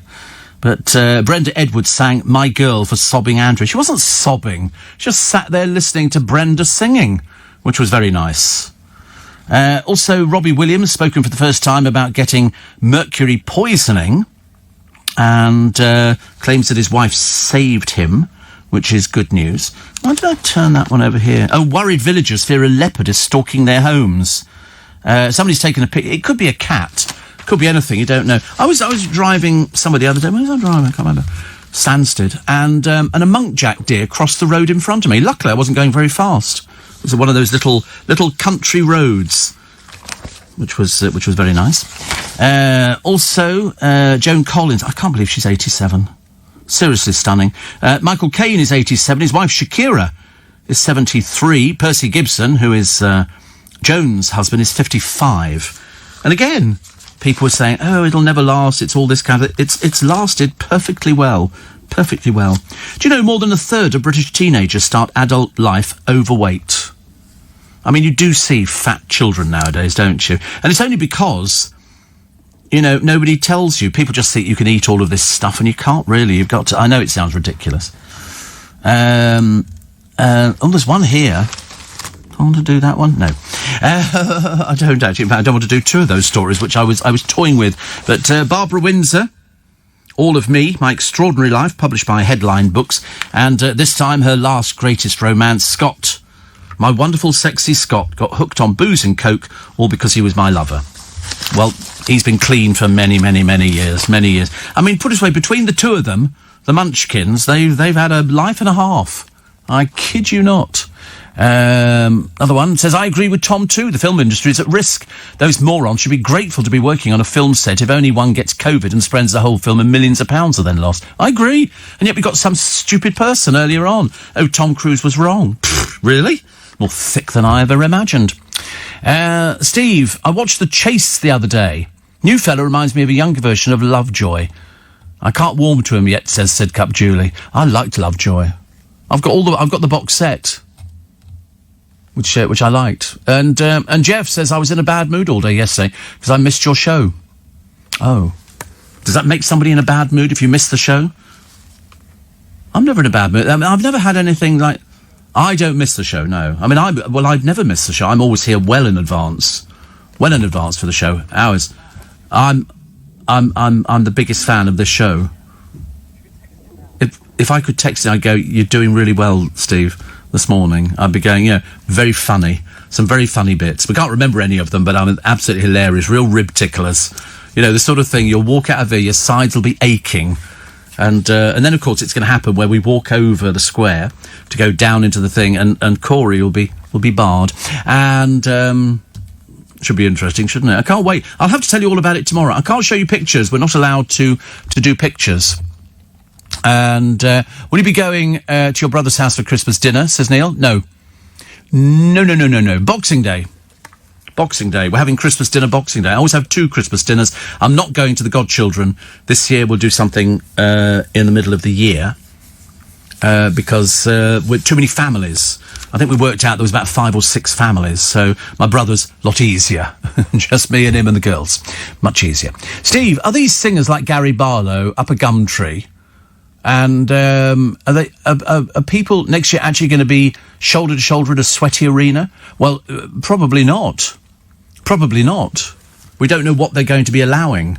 I just know that my friend Richard Spur, who's down next week covering for Darren, had booked into a hotel in London. He sent me a thing last night as I was coming in saying the hotel have just cancelled him because they're not opening. It's a big hotel. It is quite a big hotel. And I was sort of wondering what he's going to do. He might have to sleep in a doorway. Or sleep here. He could sleep here, couldn't he? And he could have a shower. We've got showers here. And he could, get some food or something. There's always somewhere open. It doesn't matter at Christmas, doesn't it? People always, years ago, if you lived out in the sticks, Hungerford or any sort of place like that, Marlborough, there's nothing open on Christmas Day. London, loads of places open, because there's loads of people who don't celebrate Christmas, and thank goodness for them, because it means you go, oh, we've run out of milk. Don't worry. Go to the corner shop. They'll have it. I mean, I haven't decided what I'm going to eat on Christmas Day yet, but it'll be something quite sweet. It'll involve a little sausage, I know that. Cheer myself up, why not? Or a little sort of, I don't know what I fancy, actually. It's funny, isn't it? Some days you sort of think, oh, I'll have that, then other days you think, oh, I can't be bothered. And I seem to change. I mean, I don't know. I keep looking at all these adverts for Deliveroo. You can get all this food delivered for $1.99, and I keep thinking, do I want to do that? I thought, no, I don't want to do it. Festive card this year features a Dylan, draped in tinsel outside number 10. That's Boris's Christmas card this year, which is okay. We don't mind that. We don't mind that. And the Jet Ski Romeo. Do you remember this one? He went across the Irish Sea to see his lover. His name's Dale McLachlan. He's a bit dim. He's never been on a jet ski in his life, and he can't swim. I mean, he's that thick. He didn't wear a life jacket for the 4.5-hour ride to the Isle of Man. Somebody says he's never been on a jet ski. He realised it was stupid, but he couldn't be apart from his girlfriend. Well, he is now because they've sent him to prison for 4 weeks. So, there you go, thicko. Honestly. Because, honestly, if he'd fallen off the jet ski, they'd have to send out, all sorts of special forces to help him back again. What a waste of money. What a waste of money. Sanitizer Claus is coming to town. They've used every gag under the sun. And Kyle Jenner is the highest earning celebrity of 2020 after raking in £436 million. Good Lord, that's a lot of money, isn't it? 436 million. Blimey. And highest earning stars, her. Next one, Kanye West, 126 million. Roger Federer, 79. Cristiano Ronaldo, 78. Lionel Messi, 77. Tyler Perry, 72. Neymar, 71. Howard Stern, 67. LeBron James, 65 million. And Dwayne Johnson, 65 million. That's a lot of money to earn, but 436 million she earns. Wow, that is just, but it's all deals. Deal within deals within deals. And seems to work for them. But, I mean, does it bring you happiness? No. Does money bring you happiness? Probably not. But it's nice to have it. All it can do is buy you material things. So, hence Amir Khan spending 17 million on a house in Dubai. He'll probably live there for a few weeks and then suddenly realise it's not the place for him and he'll want to come back again. I don't know. Always a picture of attention-seeking Maisie Smith. And she was modelling a T-shirt. Poor soul, honestly. She's tried everything. I mean, you might as well just sort of go into... You better put your name down for small reality shows, Maisie, because it's going to finish after this quite quickly. And here's the I'm a Celebrity fan. His name's Bill Parry. He's showing off his own castle. He's covered his home and made a castle out of it. You get odd people like that. Where they sort of go, the interior of the house, they've sort of put fake cladding in and beams and all the rest of it, which is okay. I don't mind people doing that. It's slightly peculiar. What we got? Oh, look, blimey, I forgot. 14 crispy roast potatoes. I keep seeing pictures in all the papers. It's just done to tempt me, I'm afraid. And I was looking at it, and you think, oh, now that's what a crispy roast potato should be like. Quite lovely. Ivor the Engine. Might be a few of you who remember that one. It was very big in the 70s. Could be coming back to the big screen. It's going to be made by Oliver Postgate's son, Daniel. This is about the friendly Welsh train, and it could be a live-action feature film. Oh, right, so it's not going to be animated. Should be interesting. Apparently, lots of people have narrated Ivor's stories, including Rhys Ifans, Rob Brydon, Eddie Izzard and Cerys Matthews. So, all you have to do is sort of take a gentle, humorous family fare off to the charming and eccentric world of Jones the Steam, Di Station, Mrs. Porty, Mr. Dinwiddie, Idris the Dragon, and, of course, Ivor himself. I don't think I must have seen Ivor the Engine, mustn't I? But I thought Thomas was the one who kind of cornered the market in puff-puff trains. Driving home for Christmas, there's, there will be trains running over the festive season, but not as many. Also social distancing. But actually, I've always socially distanced on a train because that's the only way that you can do it. Because there's not that many people travelling on trains, and so they say, when's the best time to travel?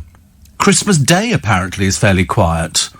I mean, who wants to be there? Trains on Christmas Day? Apparently so, yes. I mean, there won't be a huge amount. It'll be like a Sunday service because, we work in London. London is a 24-hour city. We don't just go, oh, it's Christmas, we're all closing. Bye, see you next year. No. We all, people here are coming into work. I should be popping into work, I think, at some point, like all over it. Because that's going to be the fun thing. I like coming in over Christmas. There's a different atmosphere. Everybody dresses up. I tell you that now. Yes, all right. No, it's not mine. You're obsessed with that sort of half of a Father Christmas outfit, aren't you, Corey? So I thought it went with the sort of invisible Father Christmas who's out there hanging around. I think it's probably part of that. He keeps putting this sort of Father Christmas top on and then taking it off and then putting it on and then taking it off. Is it very warm? Imagine how many people have worn that before you put it on, though. I mean, has it been dry cleaned? No, you don't want to go there, do you? I mean, it's probably absolutely unhygienic beyond any shadow of a doubt. But it's very good. Do you dress up in your household for Christmas? Do you all sort of put on funny outfits? Does your mother dress up, as your mother, and cook stuff in the kitchen? Does she do that? Yeah. Got a nice apron. Will you be driving home for Christmas, as they say? Oh, that sounds like the title of a song, doesn't it, Alexa? And you got the wreath in the car. Oh, fantastic, honestly. How lovely. Do you think your car will make it? Maybe halfway. I mean, should you know? Yes, I was going to say, failing that, just get one of those sort of low loaders.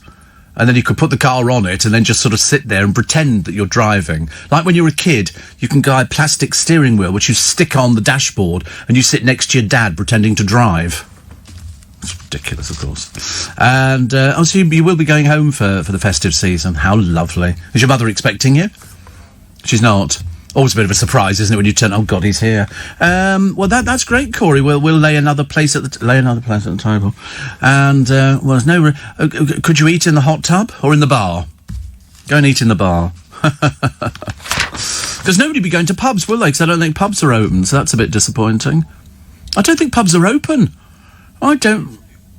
You're in tier 2. Yeah, I don't think they'll be opening anyway. I think I think they've just had to shut them down. Much easier. Nothing sadder than somebody sitting in a pub on Christmas morning by themselves. That's you, is it? You're going to be Billy No Mates. Oh, God, I can't bear it. Can't bear it. I should be sitting at home, actually, after I've done the programme with my bottle of Prosecco. All I'm going to do is watch Christmas films on Christmas Day. I don't care. People go, oh, isn't that terribly sad? Absolutely not. It's absolutely fantastic. It's great. You could sit there, I pop a little bit of food on, might have some bubble and squeak and some little sausages. I don't know. Steve, isn't Christmas without pigs in blankets, tubs of Pringles, Coca-Cola in glass bottles, and chocolate orange and Haagen-Dazs ice cream? Coca-Cola in glass bottles? Do they still make Coca-Cola? They do make... Oh, right, okay. That's quite a nice idea. But you're right, actually, tubs of Pringles and maybe a salad cream dip. Salad cream dip on top of Pringles is like, woo-woo. Or failing that, a crisp sandwich. You get some nice fresh bread, butter it, both sides, crush up crisps, put them in there, a little bit of cheese on the top and a little bit of mayonnaise. You'll be happy for weeks, I promise you. Unlike poor old Jessie Wallace. Now, we know about Jessie Wallace because we know that she's very bad timekeeping. And if you remember, Barbara said on the interview she did on the television with Piers Morgan, she said she gets very short-tempered, Barbara did, with people who are late. There's no excuse for being late. Anyway, Jessie Wallace's company has finally been wound up, owing the taxman 40 grand. The company owed almost 70 grand in unpaid corporation tax and VAT, which liquidators have been trying to recoup ever since. But I just don't know where people are supposed to produce money from. I mean, I really don't know. She had paid a lot of money, but that only, went to cover legal fees. In the end, there was only enough money to pay out 27 grand out of the 70 grand owed in tax, as the liquidators finally wound up the business in documents lodged with Companies House. Because if you're with Companies House, you've got a company, and you remember, you can just access everybody's finances. Somebody wrote to me once, it was so funny, they went, oh, I've just seen how much tax you paid last year. Because there's obviously another Steve Allen who's registered with Companies House, which of course isn't me, so I thought it was hilarious. But instalments, I mean, she had agreed to pay back the loan at £1,000 a month. £1,000 a month. But if you don't have any work coming in, and she was working on a few other things. She went back to EastEnders in 2018. Early this year, she was off work for 2 months. After an incident while filming for the 35th anniversary, bosses reportedly made the decision to write her out of the series for 2 months to let her sort herself out. That's what they put now. So there's no chance of getting this money. You cannot get, as they say, blood out of a stone. She hasn't got the money, and they go, listen, she can pay back £1,000 a month, and they go, but she hasn't got £1,000 a month. I don't know what people think everybody earns nowadays. Also, look at these. I tell you what's very nice, which I quite like in the Christmas party food. I like mini duck spring rolls. They're very nice. I can get quite excited about a duck spring roll. Also, sticky chicken kebabs. I can get very excited about. And little mini chicken Kievs. You know, if you're going to have a little bit of what I call comfort food, that will be it. Here they are, the world's most shy retiring couple. This is Harry and Meghan. And to be honest with you, the longer they stay in America, the happier we will all be.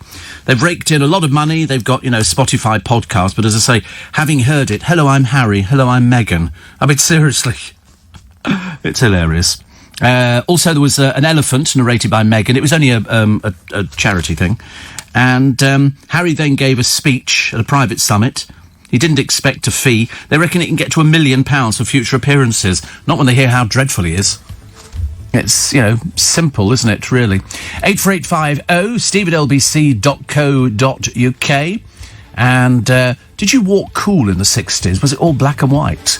The 60s was cool. Although, if you can remember being there, it wasn't. Pubs have never been open on weekend. This is the weekend where people will be checking to make sure that they've got the presents and the trees right. And still people are buying trees. Still people, this will be, I think, the busiest weekend. And then if you get it all done over the weekend and you start early, and I can help you start early, it's a case of, have a bit of a rest next week. Put your feet up. Rest. Watch some Christmas films. Listen to some festive music, or, tune into LBC, which is possibly the best thing that you can do. The Duke and Duchess of Cambridge have released their adorable Christmas card, which features George, Charlotte and Louis. Well, that's what they do. They only ever release a picture of themselves at Christmas. You won't, as I say, you'll never see Sandringham or Windsor in the snow. It will always be a picture. But I'd love to know how many they send out. And do you think Harry will be sending out a card this year? I mean, they can afford it, can't they? But as I say, as long as they stay in America, we should be fine. Noel Gallagher called Prince Harry a do-gooder that feels sorry for the royal family. Yes, I can well imagine. Well, it was all too much for Harry. All too much. I mean, at the moment, it seems to be her getting the coverage, and he appears to be sort of sitting at home twiddling his thumbs, which I'm sure they'll come up with something. But if the podcast was anything to go by, and the bit that Nick Ferrari played us yesterday, I mean, to be honest with you, it's not the best I've ever heard. In fact, it's far from it. Far from it. Very disappointing, because the trouble is, he's not the brightest penny in the box. He's Harry. He's Harry. He can't sit down and talk about world politics unless somebody writes it for him. There's also Christmas treats do not come sweeter than this gift. A little girl called Myla, who's 7, shows off the world's largest selection box. It's got 84 different items. 84 different items. It's 8 foot by 4 foot, made from a printing firm in Skelmersdale in Lancashire. The director says it's the perfect present for any chocoholic. There's something for everybody. Beware on this one. It says it's been made up. 80,000 calories. 80,000 calories. That's a lot. So it's a one-off. It's not commercially available. They're going to raffle it to make money for charity. It's good news, isn't it? I like that idea. I'm very happy with that. I do have. Oh, wait a minute. It's like working in a kitchen here, honestly. I've got some make some noise goodies for you. Now, we did this yesterday. It finishes tomorrow. And so before Christmas Day, we could be making a very special delivery to you. In your special Christmas gift box, if you're lucky enough to win, is a PlayStation 5, an iPhone 12 Pro, Apple AirPods, an Apple Watch, a 58-inch television, £300 to spend at Waitrose, and the top 10 must-have toys. I mean, that's quite a package, ladies and gentlemen, quite a package, and it'll all be delivered by Christmas. Now, for your chance to win, you text Xmas, just XMAS, that's it, and send it to 84850. So Xmas, XMAS, 84850 is where you send it to be in with a chance. A voluntary donation of just £3 from every text supports Global's Make Some Noise emergency appeal. Now, you've got until 6 p.m. tomorrow to enter. Keep the phone handy, as we get ever nearer tomorrow. And then if it rings and you pick it up and somebody goes, is that Steve? You go, no. Sorry, wrong number. And you could be winning all of this stuff. The PlayStation 5, the iPhone 12 Pro, the Apple AirPods, the Apple Watch, the 58-inch television, £300 to spend at Waitrose, and the top 10 must-have toys. Standard network rates apply. You need to be 18 or over, and you're playing across participating radio stations and regions. Now, rules are at makesomenoise.com. So what do you have to do? Get your phone out, send a text to Xmas, XMAS, and send it to 84850. And good luck, because that is... In fact, actually, we've been lucky. In 2 years that we've done this, we've had two of the winners have been listening to this programme, and it's somebody from this programme who ends up walking away with the prize. It's open to everybody, but we've actually been just really lucky. Really lucky. So why not go for it? It's only going to cost £3, and we can do a lot with £3, and you could do a lot with all of these. I mean, even the 58-inch television. That is huge. I mean, that's a big telly. I don't think we've got any televisions that size in the building. That's a 60-inch, isn't it? I mean, can you tell the difference between 58 and 60? It's nothing, is it? It's teeny tiny. So, I mean, I don't know what size these ones are. These might be 36 inches. 32, that's right, I don't know, I said 36. 32 inches. Good though, isn't it? Very nice. But that's a nice package of goodies, which you can either give away, keep, or you can do whatever you want with, which is lovely. Lovely. You'll log on with the socially distanced Santa. You will be doing that, won't you, on Christmas Eve, following Santa. You can follow his reindeer on NORAD, which I think is really exciting. And we always follow it. We always try and find out where he is, and they always enter into it. And it's just brilliant. I love it. So Jessie Nelson, she's quit Little Mix, saying she struggled with the pressure of being in the group. Now, I'm hoping, and I've said it a million times before, because she's had issues, big issues, and it's struggling with the pressure of being in a group. So I'm hoping she's coming out of the business completely, because quite clearly this is making her ill. I would hate to think that, she's going, oh, well, actually, I've been in the recording studio and I've recorded some, I'd be going, no, I'm sorry, dear. I'm sorry. You weren't in the group, Little Mix, who now are going to go ahead as a threesome. And it won't survive. It really won't. A threesome just doesn't quite look right. Even though they're fine, didn't work for One Direction, didn't work for, Take That, had to sort of split up and then come back. And Robbie Williams, sort of just floated around in the ether. We had no idea what he was doing half the time. So whether or not Jessie Nelson's career survives, I mean, even, is it Louise Redknapp who sort of poses in her undies quite a lot of the time? I mean, she was in a group called Eternal. Well, I mean, her career's not been kick-started. Sarah Harding tried to do it after Girls Aloud. That didn't work. It really doesn't. Somebody should write a book. Is there life after you've been in a group? And 9 out of 10 times, there ain't. Nicole Scherzinger. Yeah, she was Pussycat Dolls, wasn't she? Well, they're not together anymore. I saw them at a Royal Variety. Beyonce. All the single ladies. Up and over. She was very good. I quite liked her. And she was in a group, wasn't she, as well? Yeah. What was it? Destiny's Child. So, the writing on the wall does not look particularly promising. Even though Liam Payne is saying the sentiments echo Zayn Malik's departure from One Direction, because people don't realise, and I know it seems ridiculous, but you only have to watch the breakdowns of the people in things like Made in Chelsea or Made in Essex or Somebody in Essex, and to hear, I mean, to listen to the lies that emanate from these people's mouths, and the language has got worse in Towie. It used to be quite normal. Nobody was swearing. Now they're effing and blinding all over the place.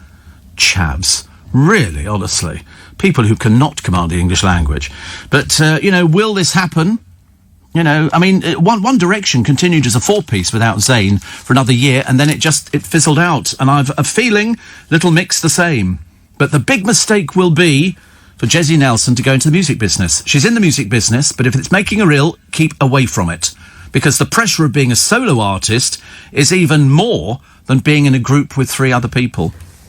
I merely tell you as somebody who observes from the outside. Do you know, Glastonbury could be streamed?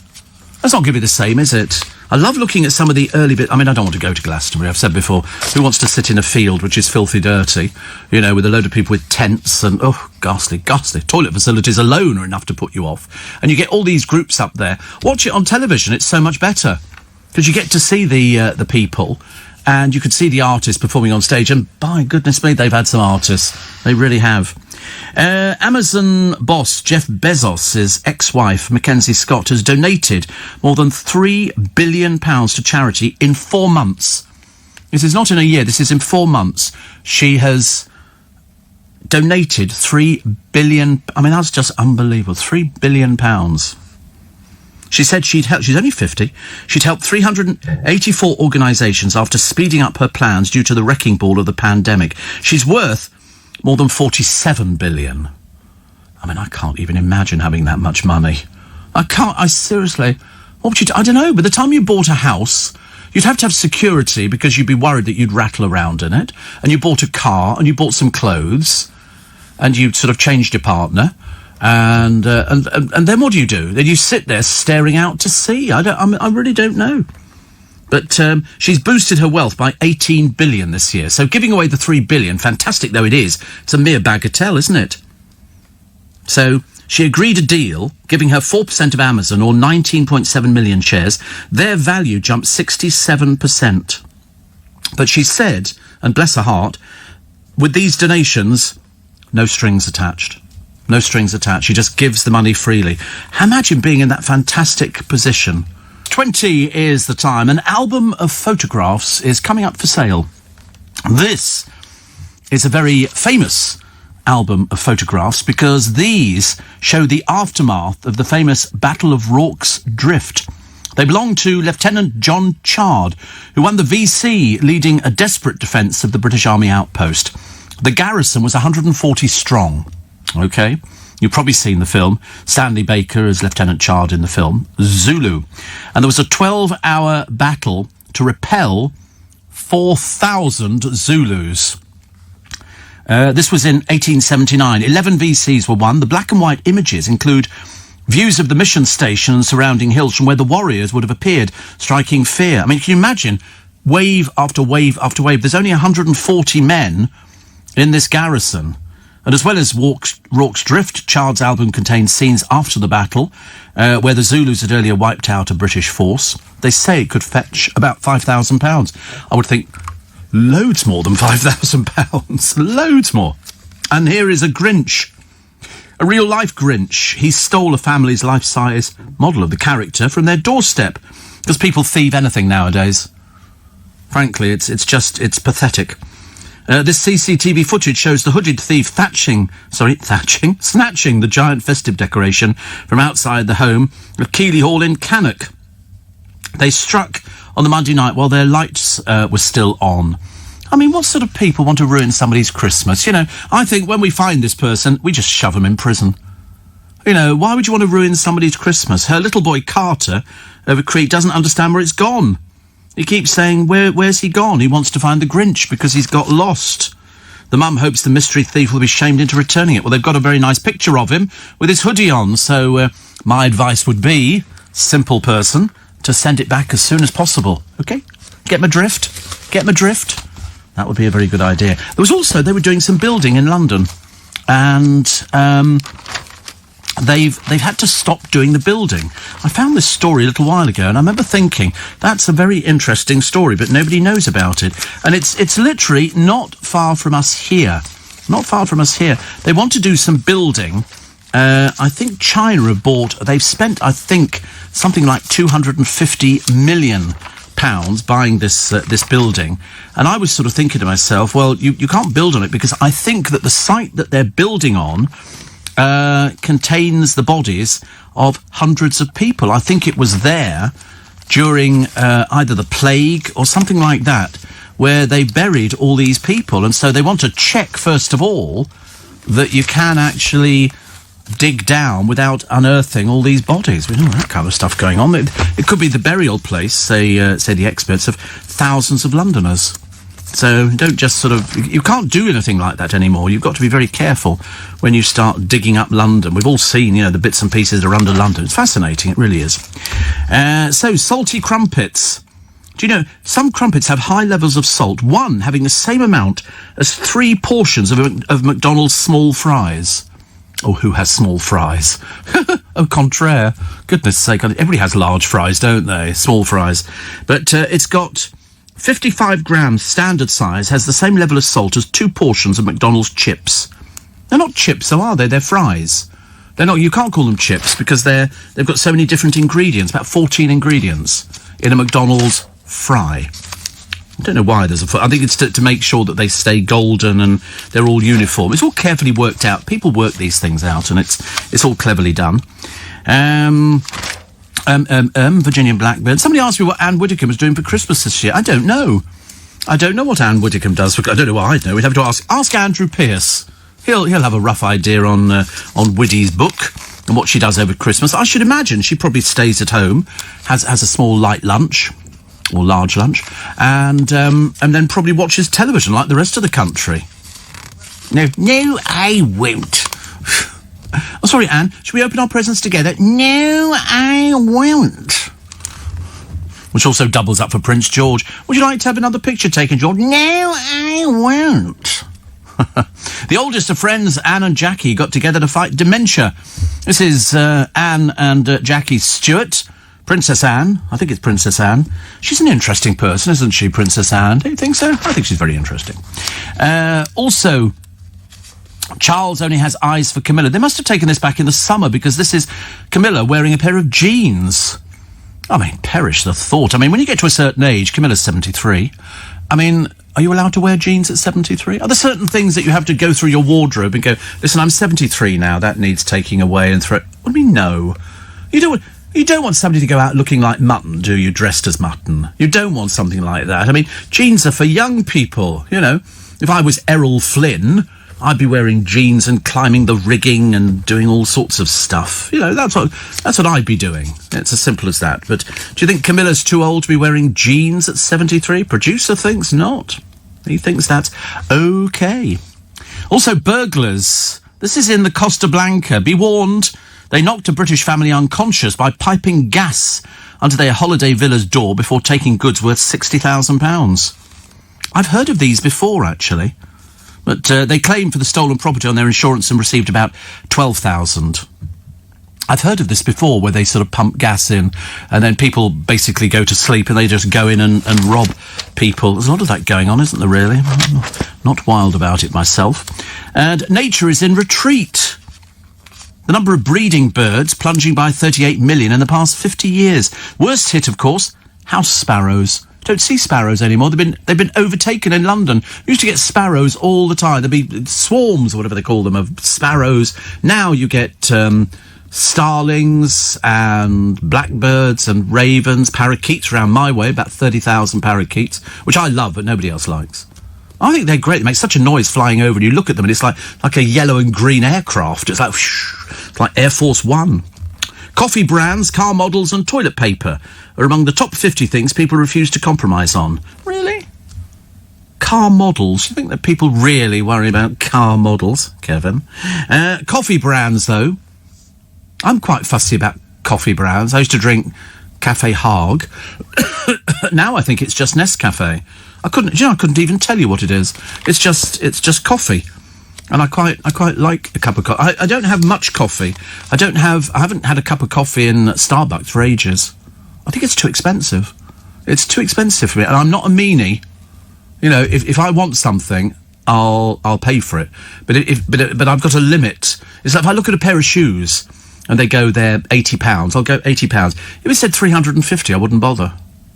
I can't kind of, although I did do that some years ago, if you remember, that I went into a shop, I think it was Russell and Bromley's, and they didn't appear to have prices on their shoes, and I picked up a pair and they were really lovely. And when I wore them in here, people used to say, nice shoes. Nobody's ever mentioned shoes before. And so I picked up a pair, then I found another pair that looked similar. So I bought 2 pairs. And so, if you'd like to come over to the cash desk, I'll do those for you, And would you like the boxes? No, just put them in bags, separate bags. And then she did the thing, £700. for 2 pairs of shoes. I nearly passed out. But of course, you can't lose face. You can't go, I can't afford that. You know, I'd have gone broke to buy them and then sort of made sure they lasted for donkey's years. But £350 per pair of shoes. I thought that was like, woo, expensive. But then somebody told me if you have shoes made for you, you can pay thousands, hundreds and hundreds of pounds to get some nice made shoes, which I've often thought would be a little bit of a treat. Quite fancy a little treat. The game show Celebrity Crystal Maze is coming up very shortly. Here we go. Michael Owen, former footballer, Debbie McGee, Matt Edmondson, who? No idea, singer and dancer Kimberly Wyatt, and Chris Hughes. Who? Who's he? Oh, and this is supposed to be Celebrity Crystal Maze. I've only ever heard of, I've heard of Michael Owen and Debbie McGee. I think I might have heard of Kimberly Wyatt, but I mean, Chris Hughes and Matt Edmondson, total mystery to me. Total mystery. But I suppose somebody knows. Their mothers obviously know who they are, don't they? And they obviously like them a lot, which is very nice. Coming up to 6:30 this morning, I'll run through the other front pages. So we had a lot of people writing in saying you're not serious about S Club 7 making a return. Unfortunately, I fear it might happen. Let's hopefully it won't actually happen for sort of very long. A bit like Little Mix, isn't it? You know, one person leaves. I wonder what she's going to do. Perhaps she's going to go into acting or something like that, but I hope she stays well away, in theory, from the showbiz that made her ill in the first place. Unless, of course, this has always been on the cards, in which case we'll never find out, will we? So, Guardian, the Prime Minister in this stark warning, rein in the Christmas celebrations. That's all you can do. Rein in the Christmas celebrations. You know, you can have Christmas. Not if you're Kevin. You can have Christmas and you can enjoy yourself. Just go easy. Just go easy. So for some reason, the Telegraph think that you want to see a picture of William and Kate and their three children, adorable children. But so they should be. So they should be. Listen, what a privileged lifestyle. What a privileged lifestyle. Police funding rises to 15.8 billion. Also, the Chancellor's declared he must rein in government borrowing next year and signalled his opposition to a one-off health wealth tax to pay for the coronavirus crisis. Rishi Sunak reckons that, you know, government borrowing hit more than 22 billion in October, a record total for that month. Wow. Scary, scary. Daily Mail this morning. Boris Johnson, the fright before Christmas. Such a good line. Such a good line. And here she is. She's taken on the Amazon Olympics. She is a young Wonder Woman played by a 13-year-old British actress called Lily Aspel. And she's doing so again in Wonder Woman 84, which opened yesterday with Gal Gadot as the grown-up version of the heroine. I never quite got into Wonder Woman. I only remember that somebody went, Wonder Woman, and that was it. I didn't actually know anything else at all. Rising British star Naomi Ackel has been classed as Whitney Houston in a new film about the late singer's life. I hope they're going to be honest about it. I don't like sanitised versions of people's lives. I like, you know, if you're going to do it, get it warts and all. Get it warts and all. That's the only way. Plus, here they all are, a convoy of supercars roaring through the capital, watched by a crowd. I say a crowd, a bunch of dimwits by the look of it. And people trying to make their point about social distancing. And it's these people who drive through London. They're very irritating. They're very irritating. And they just drive their fast cars and they rev them vroom, vroom, vroom like that. And there's always the poor prune who sits in the passenger seat, looking out the window plaintively, wishing that he could afford a car like this. But of course he can't. UNICEF stepping in to feed hungry British children. 1,800 families struggling. 1,800 families struggling. Also, from Downton to Baywatch, Lily will play Pam. This is Lily James, starring as Pamela Anderson. How on earth you star as Pamela Anderson? I've got no idea. Especially when Pamela Anderson is still alive. Do you like fan of Pamela Anderson, were you? Oh, she's great, yeah. I think so. And when she sort of ran up the beach in that red costume. I used to do that. I'd run up the beach and sort of gaze behind me as my tousled hair was flowing in the distance, mainly all over the family sitting just behind me with their egg and cress sandwiches. And the Hoff, yeah, he was the only one who looked so old and ancient when he appeared on that programme. I mean, how many people have you seen working on a beach who've got hairy chests? Nobody! They shave it off.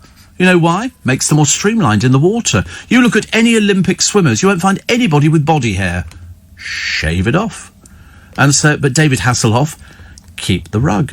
And so there was this rather small, naff little Afghan rug spread over his body, which was very sweet. In The Godfather the other day, they had one of the actors in there, a very well-known actor whose name I can't remember, and they had him lying down on a table having a massage. He was covered in hair. He had it growing up his back, over his shoulders. It was just, in fact, it was everywhere except his head. Hair all over the place. And I remember thinking, I mean, you'd have been waxed, wouldn't you, before you'd make a feature film like The Godfather? And if you're going to be somebody on Bondi Beach, you know, like a gazelle running down the beach, or Pammy Anderson, oh, he didn't see her. I mean, she had a no-no. She was body shaved before she went anywhere near that red bikini. But yet the Hoff just looked as if he was sort of terribly unfit. And Pamela Anderson said, da, da, da, da, running up the beach. I didn't like the programme, actually. I didn't actually understand it. I thought it was a bit naff. But it turned her from a nobody into a star. And David Hasselhoff, who, of course, had already done Knight Rider, which we liked. We very much liked Knight Rider. The Talking Car. Well, Michael, you remember that one? Remember the Talking Car? No, you remember it. Yeah, I thought so. Everybody... Why can you not remember it? What were you watching in your household? Trumpton, I suppose, and Windy Miller, and all that kind of thing. Let's look through the round window today. You know. What do you see? So here's a picture of Sandy Shaw complaining about Spotify giving Meghan and Harry millions. Oh, I agree, totally wasted on two talentless people. Also, social distancing on footpaths is causing devastating erosion. I saw a path the other day, and it used to be the original Roman road to Londinium, I think, and it's all overgrown, but you can still walk the Roman road, which I thought was brilliant. I'd love to go back. You know, if you could click your fingers and go back to a period in history, I'd quite like to go back to Roman times and just have a look round. I don't want to be visible. I'd rather be invisible, and then I'd quite like to be in Dickens' London, because I reckon it was filthy, absolutely filthy. But you could have a lot of fun with the clothes, couldn't you? Sort of turn up like Marty did in Back to the Future. And they're looking at his clothes. Where did you get those? What are those? Wearing his puffer jacket. And I got a puffer jacket. And very nice it is too. I feel as though I'm some sort of trendsetter, you know, for sort of the middle-aged generation. You know, for sort of people who think you have to be over a certain age to wear jeans, or under a certain age to not wear jeans. And I don't know whether or not Camilla is too old to wear jeans. I'm not sure. Corey thinks not. He actually thinks... You think it's good for wearing jeans? Perhaps. Would you approve, Jake, of your mother wearing jeans? She's 50, that's fine. She's 50, OK. Does she possess a pair of jeans? Oh, she only wears jeans. Oh, very chav. And so that's quite nice, isn't it? So she just wears jeans. Does your mother wear jeans? I bet she doesn't. I bet she's got one of those nice skirts, and she's got a pinny on the front. You know, she keeps a duster in and keeps dusting something every 5 minutes. I think I've seen your mother in so many old British films. She was in there all the time. I can't see your mother in jeans. No, probably not. I'm just going... Corey, can you get the basket? I'm just going down to pick some apples in the orchard. Oh, down the bottom of the garden, you know, past the hot tub, you know, ducks swimming in it, going, this is fab, isn't it? Heated water. What could be better? And then we can have a drink in the bar later. Very nice. Florida neighbours snub the Trump bid to move in after the White House eviction. What does he want to move into there? This is a place called Mar-a-Lago. Why would he want to go there? He's got Trump... Have you seen his apartment? I could live in that. Something that's all gold and bronze and... oh, yeah. Try and keep me out of it, I tell you. I'd be there. I'd be happy. I've always wanted sort of one of those big apartments with a swimming pool on the roof. An infinity pool. There's a very tall building in Singapore or something like that, and they've got an infinity pool, and it looks like you're falling off the edge of the building. Frightens the life out of me. I couldn't actually go anywhere near it in case all of a sudden the building collapsed, you know, with the weight of the water. I get very panicky over funny things, actually, now. Apparently, Snowball cocktail is Advocaat and lemonade, says Pamela. It's not a cocktail, it's just a snowball. Advocaat and lemonade. Eggnog. Good God, we had those donkeys years ago, but it's not a cocktail. You know, cocktails are sort of... You just put the Advocaat in, then you top it up with lemonade. That's like saying gin and tonic is a cocktail. It's not. 14 minutes. There's the carousel ride to go on as well. Goodness sake, honestly. The Queen's Zulu painting given a colonial warning. That's 2 mentions of Zulus on the programme this morning. And bowel cancer, they say, may be a bigger risk for fat women than fat men. Which is not such good news, is it, really?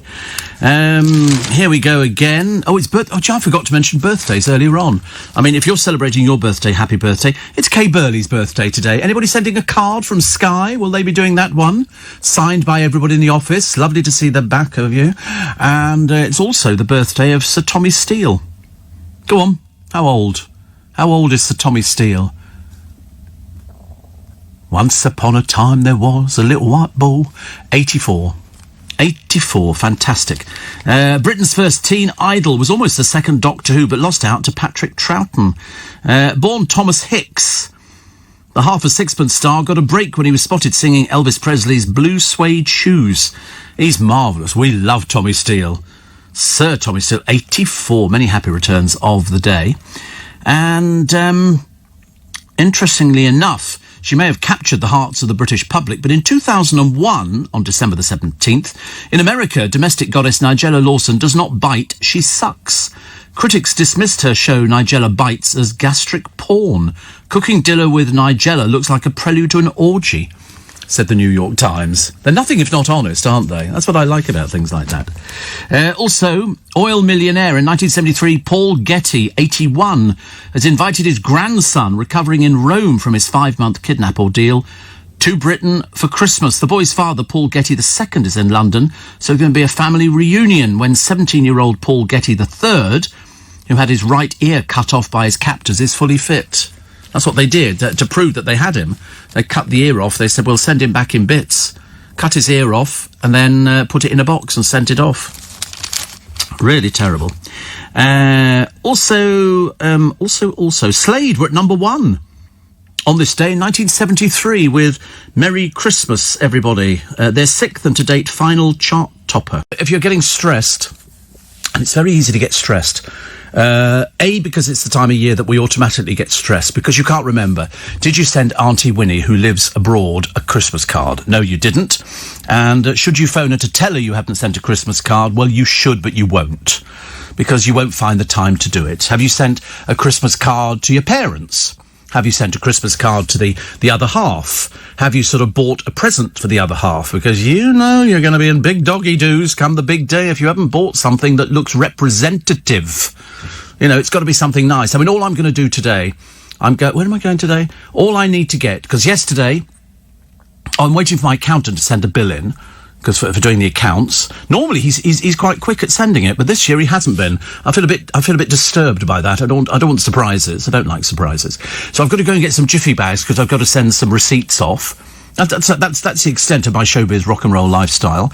And then I'm going to John Lewis to go and buy a bottle of Gucci perfume for my brother's wife for Christmas, and then I might get. Oh no, I've got some old Christmas cards. That's all right. And for my brother's girls, and just put some money in there, and that will sort that one out. And for the godchildren, they've already had a Christmas card. They all had a joint one this year, one of our moving musical Christmas cards, and then we'll sort them out later in the year. Once we've got through this blooming thing, which is nice. We've had some lovely presents delivered. Seriously, lovely. Today's was the most unusual. Big. It was a big box, and I always get Corey to open things, so if anything's going to happen with it, like sort of Mission Impossible, I'm sort of well away from it. And we opened it, and it was a whole box of Satsumas. Who's the lucky boy? And with it came a letter, and this is really bizarre. Kevin McCauley is the director of the Fruit Basket, and he says, knowing your love of Satsumas, can't hide it away, can you? He says, I thought this little gift would go down well. I own a greengrocer's in Stubbington Village in Hampshire. I know Stubbington Village really well. Really, really well. He said, when I saw how good these Satsumas were, I knew you'd appreciate them. Like you, I've been unwell recently, and listening to the show in the mornings has kept my spirits up. He said, it's taken my mind off the pain I've been in. Oh, listen, I spend my life with Anodin Extra and things for cystitis and all sorts of other, which is gone now. When I spoke to the doctor yesterday, he said, everything all right? I went, yeah. I said, I've had cystitis. He said, I know. He said, I've looked at the thing. He said, how is it now? I said, well, it's 100 times better. 100 times better. But anyway, he says, unfortunately, our new home delivery service goes all across the south of Hampshire, from Southampton to Portsmouth. Doesn't reach London, but he said, I know that you will keep supporting your local greengrocer. He said, us greengrocers need all the support we can get. Like so many others, the wholesale side of the business has struggled this year. We can only hope next year will be better. Kevin, I'm sure it will be. Thank you so much for that. As you can well appreciate, I'm sharing the Satsumas with the news desk today, because there's a few of them in, and I've said to them, listen, you help yourself to Satsumas. They're from Kevin, from the Fruit Basket Limited, based in Stubbington Village in Hampshire, which is just down the motorway for us. Well, from London it is, straight down the M3, just keep going, veer to the right-hand side when everybody else tiddles off to Bournemouth. Keep going, Junction 9. Obviously, I know it, Kevin, I know it so well. I do the route regularly. Don't ask why. I just do it. And so thank you very much. That was very much appreciated. People always appreciate that. Sometimes people send stuff in and they say, listen, share this with your boys. And so we will be doing just that. Well, at least we can read what we're going to be doing on the programme now, because we couldn't read it before. But it doesn't matter. We've got loads of your cards that arrived in, and we've got the papers, and hilariously, I have to do this at the beginning of the programme because otherwise it'll just burn a hole in the desk. It was only a short while ago that Laura Whitmore was one of the most boring people under the sun. And she's here and here. And then luckily she tags on to some bloke from Love Island, and the next minute she's co-presenting. So at least he gave her a job. And then, blow me down, it was only in the papers a few days ago, she's got married, secret wedding. And then today, she's up the duff. She's pregnant. And so there's loads of pictures. They must have been filmed over the past, week or so. I mean, it's obviously her parents have gone, get yourself down the aisle. Do not walk down the aisle pregnant. Makes you look stupid. So she's now pregnant. And so there's loads of pictures are in the paper, like, woman has baby. Shock horror. And so here she is. Such an attention seeker. Such an attention seeker. It really is very embarrassing. Very, very embarrassing. All I want for Christmas is... Not my two front teeth. I know that was the one we all thought of. No, all I want for Christmas is the present I've bought myself. There is a new trend out there. People treat themselves. Sometimes I do it. I haven't done it this year. But I will go and treat myself to something. I remember saying before to, the people who look after all my bits and pieces, I said, should I go out and buy this? I wanted to go and buy a watch a few years ago. And it was quite an expensive watch. I mean, not stupid expensive, but it was quite expensive by my standards. And so I phoned up the person who looks after my account and say, could I go and buy a watch? And she went, of course you can. And I went, oh. Then I went back and I looked at the watch in the window again. And it's a very nice watch. It's a very shiny watch. It's very, and it's sort of, it doesn't cost an arm and a leg, but it's not cheap. By my standards, it's a little bit... Anyway, and the more I looked at it, the more I thought, now I know I can buy it, I don't want it. Isn't that funny? Before, I was looking at it thinking, oh, that'd look nice on my wrist. And there's a few people around here who admire watches. It's never really bothered me. It's never really bothered... I've had fake, I've had real, I've had all sorts of things over the years. And it's never actually bothered me. But I always like it when somebody goes, have a look at your watch. They go, oh, that's nice. What is that? That's a Patek Philippe. And you sort of... But the more I looked at this watch, and it was a nice one. It was a nice make. And I have another watch from the same company. And the more I looked at it, the more I decided I didn't want it. So I then go back home, and the person phones me in, and so she says, did you buy the watch? And I went, no. She said, why? I said, because I decided now I can buy it, I don't want to have it. Isn't that funny? That is the oddest thing ever, but I am slightly peculiar. In fact, given the choice, having a watch or having the injection... For COVID-19, I'm going for the injection. That would be it.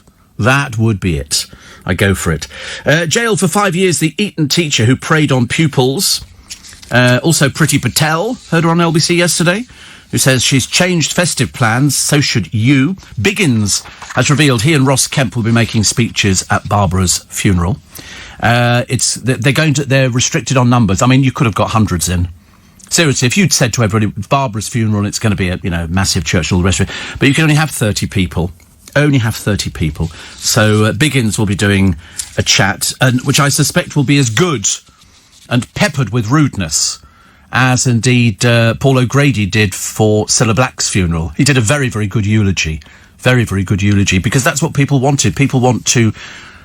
to lighten the load.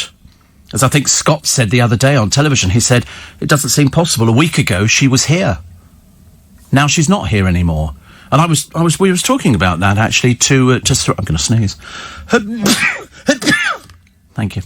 And we were talking about not appreciating things. I said, I appreciate things on a daily basis.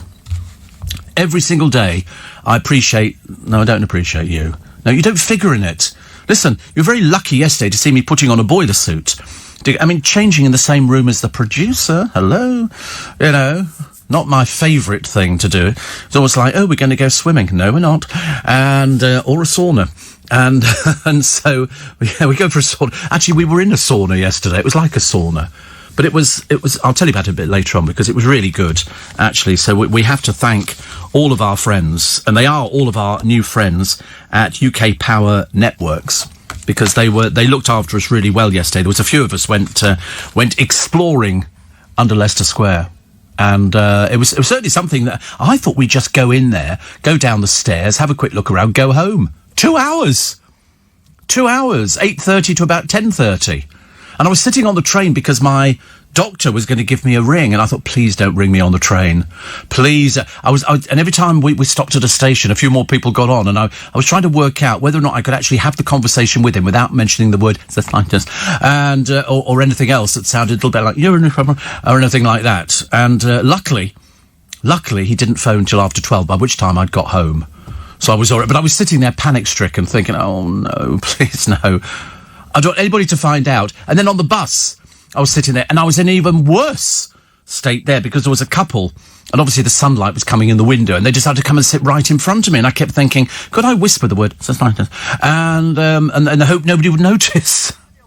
I know I've said it on the radio, but it's not the same as sitting on a bus where it goes really quiet. Somebody's going, he's got cystitis. It's different. If I mention on the radio, then people can talk about it. I can't hear you. Well, some presenters claim that they can. And, but on the bus, they'd have hung on every word. And especially as I normally follow it up with, is it possible to get some new needles? That generally freaks people out. I've been into the chemist before now to see Mr. Shah and gone, can I have a box of needles? People visibly move away. I don't know what they think I'm doing. Well, obviously injecting. Also, what was the other one that I quite like? Jamie Redknapp out on the town with his girlfriend. She's Swedish, and so she likes meatballs. And their photographer friend to take a picture, which is lovely. Campo de Gino, the one on the television with these sort of, I talk like this. And I'm thinking, why are you talking like that? You don't pick that up in prison, do you? But anyway, he went swimming in a mankini. And to be honest with you, the worst you can say is, you need to fill it out a bit more, okay? I don't want to embarrass you. Also, bad news, return of the mullet. You get certain women in certain parts of America, they've got mullet hairstyles. It was never an attractive look. Seriously, it wasn't. Never an attractive look. Also, the new Dull Men's Club calendar. These are men who are a member of a club, people who have an obsession with jigsaw puzzles or telegraph poles. No, seriously, and they take pictures of their favourite sort of things. Very interesting. Mount Etna's gone up again, but it's just you get the sort of cloud that goes up. Honestly, volcanoes, aren't they amazing? Aren't they amazing? You never thought you'd turn on the radio and go, some bloke's talking about aren't volcanoes amazing? I think they're fantastic.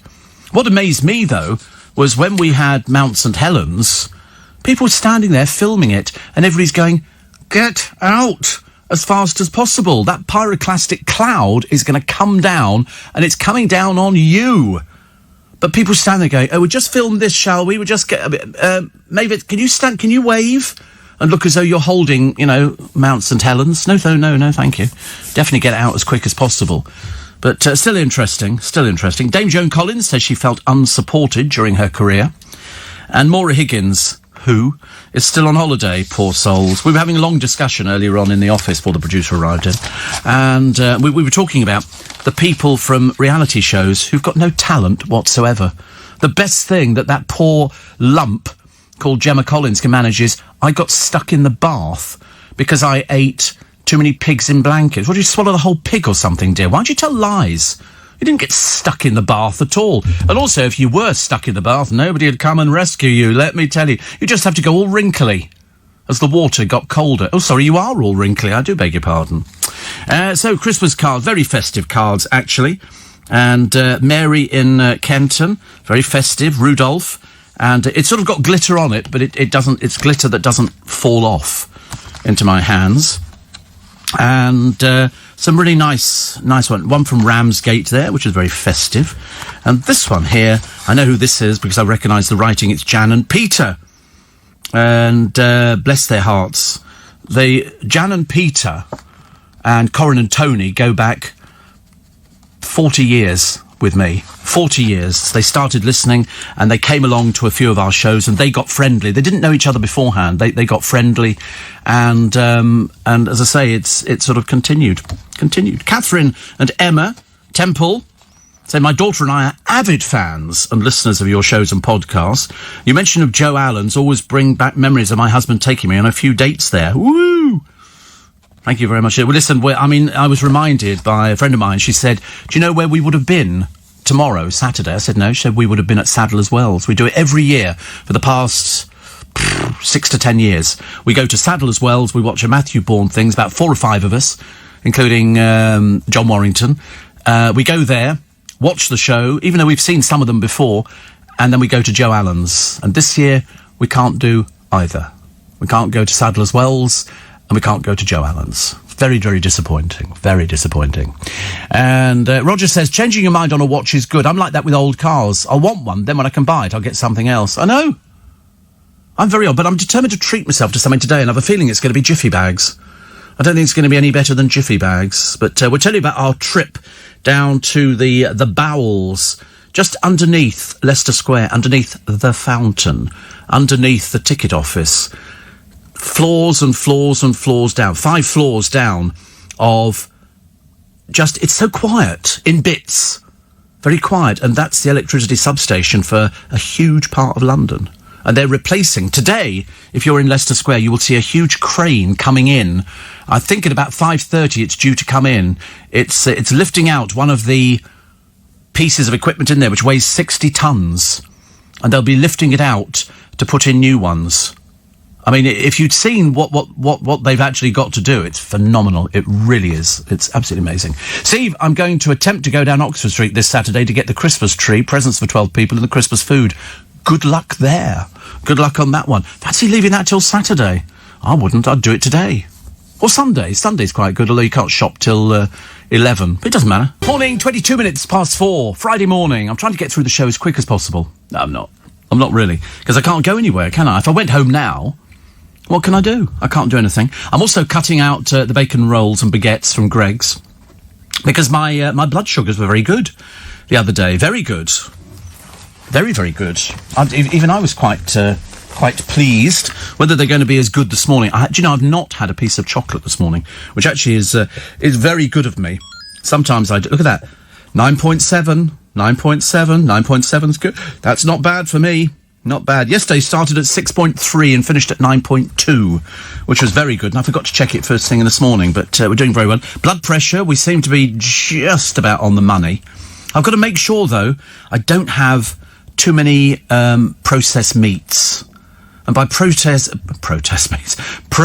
meats, I always start checking the back of packets now. You know, you see a packet of sliced ham or something like that. Turn it over and see what it says on the back. If it's made from forming meat together, it's processed, and you don't want to buy it. It's very difficult. You know, if you want to buy chicken, don't buy slices of chicken, because the chances are it's a chicken roll, and it's all been pushed together and squeezed and primped and what's it. So go and buy proper bits of chicken. I had chicken legs the other day. I always looked at them and think, the chicken legs I've got. But somebody asked me the other day why I've got no hair on my legs. I said, have you heard of waxing? You know, people are very nosy nowadays, aren't they? Well, no, they just happened to mention it, my godchildren. Why don't you have hairy legs, Uncle Stephen? You know, why don't you mind your own business? Get back on the treadmill. Go up the chimney, go and do something. Very annoying children when they start asking questions. But I've never had hairy legs. Funny thing is, when I used to do training at the Barbican Gym, we went there for about the best part of 6 months, and my trainer, or our trainer, was a cyclist. He didn't have any hair on his legs either. Cyclists shave it all off. You know why? Because there's no wind reaction. So, in other words, you know, if it's smooth, you can go a little bit faster. But if you've got hairy legs, then it means that you slow down. It's only a fraction, but it's enough to make a difference if you're doing a time trial. Something like that. Steve, a follow-up regarding the Christmas truce. Remember that we did yesterday? Oh, the poem. I forgot about the poem for today. Always love the poems, don't we? Sometimes they're such little revelations. Sometimes we sort of read them, and I really think it's almost as if he's sort of testing me. You know, can we see if we can give Steve something to read that he's going to really mess up big time? And I try not to. I'm a very good... The one thing I am good at, if I'm good at anything, it's sight reading. I'm a very, very good sight reader. You have to be. If you read the news, and I used to read the news quite a lot, you have to be a good sight reader. It's no good stumbling over words and stuff like that. You have to be able to read it first time. So I used to rehearse in the bath. I would read a book out loud to myself, you know, out loud vocally. And if I made a mistake, back to the beginning and started all over again. So I could. And now I read 2 to 3 lines ahead, which is the way you're supposed to do it. Ask any newsreader, they'll tell you. So, regarding the Christmas truce, it was not adhered along the whole of the front line during World War I. 148 British personnel died on Christmas Day 1914, of which 21 were killed in Belgium. 56 were killed in France, as well as far-off places like Nigeria, Namibia. It's very interesting, isn't it, when you look at the whole war situation. If you've never been to the Imperial War Museum, go to the Imperial War Museum. It was one of the best museums I ever went to. And not because it celebrates war, it's because it tells you about war. And at any one given moment in our lives, there is a war taking place somewhere in the world. Somewhere in the world there is a war taking place. And they've got everything. They've got letters to... In fact, Joanna Lumley brought out a book of letters from soldiers writing to their family going, you know, we're going over the top tomorrow, Mum, you know, love to everybody for Christmas, blah, blah, blah. And the following day, the postman brought a letter saying that that particular soldier had been killed in action. And they keep all of these letters at the Imperial War Museum. They've got records of people talking about it. They've got, they've got everything. They've got some of the little boats that went across the channel to get people back. They've got aeroplanes in there. They've got, they've even got a very, very moving Holocaust exhibition, which has got one of the trucks that used to roll in to the death camps. I mean, it's a museum that you can go to. It's not just for old people. Don't assume that all the people you see there are old. You get lots of school children going in there, in the same way you get lots of school children who do school visits to Auschwitz and places like that. And that's why it's good. Education is very good, very good. Brad says, I love you, Steve. I know. Quite a difficult thing to try and sort of hang on to. I've got people around me like that, exactly the same. But as I say, after we had to change it, when he said, "Oh, if you'd like to change into this thing," I thought, "Oh, here we go. We're going to be down to pants in about 2 minutes." Luckily, we weren't. We were able to. Although the producer had already got his trousers halfway down his ankles. I mean, he didn't care. Taking sneaky pictures. Why? Oh, well, we were, weren't we? We were. Not only did we have masks, we had hard hats, we had everything. In fact, and gloves. Why did we have gloves? Can't remember why we had gloves on. What were the gloves for? Might have been, yes, it might have been burnt. Yes, we had to put these gloves on, but they were good gloves. They weren't really naff gloves. They were very, very good gloves. Very, very good. And you were allowed to take them home afterwards. I didn't. He's going around collecting gloves, all this kind of stuff. But we all had our masks on. Everybody had our masks on. We were doing the socially distancing. But this place, you can't even explain what it is. Even if you didn't know anything about electricity substations, these people are such experts on everything they do. They're almost, it's like me talking radio. It's the same sort of thing. I could talk about it with a passion. They can talk about things that go on underground, which you just marvel at the fact that people know about these things. You just see somebody walking around with a hard hat on and a fluorescent jacket, they'll just be there going, do that, move that there. And they know everything about the machinery. And the place is full. It's just unbelievable. Nothing prepares you. This thing lifts up. It's like a giant coffin lid. which is about 8 foot by about 4 foot. Electronically, it lifts up, and it's like going into Narnia. Stairs that go down, and then you go down, and then you wind round, and you go round stairs, and all sorts of different bits and pieces, and then open another door, and then there's another piece of this equipment, and they showed you the photos of when they dug it all out, and the years that they dug it out, and it was then filled in with concrete and everything. It's quite amazing. Quite amazing. And so today, if you're around here, you will see them lifting out one of these huge bits of machinery that we saw. 5:30, I think it comes in to the square. They've got to lift the lights up on Leicester Square to get it underneath. There's a clearance of a matter of, what's that, about 4 inches, 6 inches, something like that, on an average, and getting the huge crane in through the automated bollards at the bottom, because we've got new bollards. Normally our bollards used to sink into the ground. These ones slide backwards, and there's literally about an inch on either side to get the crane in, and it's a 60-ton piece of equipment, and they've got 3 to get out, haven't they? I mean, it's quite something. So at 5:30, I'm going to be throwing myself out that window, because he said, "Where are you?" I said, "I'm in there." And so we can stand at that window in there and have a look. Morning, nice to have your company. 84850. Ed says the Imperial War Museum North in Salford is on my to-do list. Oh, this is the one here. It used to be, I can't remember if I'm correct, didn't it used to be called Bedlam? Wasn't the Imperial War Museum on the site of what they used to call a lunatic asylum? An asylum it was. And the Victorians used to have a day out there, and they would go, because people were allowed to wander around the grounds, and they would go to watch people talking to themselves. That was a Victorian entertainment. I'm sure it's on the site of Bedlam. I'm pretty certain. They are. The Bedlam Psychiatric Hospital. There you go. Bethlehem Royal Hospital. And that's the Imperial War Museum, isn't it? But that was it was founded in 1247 as the Priory of the New Order of Our Lady of Bethlehem. There was always a priory there, wasn't there? Always a priory. People sort of, monks and nuns were the people who tended to you if you weren't very well, but they didn't know what to do with people who had mental illnesses, so they just put them in homes. Years later, we used to lock them up. We used to lock people up. If a woman had a child out of wedlock, I mean, today they would have a field day. They locked them up. My mother used to visit a woman in Broadmoor who had been locked up as a child. She was an adult, but she'd had a child out of wedlock. Well, that was like, whoa. And she was in there, and then she became institutionalised. So after a while, she didn't want to come out. She wanted to stay in there. My mother used to go and visit her for many a year. And we used to get a Christmas card and stuff like that. Reggie says the substation sounds fascinating. Oh, absolutely. It's the fact that it's so big. At one point I thought we were on the basement floor, and he said, no, there's another 2 floors underneath us. I mean, at one point you have to... It's quite low, the ceiling. Probably about as low as the... Oh, pointless explaining to you about my studio. But, if it was at the bottom of the televisions, it would be quite low. And you have to sort of, bend down to get underneath it, to then stand up in these things. And then they've got these huge fans. Huge fans, which make, it's like a jet engine. And that takes all the muck and everything else out. So the place is almost sterile, I suppose. The only ham which is not reformed meat, Steve, is ham straight off the bone. Do you know, I nearly bought one. I'm not sure if my brother would use it. I thought about that the other day. I thought about buying one of these. You can get a leg of...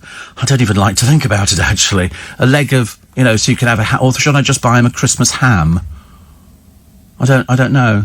I might see some stuff today. I mean, I'll take down the usual sweeties and stuff like that. I bought some candy canes. I bought Luke some candy canes a while ago, and I liked them so much I bought some more. And I shall take them down so you can hang them on the tree. Nice to have something to suck on a morning, isn't it? You're sitting there and you think, I'm watching the television. Candy cane. And that's it, by the time you sort of fumbled around trying to get the blooming wrapper off it. I wish they did them all in different fruit flavours. Orange and lemon and raspberry and strawberry. That'd be quite nice, wouldn't it? I've had the minty ones. They're actually okay, but unfortunately for me, when we used to come down Christmas morning, you'd go straight away for the Quality Street.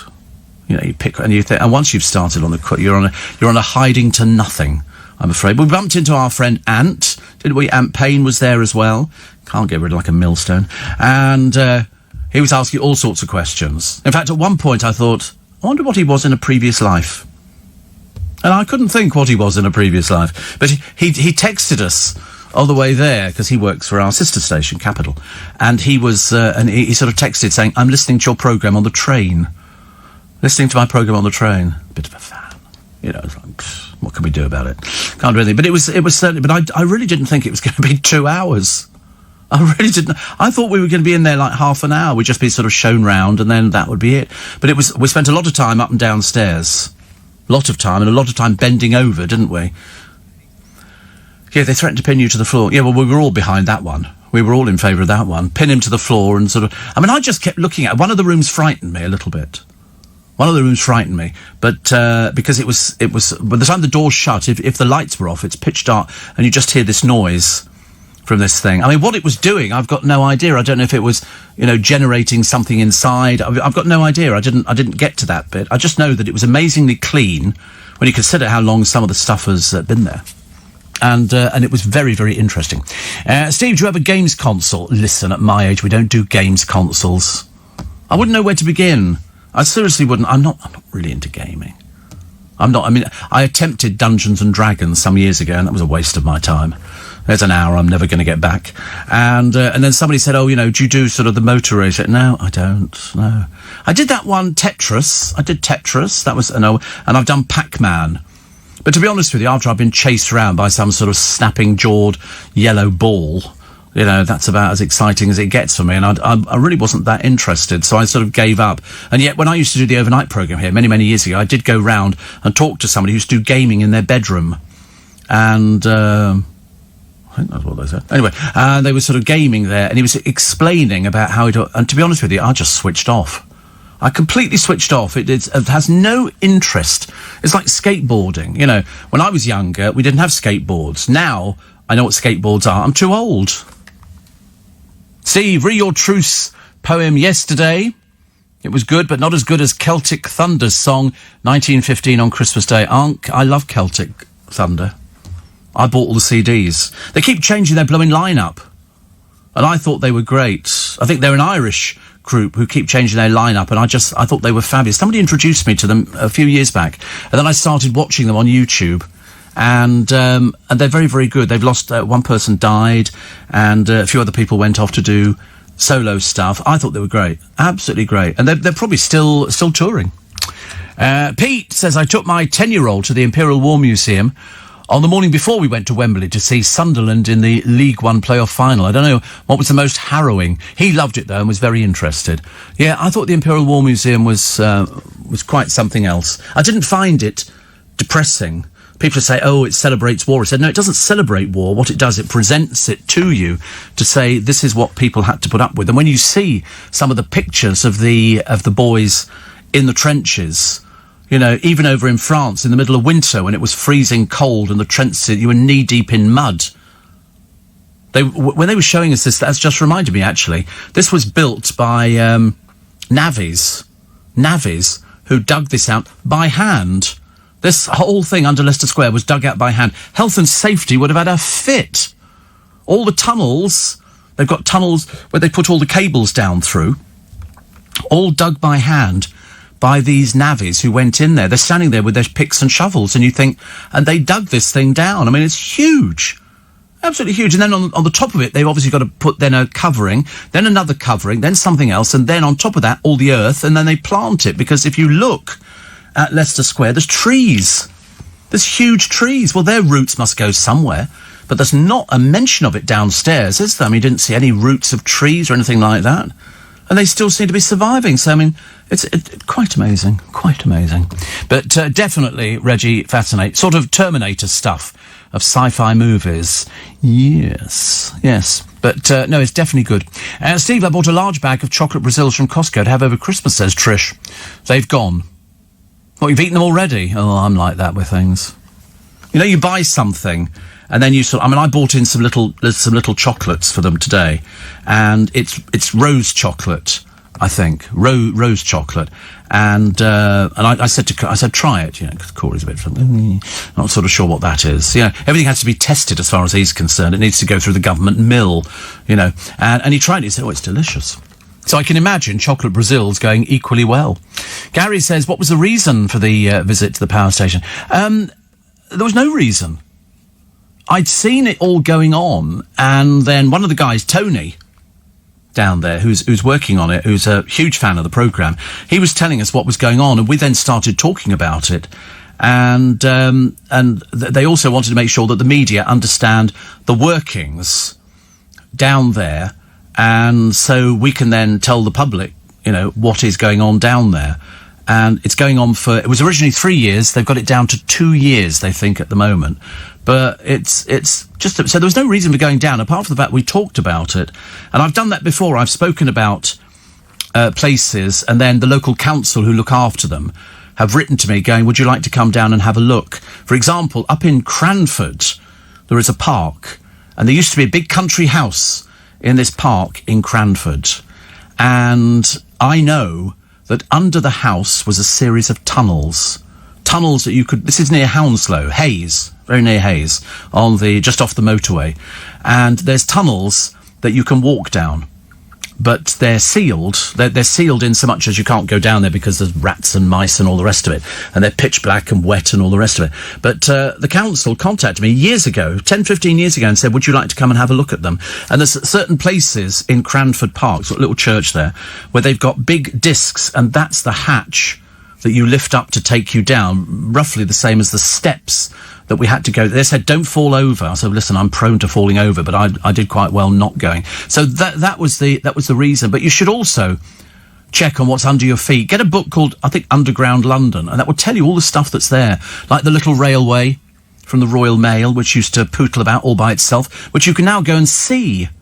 You can go on it. You go to Mount Pleasant, and the museum at Mount Pleasant is set amongst the little railway trains, and you go there and they'll take you on the little underground tunnels. It's a little tiny train. It used to hold mail sacks. Now what they've done is they put seats in, and you sit there, and it's a tiny train, and they just went off by themselves, delivering to all over London. It is incredible. You can go there. Is the Mount Pleasant Museum open at the moment? Probably not, actually. But we unfortunately check on the day you're going, if you are going, that the trains are working, because that's the whole idea. You don't want to go there, and it's quite big. There's a lot going on. Temporarily closed, but when it opens, you must go there, because it's absolutely a must-see in London. See, I think there should be alternative London. Things that, people go, oh, we're going to go and see Big Ben, we're going to see the Houses of Parliament, and we're going to see them changing the guard at Buckingham Palace.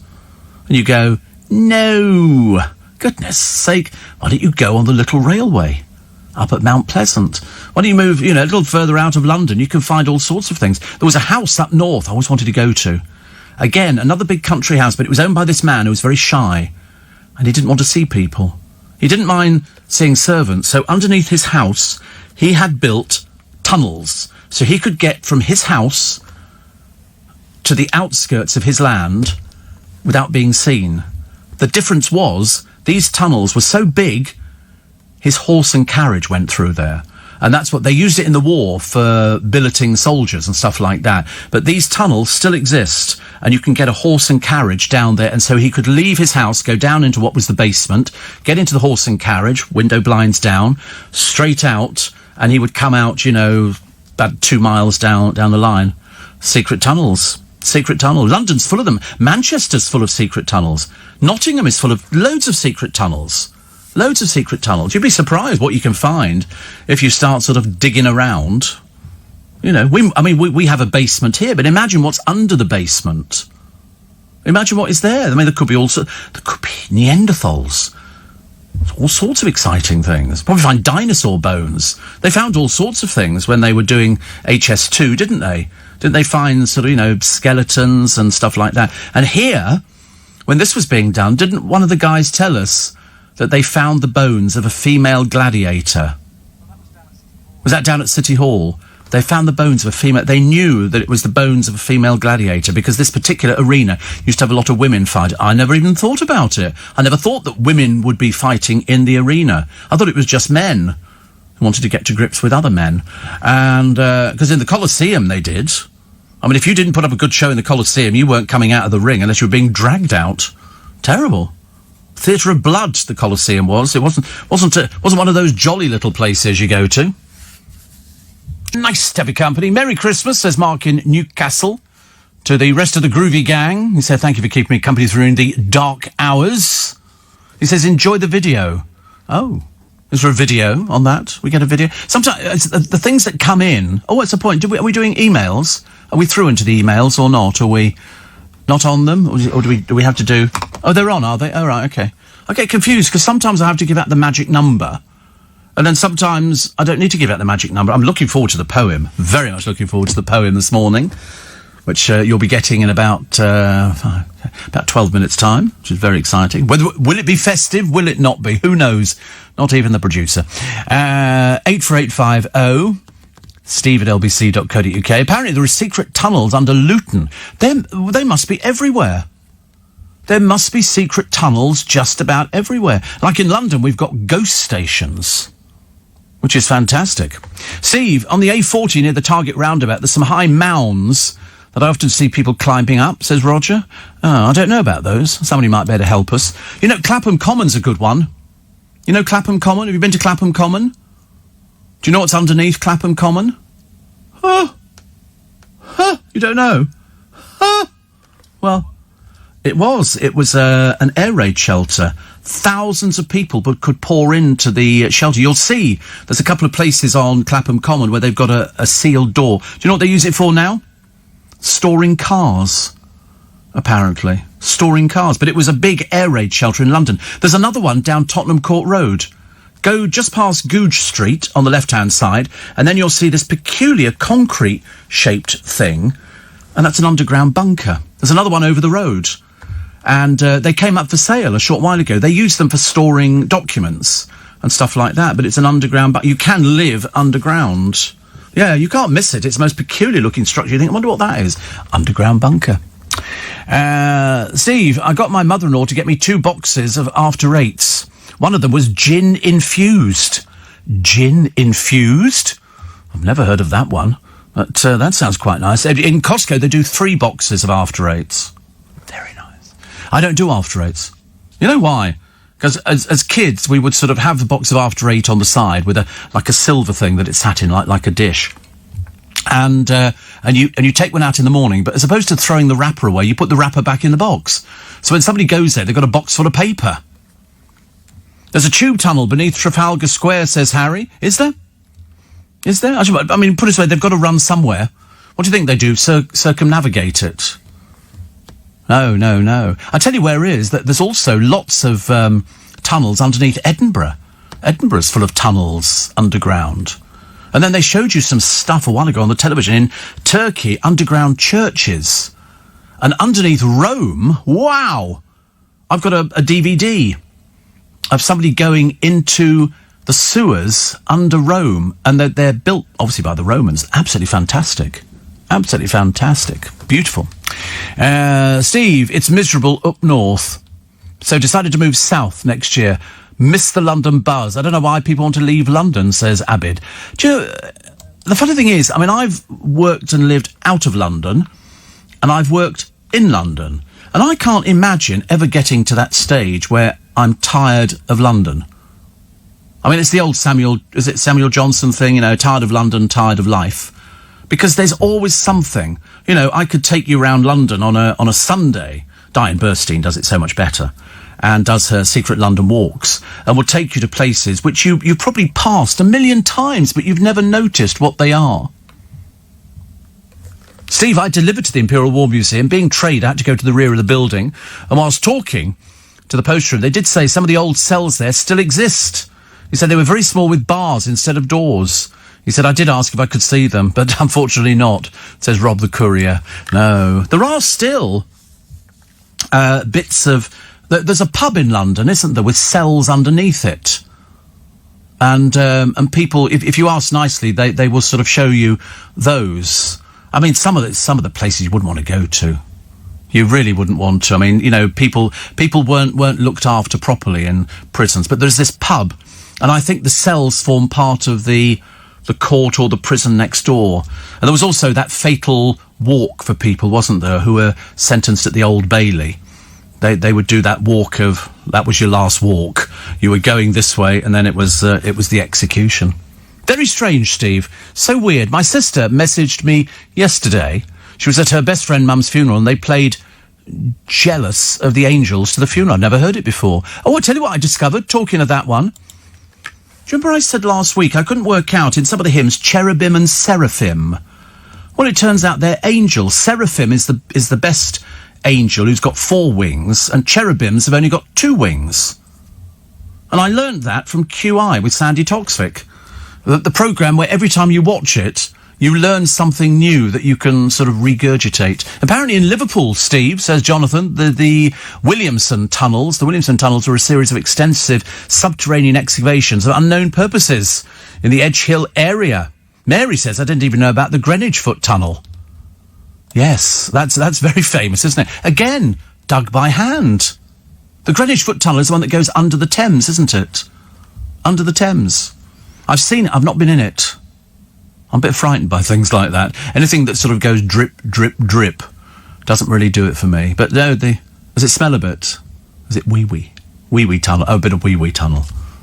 I do love underground tunnels, though. I told you in a house that we had in Yorkshire, we had a secret tunnel for the smugglers to go to the coast. And it came up under our stairs. It was bricked up, but it went under the stairs, and we could follow it through our garden and then out. But it wasn't deep. It was the way that you got into the tunnel was you had to lift things off, and then you could crawl along it. I mean, it was a long crawl, about half a mile. You know, but smugglers would do anything. Yeah, it was a long tunnel, but popped up under our stairs. We were obviously a smuggling family. It wasn't our house. I think we only rented it while my dad was working at the secret station there. Oh, shouldn't have mentioned it. Actually, you can go now. It's now open to the public. Strange. Steve, loving your programme. Are you on over Christmas? Yes. I'm with you on Christmas Day morning for breakfast between 7 and 10, and on Boxing Day between 7 and 10. The angel we care about, says my friend Ian, is Clarence, and he needs his wings. You know Clarence? Every time a bell rings, an angel gets his wings.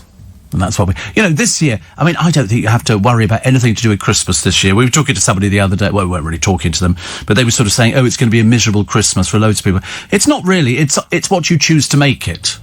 It's what you choose to make it. You know, you can go out into the garden, and find all sorts of bits and pieces that you can sort of bring into the house or the flat or whatever it is that you've got, and tart places up a bit, and it's nice. It's nice. That's why we're here in the morning. We're here to make you feel a bit better about yourself, because no matter... It's the 18th of December, which means, well, they've all predicted that you're going to be spending £2.5 million a minute over this weekend, which is quite a lot, actually, isn't it, really? And it's all those things, because people are doing what maybe they shouldn't be doing, but listen, if that makes people feel a little bit better about things, well then why not? Why not? Walk in Poundland, veer slightly left, look right, and the shelves have different varieties of After Eights, including the gin one. Never heard of gin After Eight. Johnny Perry says, morning, Steve. That suggestion of underground London is a great idea for a present. I bought some of the gin-infused After Eights. They were very nice. Have After Eights for... Oh, it's gone.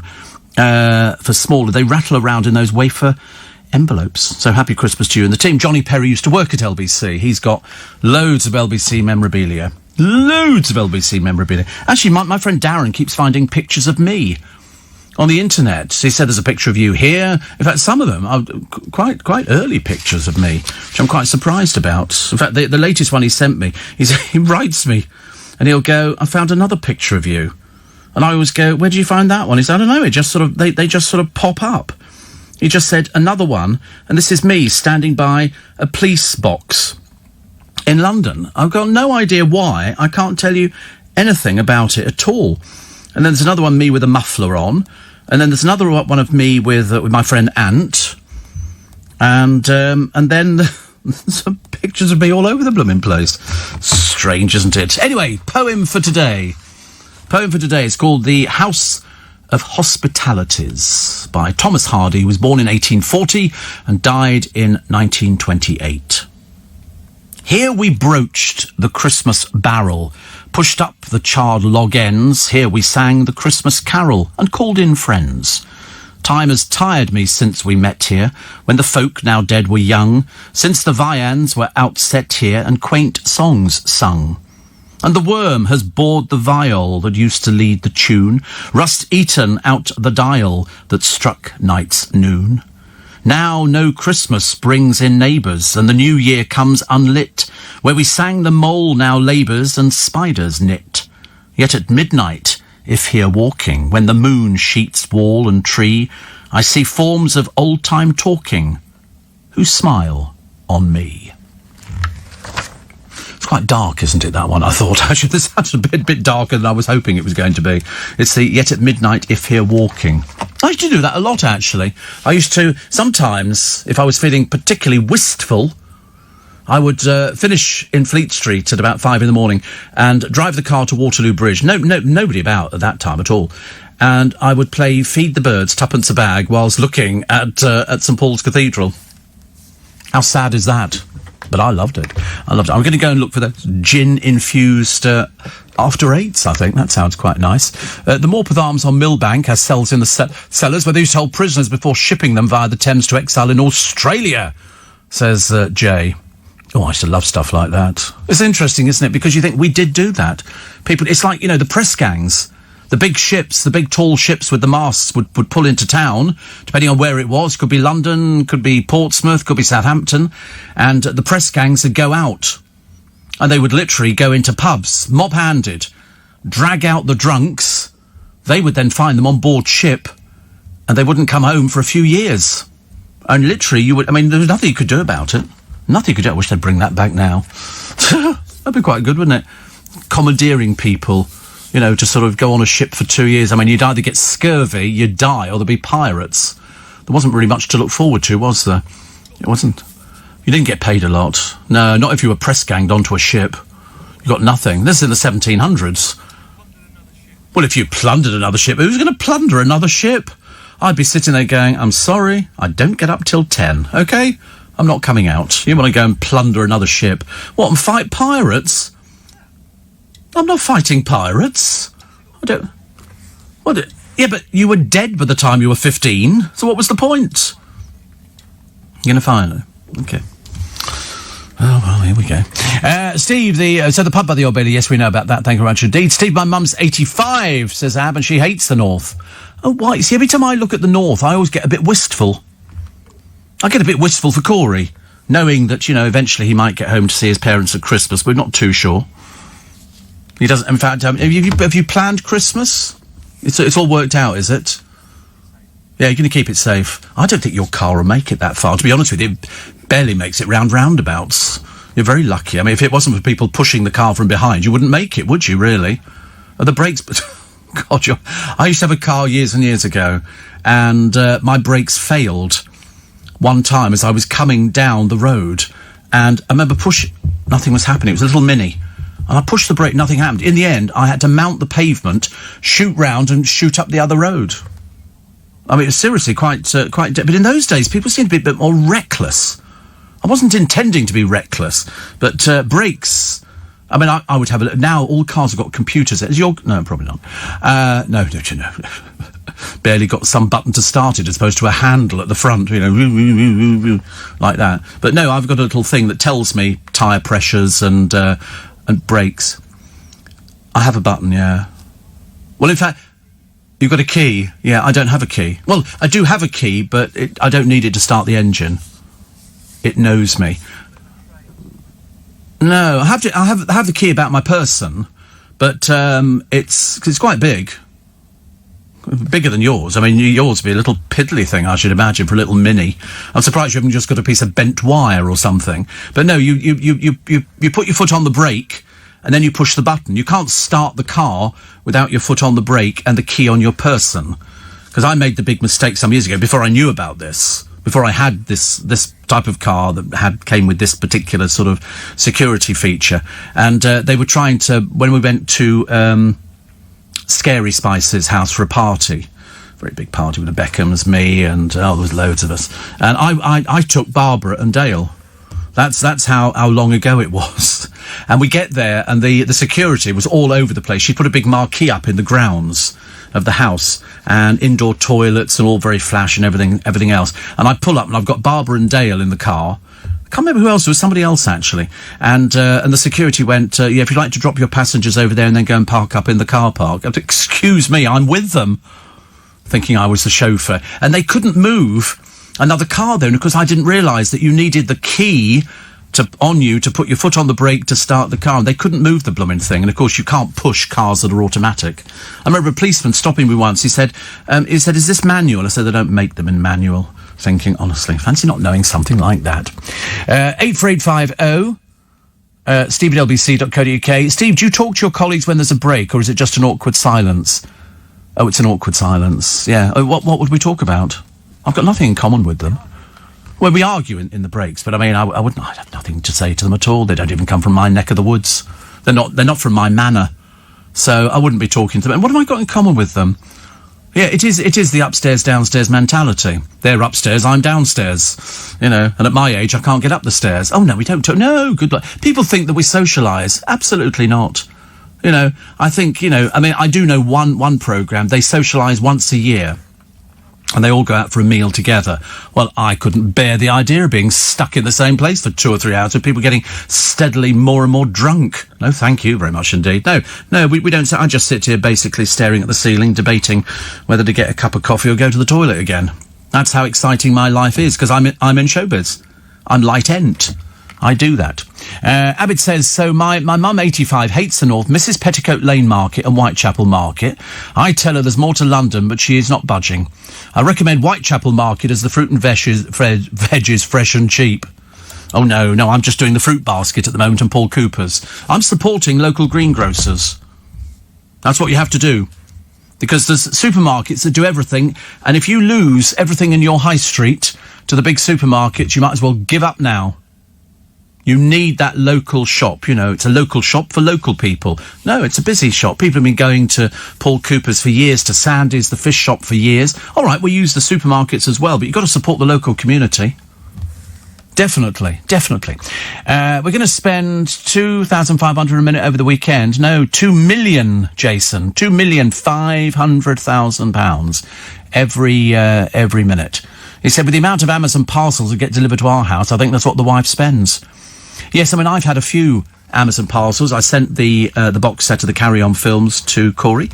That's his Christmas present, which is nice. And he's very happy with that. Yeah. 42 and a half hours of sheer misery coming his way, which he'll love. Steve, always good to hear your show. Lovely image in my mind of you playing Feed the Birds on Waterloo Bridge. Yes. Because at that time of the morning, the Thames is very quiet. There's no traffic in London, or there certainly isn't down that neck of the woods. And you can just see all the lights twinkling in the distance. And it was quite so. It's like the beginning of the film Mary Poppins, when you see them panning over London and little curls of smoke coming out. Beautifully done. Beautiful. And then you get to Mary Poppins sitting on her cloud, which is, I suspect, being shared at the moment with Barbara. I suspect her and Barbara up there now. As Chris Biggins said the other day, he said it'd be nice if she could hear what people were going to say about her. You know, people really, really liked Barbara Windsor. You know, and you would like to think, if you wanted to believe into anything at all, that she can hear that. Not the rehearsal.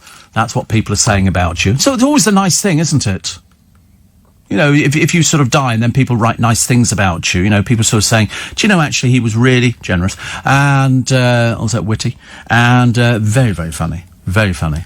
And also very good company on those odd occasions we managed to get him away from his showbiz friends because he's light-end. Steve, if men volunteered to join the Navy, they were treated better than the press-ganged men. Oh, yeah. The King's shilling would be dropped into a drunkard's tankard. And that was it. Yes, I mean, put it this way, if you volunteered to do it, but of course, if they had to make up the contingent of men on the ships, they press-ganged, and they went round, and the horrendous stories of people being beaten, you know, because they wanted you, and these voyages of these ships could be, blimey, 2 years at least. You might never see your family ever again. A bit like the Swiss Family Robinson. Steve, I need to search out some Just Brazil's chocolates. Now I've got a craving, says Josie. Amazon. Steve, loving the London tips. Thank you very much indeed. Loving the London tips. I'm from Hertfordshire, but moved to Wigan for 15 years, now back down south, where there's so much nicer down here, says Abigail. See, I don't mind it being cold. Sometimes I quite welcome that. I don't want to live in the cold weather. It's not my kind of thing at all. But I quite fancy the idea, because it was always... I just always remember, snow and log fires and stuff like that. Simple things. Very simple things. Steve, are you allowed to feed the pigeons in London because they always seem hungry? No, they're vermin. They're flying rats. They carry diseases, and so we are forbidden from feeding them. Unfortunately, you do get some barking mad people who go to Trafalgar Square and drop food through the bottom of their trousers to feed them. And they used to sell pigeon food down at Trafalgar Square, but we banned that years ago. It costs millions a year to clean up the mess from pigeons. Seriously, it's once you've got pigeons, you'll never have a clean car. It's as simple as that. Many's the time I've tried to run them over, but I mean, they're so agile at moving away. You could have food in the middle of Trafalgar Square. You could drive with all the pigeons over it, and you look in your mirror, and they're all just still pecking away quite happily on the floor. They don't seem remotely bothered by all the... that's why they have a man in Trafalgar Square every morning. Have you seen him with his falcon? He's got a falcon. With a crow. Go to bloody Specsavers, for God's sake. You're hopeless. A crow. It's an eagle. He's got an eagle, and it sends it up into the air and it frightens the pigeons. A crow wouldn't be remotely interested. The pigeons would be laughing at it. I don't believe the trouble we got. Shane in Sydney says, you wouldn't want to feed the birds where I live. Damn pigeons and screeching cockatoos. But the kookaburras are nice. We used to sing a song about kookaburras years ago. When we were in the Cubs, Kookaburra sits in the old elm tree, Merry, merry king of the fingers. Laugh, kookaburra, gay your life must be. No, just me again. I was never heard of it, no. I'm always the only one singing these things. It's dreadful, really, isn't it? But, so, weather is nicer down south, says Abigail. Weather is nice down south. Actually, we have it milder here. We have it milder here than anywhere else. Steve, re the pigeons in Trafalgar Square. Why don't we do what they did in Paris? They set up feeding stations full of food and contraceptives. The pigeon population halved in 5 years. Well, I mean, the trouble is you don't need to feed pigeons. You really don't. I mean, the amount of rubbish that we've got on the streets of London and just about any city you can think of in this country because of fast food places means that the pigeons can barely fly. They haven't got the energy. They're far too fat. Far too fat. Seriously. Round our way, the pigeons sort of get buses and trains. Fishmongers. Sorry, just bear with me. Yeah, that'll do. Yeah. Sorry, we're just trying to work something out here, and the key word was Satsuma, and we've substituted it for fishmongers. And if you can work that one out without hearing anything else about it, good luck. That's like reading the Christmas cracker joke to somebody who has no idea what you're on about. You know, what lies at the bottom of the ocean going like that?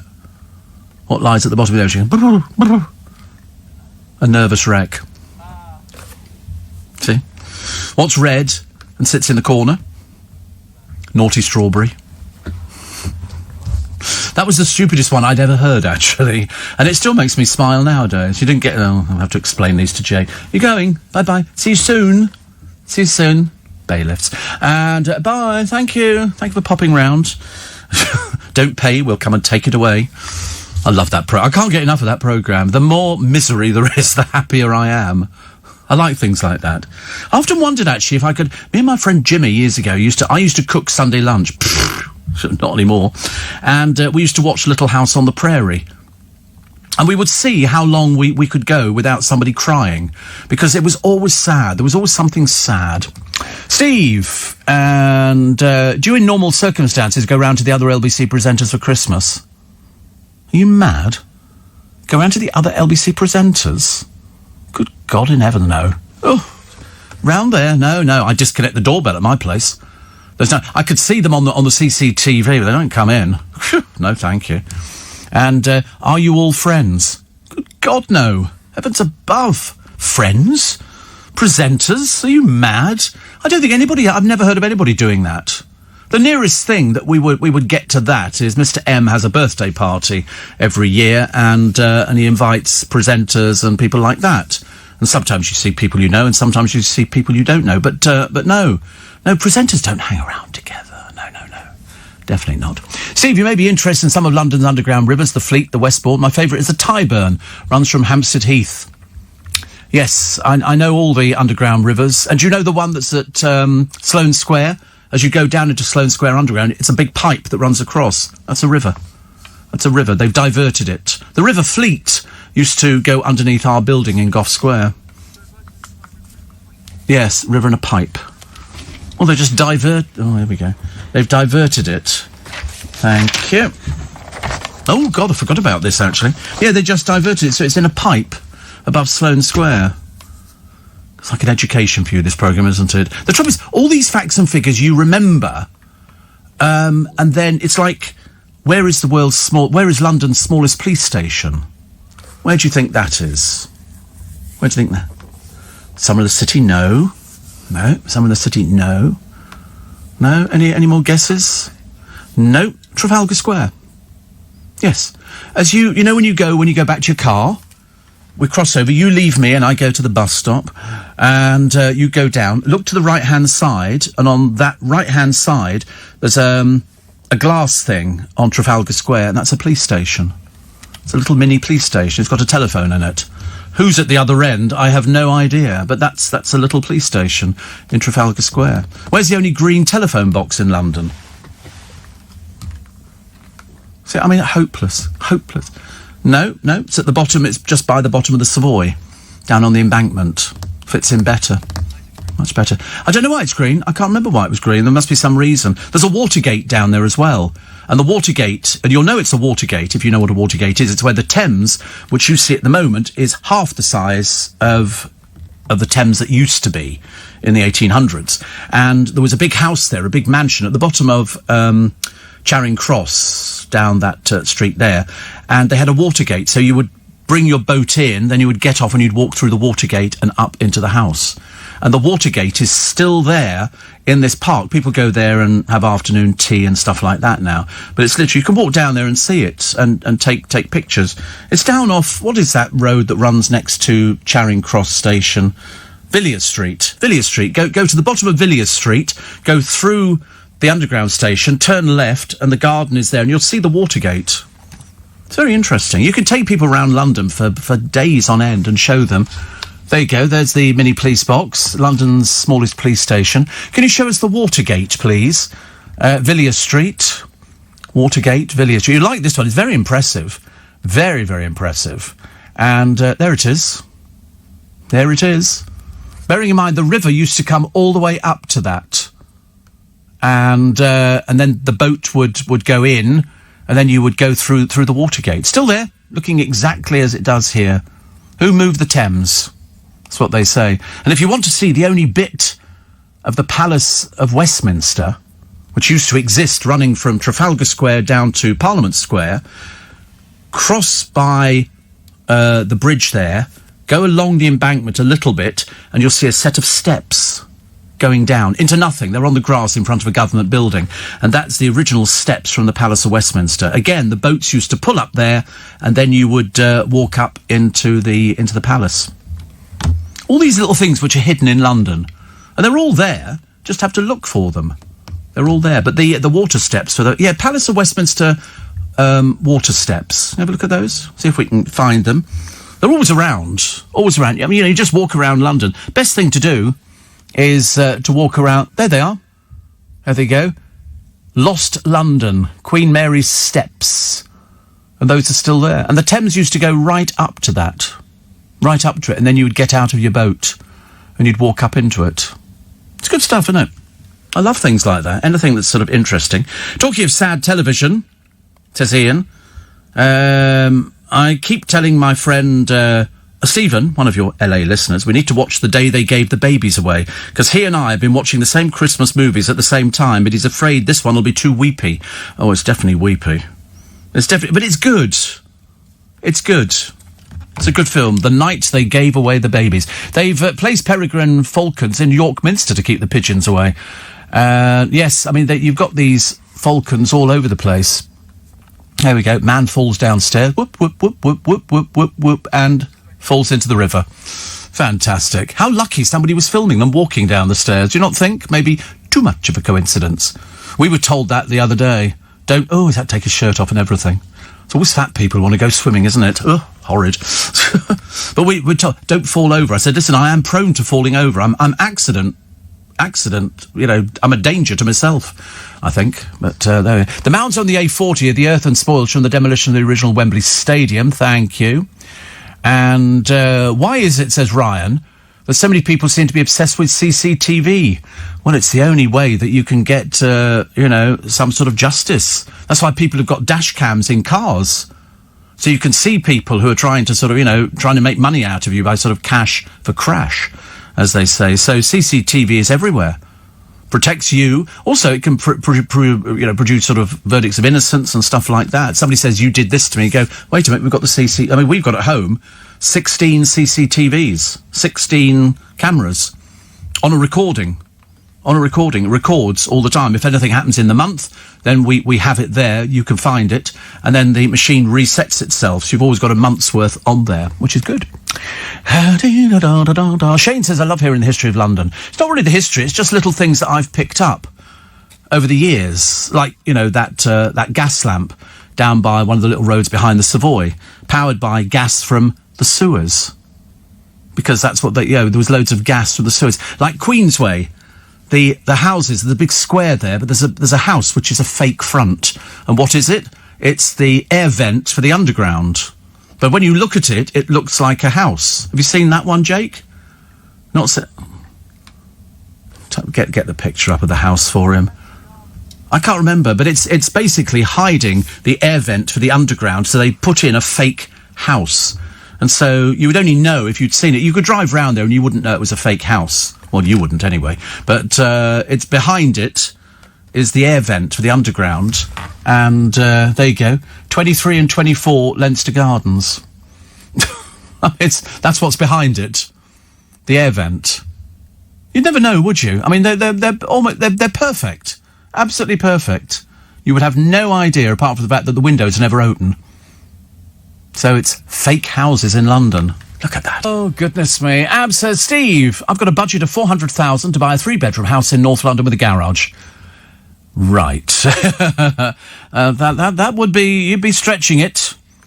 You'd actually be stretching it a little bit. It depends, actually. I mean, to be honest with you, I can't actually discuss North London because I don't know North London. $400,000 doesn't sound like a lot to me, but I'm, unfortunately, in West London. And West London is ridiculous. I mean, you couldn't buy a 2-bedroom flat in Twickenham. They've just put up new 2-bedroom flats. Bearing in mind, on top of this, you'll have a service charge, parking would be extra, and they're coming in at just under 700,000 for a flat. I know. I can't believe it either. Steve, talking of Trafalgar Square, there's the thinnest pub in London, the Two Chairmen. All right. I've heard of that, the Two Chairmen. I don't know why I have, but I just have. I went, says Roger, in a hot air balloon over the Alps in Switzerland. Yes, I'm not sure about that. I'm a bit of a height freak. I can't do things like that. I mean, I'd be so worried. I know it looks very pretty, and I've seen all the pictures and the photographs of people standing going, and I'd be the one going, I'm going to be sick. I don't want to go up there. And I'd have to be wearing a parachute. The very idea that sort of all of a sudden, some bird might fly into your balloon. I wouldn't like that. I wouldn't wear a parachute. No, but I wouldn't wear a parachute on a plane. Well, because because you're out exposed to the elements, aren't you? You're sort of there. It's, it'd be very cold. Every so often it goes as they fire up this sort of bit. Just suppose it runs out of gas. You go, I'm terribly sorry, we've got no more gas. Well, you're not exactly going to drift very far, are you? As your balloon deflates before your eyes, and you're all going, oh, God. There was a line in a film, Independence Day, actually, and the actor sees this fireball coming towards him in a tunnel, and he uses a very rude word. He goes, and then it just sort of engulfs. And you think, that would be it, actually. I'd be that kind of person. So, I mean, I'd be frightening myself into it. I mean, yesterday there was one room I didn't really want to go into, because I thought it was a bit scary. And I thought, if this thing sort of took off or blew up or something like that, it would just ruin my day. Absolutely ruin my day, apart from my hair, but, that's another thing. Steve, there's a network of tunnels crisscrossing Britain used during the war to transport aircraft fuel without the Germans seeing it. Oh, right. Oh, well, there you go. I don't know about that. I don't know about that. But I mean, I don't know why. Why would that be a bit of a secret, transporting fuel so the Germans couldn't see it? I mean, the Germans had detailed maps of everything in this country, same as we had detailed maps of all of their stuff. Wouldn't make any difference whether you were shifting fuel underground or overground. Did you see somebody the other day tapped into a fuel line? One of these fuel lines coming from a refinery. They'd siphoned off about £250,000 worth of petrol. They just basically drilled a hole in it, put a feed in, and was siphoning off petrol. I mean, it's just unbelievable. Like, we were shown all these pipes yesterday, which look like tubing, but they contain power cables. They're power cables. I mean, these are things, thick as your wrist. Well, thicker than mine. Much thicker. What else we got today? So, millions put into Tier 3. Tier 3, not good. School shut for the extra week. Macca says he'll have the jab. Good.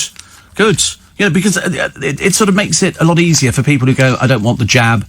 And I think you should have it. It depends, what your sort of quality of life is, I suppose. School's shut for an extra week, so you've got to put up with the ghastly children everywhere at the moment. It's like having feral youngsters all over the place, isn't it? Oh, dear, clogging up the buses, being very loud and noisy. Very loud and noisy. David Walliams poking fun at Simon Cowell's near crippling bike accident in the Britain's Got Talent Christmas special. They have to do this. They have to plug it so that you'll watch it. Although, to be honest with you, I don't think Britain has got any more talent. We seem to be sort of relying on, people from East European circuses at the moment. Somebody talking about I'll miss Mix. This is one of the columnists in The Sun today. And, but as I say, this is Jessie Nelson quitting. Now, if she does quit, well, she has quit, I hope she doesn't go into the music business. Because that's what's made her ill this far. Unless she's decided she's the better person and has a very successful solo career. Half these people don't have. No better year to reach for S Club 7's Feel Good Pop, but now they're about 95 each, aren't they? I mean, how old are S Club 7, for God's sake? Paul Catamol put on a ton of weight, and then nobody bothered with him. He disappeared completely. But, so now, their most famous septet. Well, there wasn't anybody else who had 7 in a group, was there, apart from probably the Osmonds? And you can't sort of touch the Osmonds. Also on the Sussexes, Oprah, sort of supporting the little shy Meghan. Oh, we don't like the press. We don't like. Would you like to buy this, please? Would you like to buy this and give us publicity? And a nice tribute to Dame Barbara Windsor. She goes down, of course, as one of the all-time greats. She's irreplaceable. Well, as he says, as Scott said, a week ago, she was here. Doesn't seem possible, does it, really? Here's a little show-off. Laura Whitmore expecting her first baby. Wonderful, riveting. So we've gone to the whole thing of sort of, her in her underwear. It's a bit tacky. But there you go. And life is moving at a pace. I know, she only just got married the other week. How quickly do people get pregnant nowadays? Look at that. Woman has baby. Shock horror. Hold me back. Also, what was the other one here? Oh, a seal pup was found washed up at a bus stop. What's the matter? Have I said something? Oh, favourite animals. Seal pups. Oh, right. Yeah. Have you ever seen those? What are those walrus seals? We go like that, but with their big teeth and everything else. I saw a polar bear trying to attack one once. Well, it didn't stand a cat in Hades chance, really. These elephant seals are huge and they fight each other. They sort of sway backwards and forwards. Get out of my duvet. Get out of my duvet. But this one was washed up at a bus stop in Porthleven in Cornwall. Somebody just picks it up and put it back in the water again. You know what they're like, honestly. The producer was washed up at a bus stop many, many years ago. Unfortunately, they left him there for a week. What is it? I think it's a Corey. I don't know, actually. It's, should we move? No, don't touch it. Goodness only knows where they've been to. Probably flown in from the Atlantic or something like that. Just leave him there. He'll find his way back to the sea eventually. No, he didn't. But imagine that you get to the bus stop. There was one in a field a while ago, wasn't there? I remember seeing a seal in a field. I remember how did that get there? Hardly picked up by a seagull and dropped in a field, was it? The seagull going, I couldn't carry that any further. I really couldn't.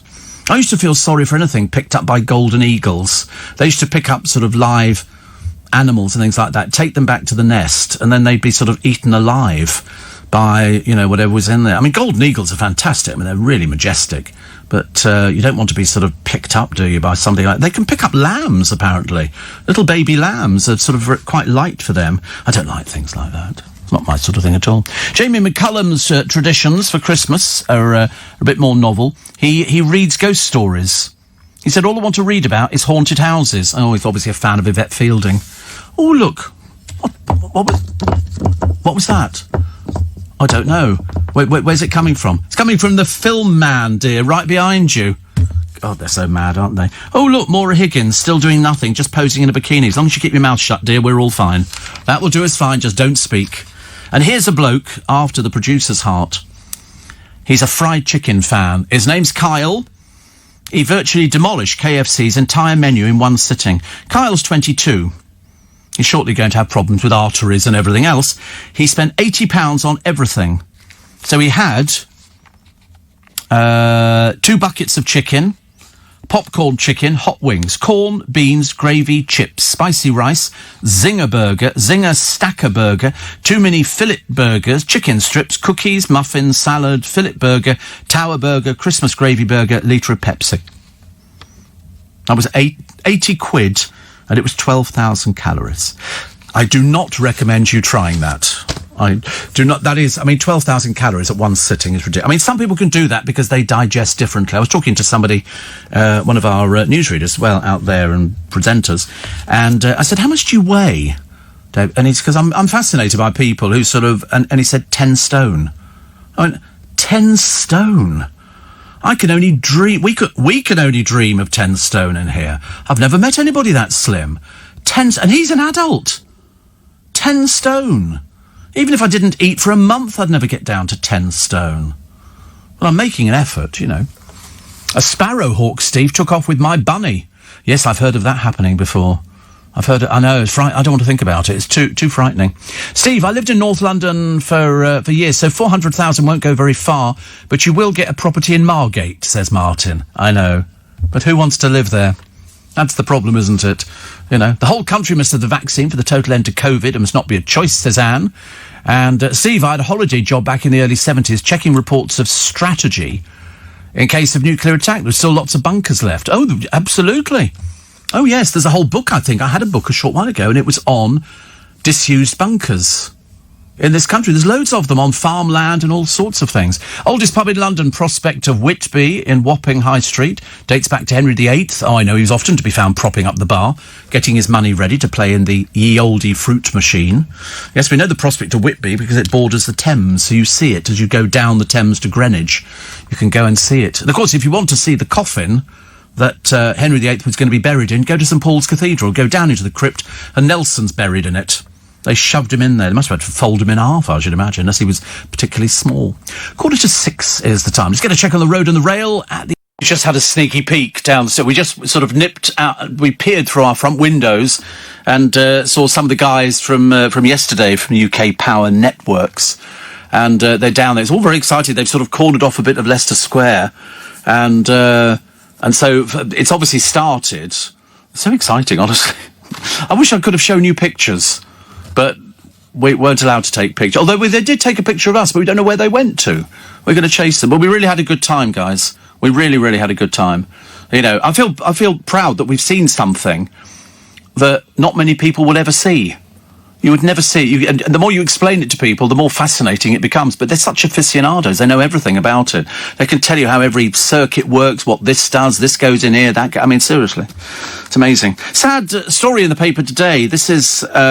a TV producer on the Jeremy Kyle show, and she struggled to find work when the show was axed, because I did say there would be about 60 people from that show who would have lost their jobs when they axed the Jeremy Kyle show. I'm assuming it was made by a production company, and they then, because they axed Jeremy Kyle, all the staff go as well. I don't know how easy it is to find work in the television industry. Probably not very easy at all. But this particular girl struggled to find work when it was axed. She'd worked on the show for 6 years, meant everything to her, but she was one of those who lost the job. And she had an interview lined up for another job, but when it didn't go ahead, she took her own life. And that's the sad thing, isn't it? That really is absolutely dreadful. Her mother, Lorraine, says that job was everything to her. And I can understand that. She'd worked on it for 6 years. In television terms, that's a small lifetime. And if ever you get to that stage, you need somebody to talk to. And you can call Samaritans at any time of the day or night for free on 116-123. Samaritans on 116-123. Or if calling isn't your thing, you can chat online at samaritans.org and preserve your anonymity. It's so sad to think that, so many people lose their job, but you tend to forget how many people work on these programmes. I sometimes sit there and count the credits at the end to see how many people work on a programme. You'd be amazed. I never know what they all do. Somebody says, I'm a runner or a researcher on a programme. Well, I have a 3-hour live programme every day, and I've got a team of two. And we turn out live programming. If we need guests, we'll get guests with 2. Television programmes, you've got, obviously makeup and hair we wouldn't have on this programme, because we've all got it. And as we don't need that. But, how many researchers do you need? How long does it take? When I did Five's Company for Channel 5, we had a team of people each day. So you'd have the team of people who'd been working over the weekend to put out the Monday show.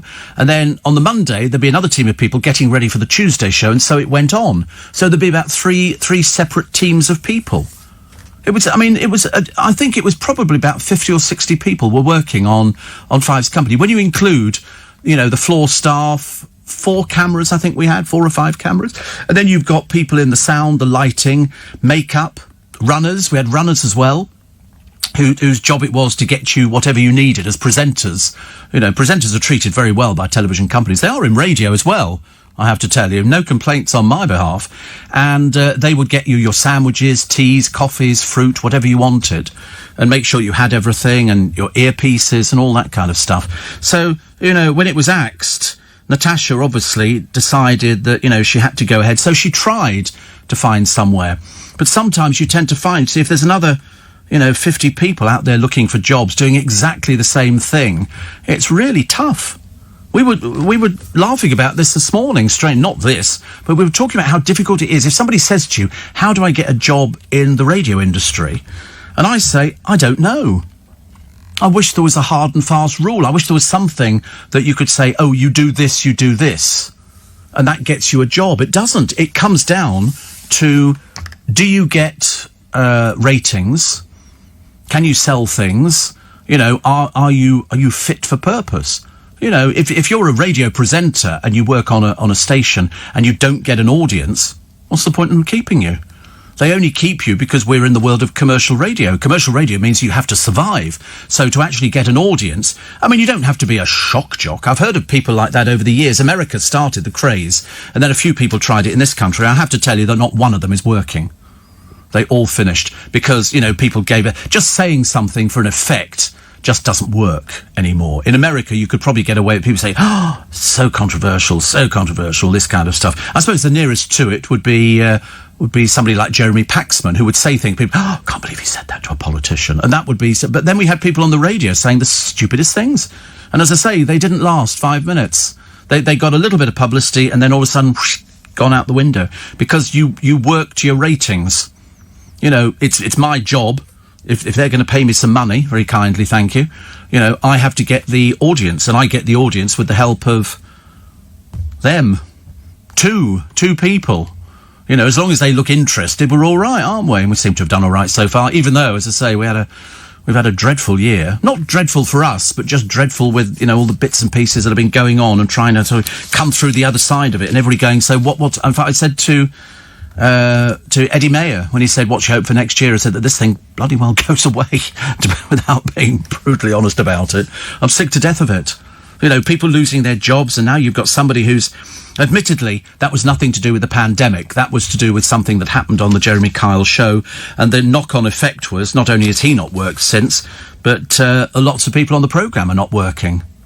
But it's so sad when somebody young takes their own life because they don't know where to go. They don't know what to do.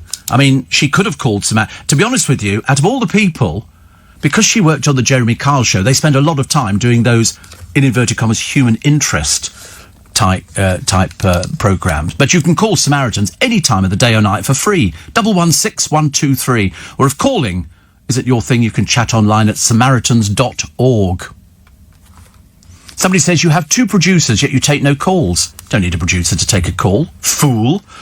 What, do you really think you only need a producer to take a call? Who do you think's driving the desk? Who do you think's putting the podcast together? They are. Loser. I love it. We're sorting parcels in the warehouse. We're playing the game, how many famous Allens can you name in 30 seconds? LBC used to have 5. 5 Allens. 5 Allens. Anne says, do you have siblings? Yeah, tragically, yes. Actually, I always wanted a big family. My parents thought differently. But I just fancied, I'd like to be one of sort of 5 or 6 or something like that. That'd be great, wouldn't it? Don't you think so? Oh, I just thought a big family would be the best thing ever. Mind you, you become very, very competitive. Very competitive. You'd have to make sure that in the scheme of things, you were actually sort of doing quite well. There's a model here.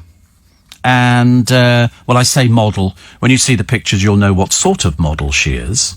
But this one was going to be arrested, and she kneed a policeman in the groin. She's been found guilty.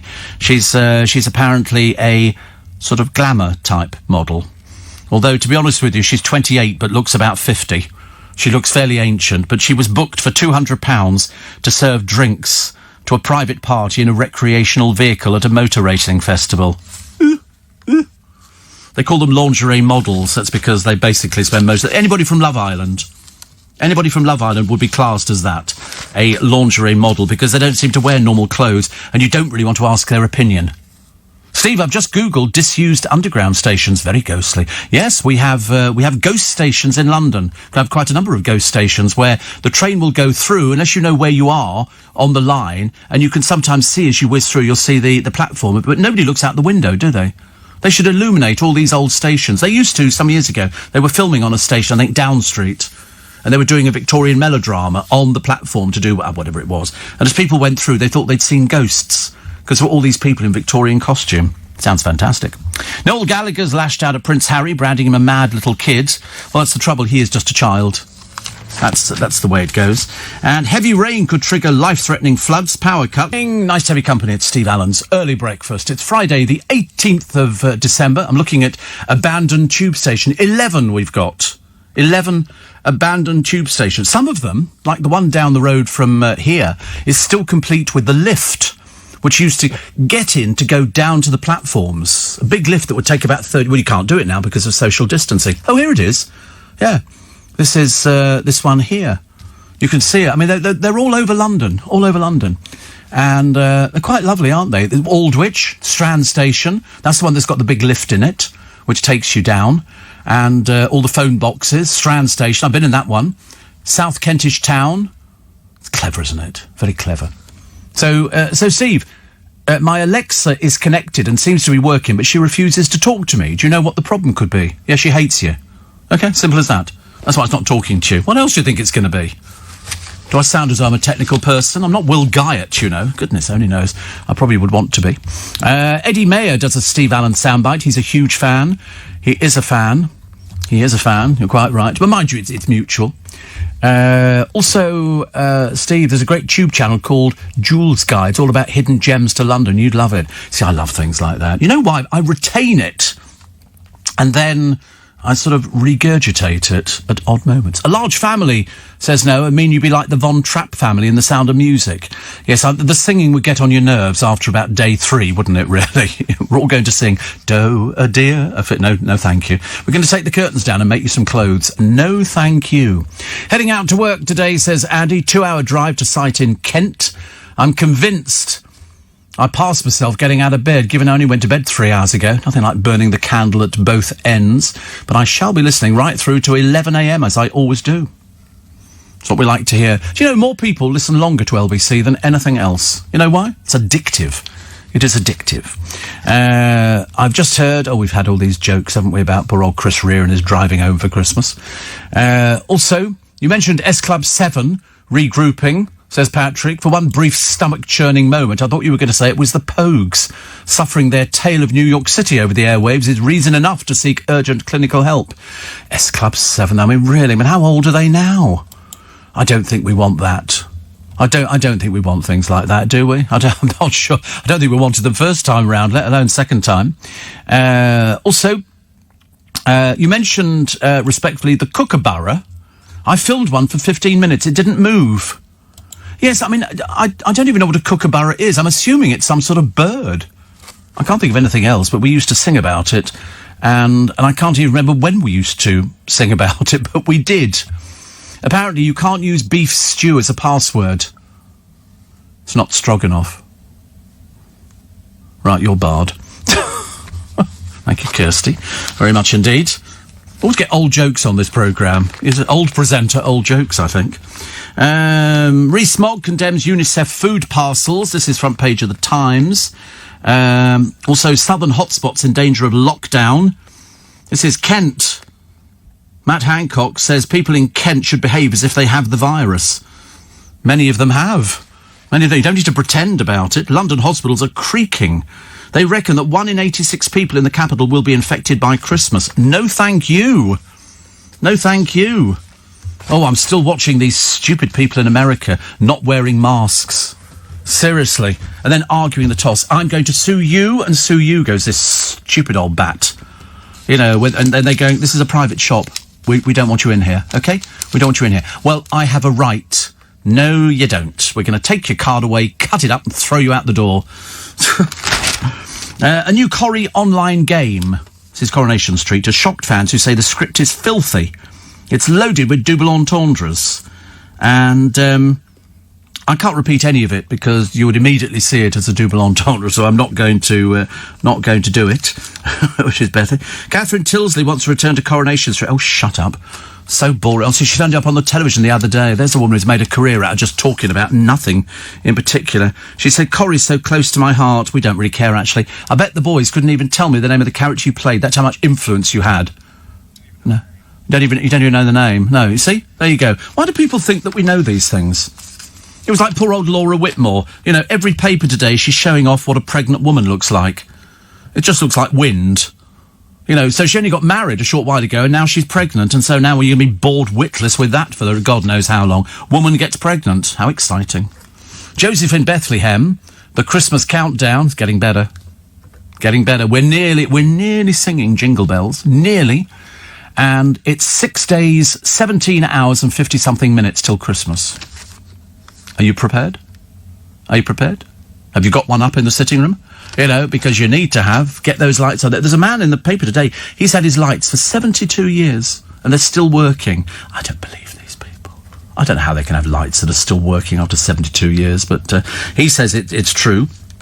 So you have to believe him. But I do love to see a tree drenched with lights. More lights the better. Thousands of lights. If necessary, make it part of Heathrow Airport. That's what I'm into. We had a lot of fun with things like that. Emmerdale fans were left a bit puzzled over Dan Spencer's miraculous recovery.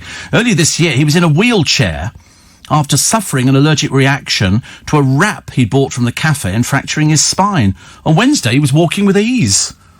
There you go. It's the holy waters of Emmerdale, ladies and gentlemen. You just need to go there. One said, how did he make a miraculous recovery? He was in a wheelchair the other week. That's the gift of television. The gift that keeps on giving. You know, I think Emmerdale's also had the same character who came back as 3 different people. And nobody noticed the difference. Nobody noticed. It was somebody in Coronation Street.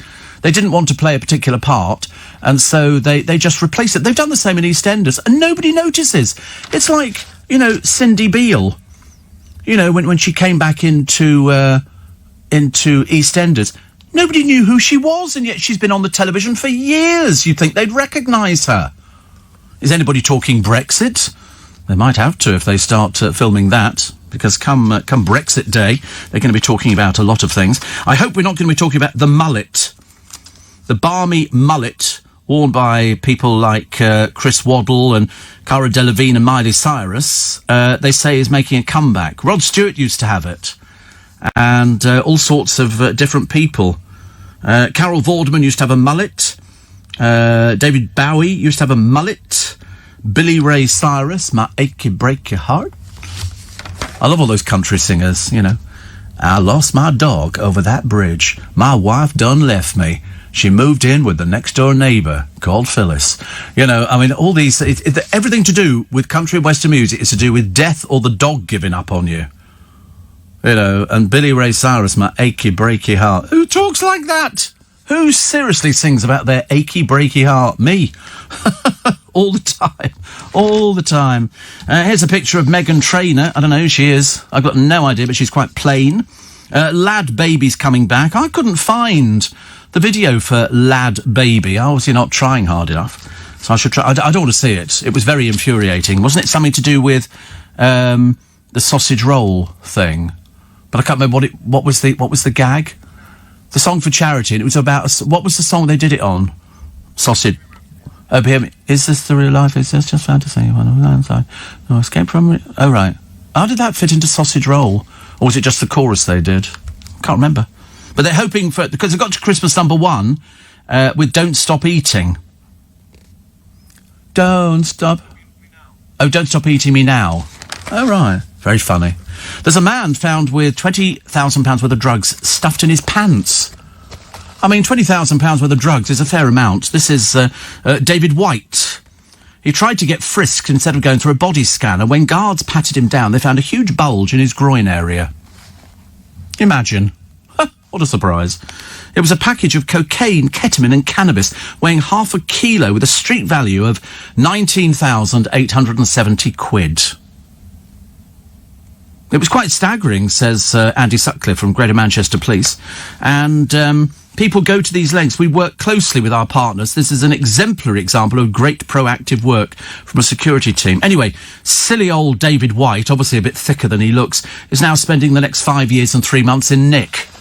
Oh, that's right. It was I Love Sausage Rolls, dun-dun-dun-dun-dun-dun, done to the tune of I Love Rock and Roll by Joan Jett.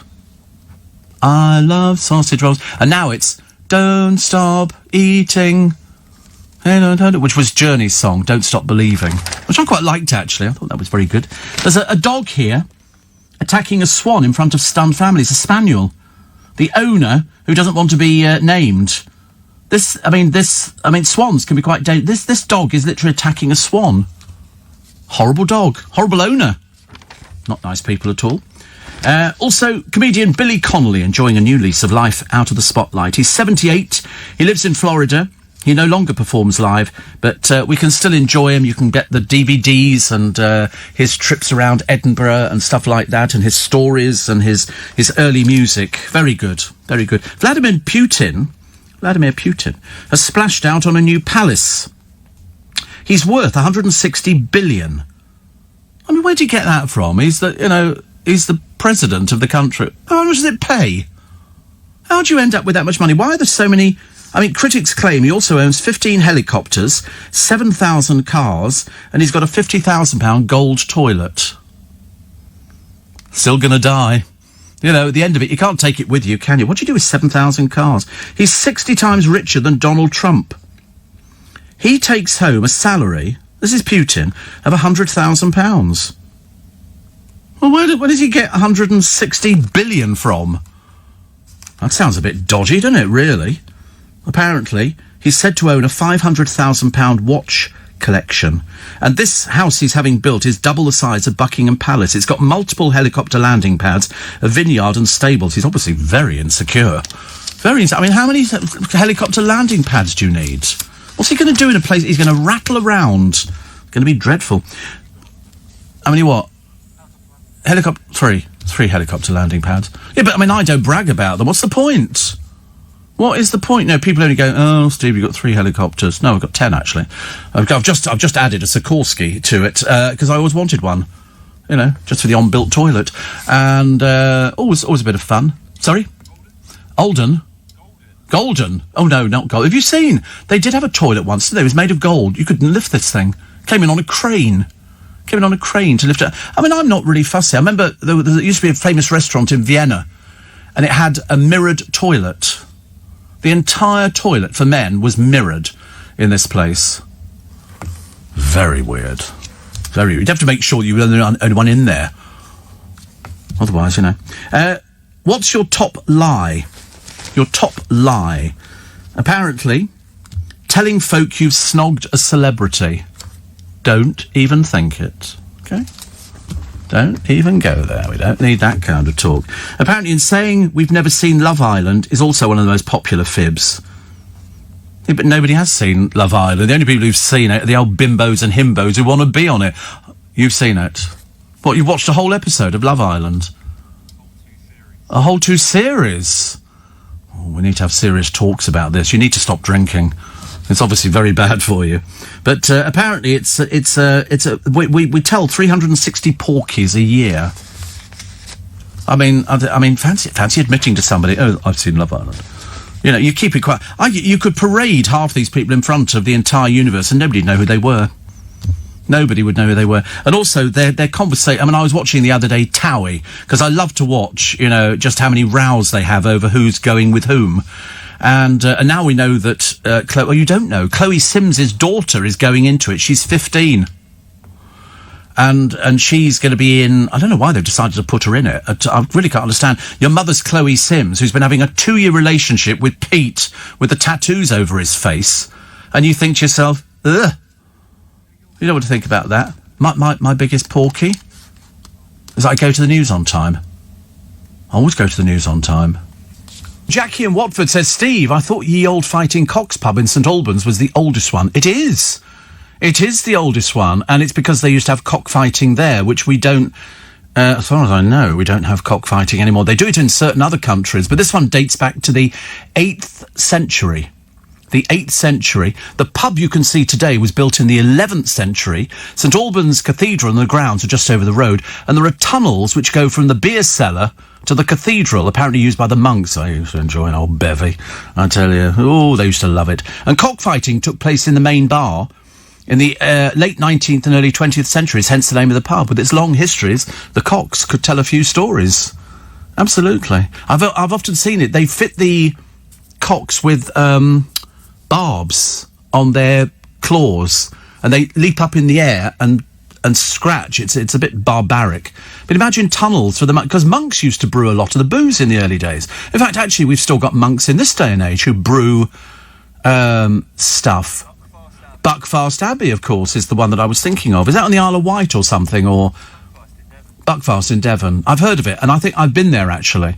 And I think we probably did buy something. But, I mean, you know, that's a good source of income. Bit of the old booze. We quite like that. And Roger says, all I can say about Putin, all the money in the world and still not happy.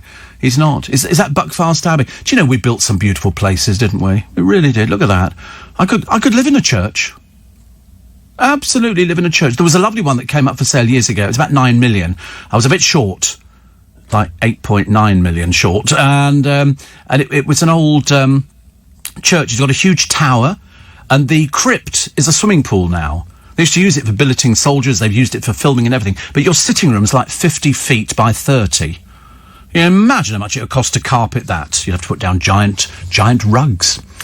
And Mark says, my daughter got me to watch one episode of Love Island. I kept score. Each time the contestants used like in sentences, 216 times in one episode. Yeah, like this, like that. I tell you, if you really want to hear illiteracy, watch Towie. Listen to the language of these foul-mouthed old bags on the programme. You know, they're always arguing about the same thing. Do you go out with him? What you mug me off for? Seriously, it's like watching a bad script. But at the same time, it's sort of strangely compulsive, because you look at them and you think, my God, this is the state of your life. Give up now. Give up now. So, 2 minutes, says Mark, of Love Island, whilst flicking through the TV channels one evening, and that was the most wasted 2 minutes of my life. I agree. Nothing we can do about it, I'm afraid. Nothing we can do about that one. Sung to the tune of We Built This City on Rock and Roll. We built this city on sausage rolls. Remember? That's what it was, I think. Thank you. The fellow with the Christmas lights for 72 years has 100 new light bulbs and 15 new bits of cable. They got a saying. They got a saying in the Christmas tree: lighting would look after your Christmas lights. Oh, I dread Christmas lights. I've decided now that if they start breaking and they're little LED, throw them away. Get some more. Much easier. They're all over the place, and they're much easier than the ones that we used to get before. Soap opera replacement, says Andy. It's not that nobody notices; it's that nobody cares. I know. It is true, though, isn't it? We do sort of watch these things. Why do they call it Love Island, says Bella? They should rename it Bonk Island. Well, I mean, I agree with you. I agree with you. I mean, Love Island doesn't come into it. It's just a bunch of sad, desperately seeking one-night stand people, you know, who must be an absolute delight to their parents, I should imagine. Steve, we have an abandoned subway station in New York City. That's what they call them. The old City Hall station. The New York City Transit Museum does occasional tours there, but it can be seen as the regular train makes the loop around at the end of the line. Carol, thank you. See, we love stuff like that. I really do. And, Steve, you won't know who I bumped into in Specsavers yesterday. Everybody. Da da da da. You're barred. I think, says Ab, all LBC presenters should do a secret Santa for their fellow presenters. Are you serious? What would you buy people who have everything? I wouldn't know what to buy people. Oh, that's the whole idea of Secret Santa, isn't it? You just buy little things. I can't begin to tell you what the producer bought me for Christmas. You could buy James's book. Oh, good. He's never mentioned that, has he, on air? Did you know he's got a book out? That's his second book. He's never mentioned it. I don't know why he's never mentioned it. He's got the perfect opportunity on a radio programme to mention that he's got a book out. But hardly ever mentions it at all. Did Mr M call you on his way to South Wales yesterday? No, he didn't. I didn't see him, but I did see the rest of the team outside the front door. They were all there. Courtney was there. There were 2 vans there. There was a TV crew there from us. It was our TV crew, as far as I know. Loved it. Absolutely loved it.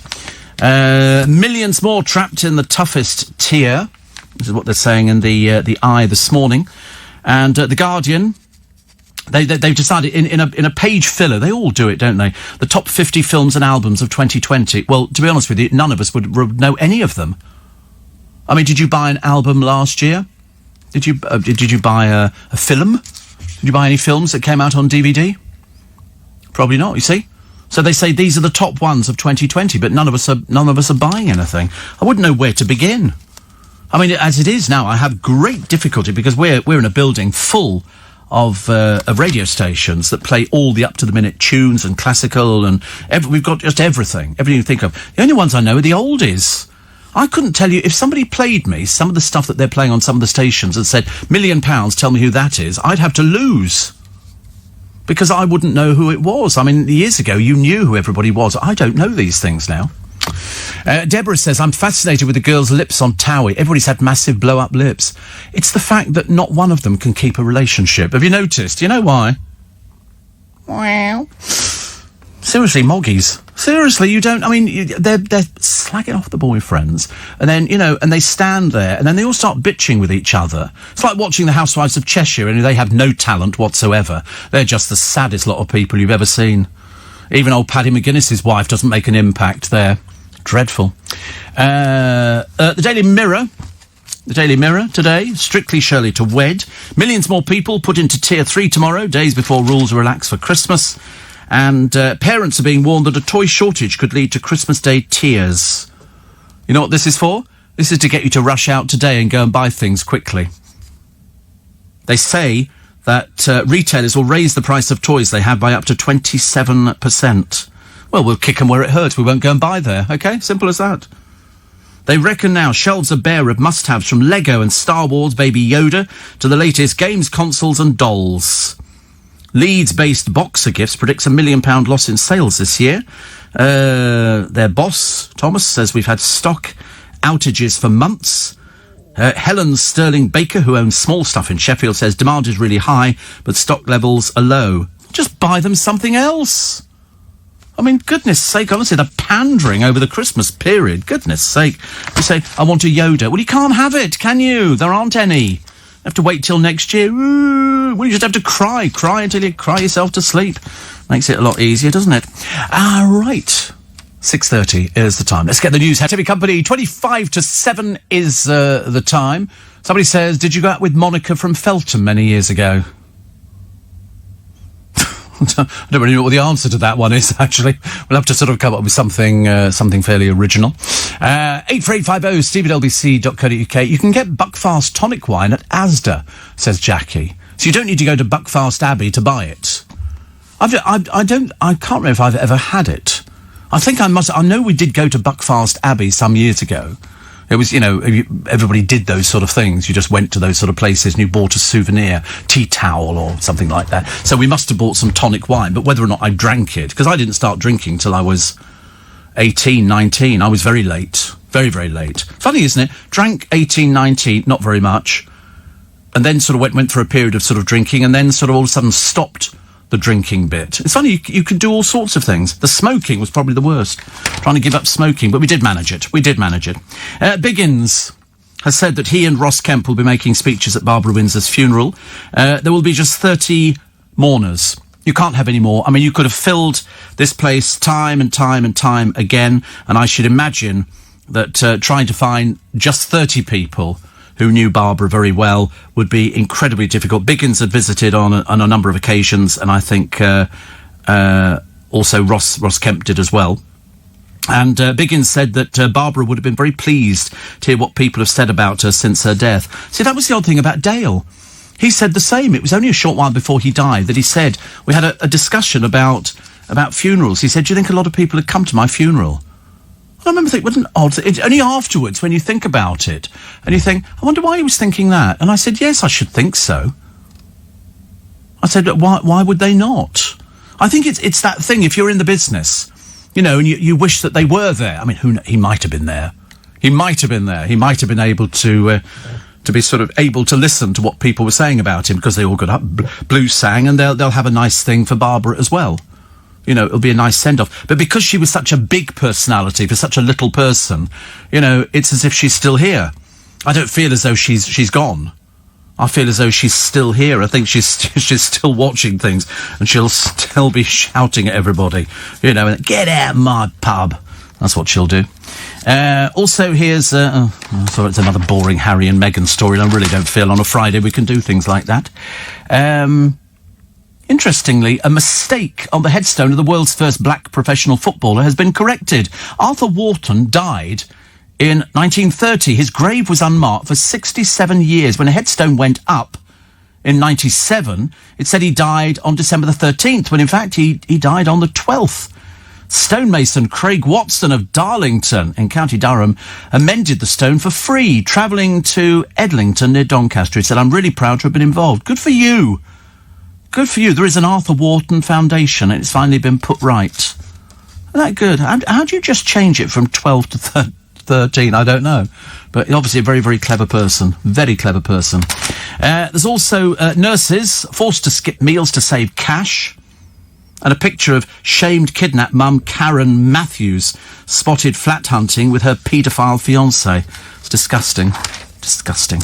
Gino D'Acampo wearing a mankini. Hardly worth bothering, dear.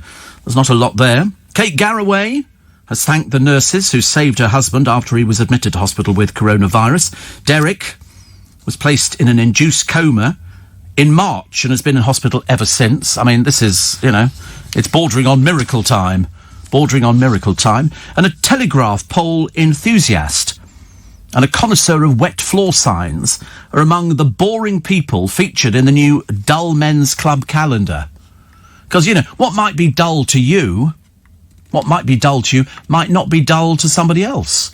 And so people like taking pictures of... I mean, to be honest with you, telegraph poles look exactly the same to me. But there's a woman called Elena Camas, and she likes wet floor signs.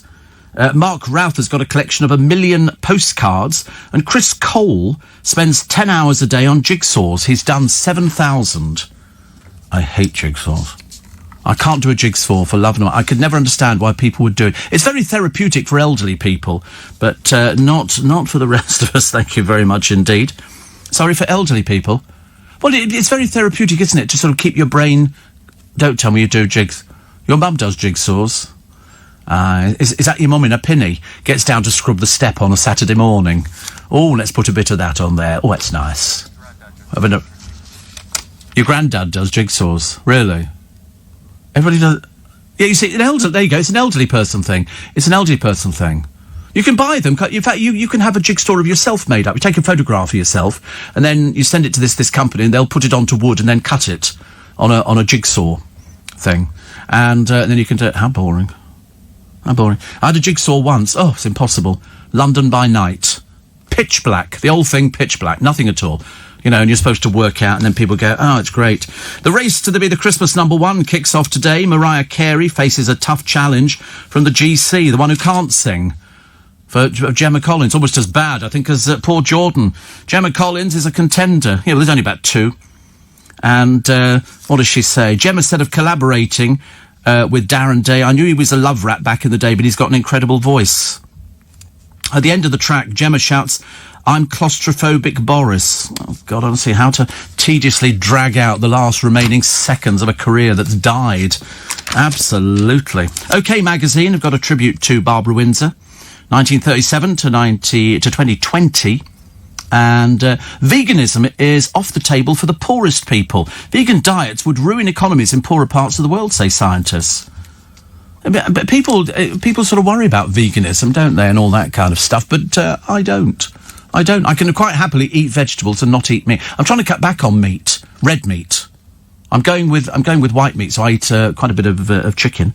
And detected by astronomers, wait for this one, radio signals from an alien planet 51 light years from Earth have been detected. They've come from the constellation of Tau Butes. It opens a window into the world's magnetic field. Although inhospitable to life, the discovery was described as exciting. Imagine getting something that's like that. That was exciting. Jackie says Matt Hancock doesn't sit down in the comments. He collapsed. Oh, dear. And one here says, I put up my dad's Christmas fairy lights today. They're over 80 years old, made from a company called Osram. Coloured with nursery rhymes. Drawn on. Very pretty. We used to have Mazda lights. They're actually quite nice. And, wait a minute. God, I can't find this one. Virgin mobile signals. Anybody having trouble with their mobile signals at the moment? This morning, I couldn't get, the internet onto my phone. And so what I did was I turned it off, then turned it on again, and then blow me down, the internet appeared. Because I need to find out where the car is in the morning. They send me a thing saying the car's on the way. I click on, and it shows me a map of where they are. So I know if they've stopped off for a cigarette, because I could tell they won't move for about 5 minutes. They think I don't know. I know. I really do know. Still to come, we'll have a look at the Telegraph and the Daily Mail. But it's food, and today is the start of you spending £2.5 million every minute. And they're still complaining. 7. That piece of equipment has arrived in Leicester Square. It's down there now, sitting on its trolley. It's huge. It's absolutely... We're still trying to work out, even though it was explained to us yesterday, how they're going to drop it into the ground. It's enormous. It looks absolutely enormous, this thing. Weighs 60 tons. 60 tons. Very exciting. Guess what will be visible in the sky 4 days before Christmas? Come on. Have a guess on that one. What's going to be visible in the sky 4 days before Christmas? Believe it or not, the Star of Bethlehem will be visible after 800 years. Amazing. The Vatican now believes the star may have been caused by a great conjunction of planets, in that case bringing Venus and Jupiter in close alignment and creating an unusually bright light in the sky above the Holy Land. The closest approach of 2 planets since 1226 will take place on Monday, when Jupiter and Saturn align. Isn't that amazing? You'd never have heard that anywhere else. Nobody else will be mentioning that. Nobody else will be mentioning it. The Daily Mail today. Britain facing the bleakest of midwinters amid fears of a third national lockdown. Another dreary picture of Love Island's Laura and her pregnancy. She only just got married, but already she's pregnant, and already she's milking the publicity. Like, who cares? Also, jazz up your side dish. Red cabbage. I've never had red cabbage. I've seen it, but they say jazz it up with port and cinnamon. You've got to cook the blooming stuff for about 45 minutes. Far too long. Who can wait 45 minutes? Definitely not. And a rural pub has been forced to cancel hundreds of bookings despite only a handful of COVID-19 cases in the area. They're set to lose about £11,000. The landlord said he was yet again having to throw out food brought in preparation, despite having spent hundreds of pounds making the pub COVID secure. It's in the middle of the National Trust 5,000-acre Ashridge estate. And only 3 cases were registered there. He said it's absolute madness. And there's loads of other places where they've had to close and people are throwing stuff away. They just don't, can't they make better, contingency plans, the government? So that we could sort of at least help these people out. To lose £11,000 over Christmas is just not acceptable. Not acceptable at all. They need to have got it in order, but it seems to be, as far as I can see, suck it and see. I just think, that everything is completely different nowadays. Have you tried M&S prawns in blankets? No. And so thank you for keeping us all going. Okay, nice. Also, your mention of telegraph poles reminded me of a little rhyme. Yes, we've heard of that one, David. Thank you very much indeed. But people are interested in the oddest things nowadays, aren't they? I see no reason why you couldn't be interested in door handles or something like that. But, I mean, telegraph poles, they are a little bit sort of strange, aren't they? It's not the thing. From Rolex watches to diamond rings and designer handbags, meet the women who say the only way to ensure they get what they want at Christmas is to embrace the art of self-gifting. In other words, don't rely on somebody else getting it for you. Go and buy it yourself, if you've got the money to do it. I'm going to go out and buy something today, some perfume. Not for me, obviously. And I'm going to get them to gift wrap it. And if they don't, I shall not buy it from them. It's as simple as that. I think you have to offer a service now. We're expecting a little bit more for our money. If you're going to spend, 60, 70 quid on a bottle of eau de toilette, I'm wanting it gift wrapped. You wrap it some nice paper, put a ribbon round it. Thank you very much indeed. If they say, no, we don't do gift wrapping, I should say, well, I shan't be buying your perfume then, will I? So that's it. So, oh my goodness, Steve. Let's go look for the baby Jesus. Follow the star. Absolutely. But it's not been visible for 800 years. 800 years. I don't even know what I'm supposed to be looking at. I mean, I'm confused by that and the North Star as well. Very embarrassing. Electric chair, poison gas, hanging, even a firing squad. The President, Trump, has approved all these execution methods in his rush to end the lives of death row inmates before he leaves office. Justice or just barbaric? No, he's just mad. He's just mad, I'm afraid. Happy birthday to Billie Eilish. How old do you think Billie Eilish is? How old? 18 or 19. Why did I think she was older? No, she's 19, you're quite right. She's green-haired. Her first song was about falling into a black hole. I mean, I wouldn't have known anything like that at all. I wouldn't follow the music. And also, Christine Aguilera. It's her birthday today. She's a little bit older. She's 40. She's 40. Also born on this day, Betty Grable, Hollywood actress, died 1973. And in 2015, on December the 18th, a judge said ex-Oasis frontman Liam Gallagher and former All Saints singer Nicole Appleton had run up an £800,000 legal bill in their divorce case. I'm so pleased. Couldn't be happier. I thought the Appleton sisters were mad as a barrel load of frogs, to be honest with you. I remember seeing them on the television. They weren't the full ticket. Also, why Harry and Meghan are the new smashy and nicey, says Jan Moyer. And singing for your supper is a tough business. This is Jesse Nelson, who, obviously had the opportunity to say, I don't want to do that. I don't want to wear those clothes. I don't want to exhibit myself. Thank you very much indeed. But did for some 9 years and now is out of it. I'm hoping she's out of the business completely because that's what made her ill in the first place. And rules are rules, but the way they're enforced depends on who you are rather than what you do, for it seems a little bit unfair that COVID rule breakers Dominic Cummings and Kay Burley remain at liberty, while the Romeo from Scotland who jet-skied to the Isle of Man to see his girlfriend has been sentenced to 4 weeks in jail. He's never been on a jet ski and he couldn't swim either, so he was banged up for making this 4.5-hour journey. Nobody approves of rule breakers, but it is hard not to be swayed by the salty, drenching romance of it all. He shouldn't be in jail. He should be auditioning for the next James Bond film. Yeah, the others just get away with it, don't they? The others just get away with it. Taser use rises 36% in a year. I saw a YouTube video a short while ago, in fact this morning, of a woman who wouldn't get out the car. Get out the car, ma'am. Get out the car. I'm telling you now, get out the car. She's on the phone. And so he said, get out the car, put your phone down, I'm going to tase you. So he did. Next thing you hear is her screaming. 50,000 volts, you don't mess with that. And I'm a celebrity star. Vernon Kay and his wife, Toss Daly, have rewarded themselves with a massive pay rise after a bumper year. Newly released accounts for the couple's business, 21 TV Limited, show they paid themselves dividends of £234,000 compared with £180,000 last year.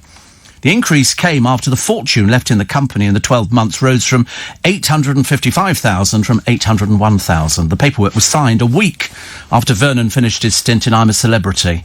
So they pay themselves, so they live on on £234,000 for two of them, and they've got children as well. So they're living probably about on average for somebody of that sort of thing, but they've got £855,000 left in the company.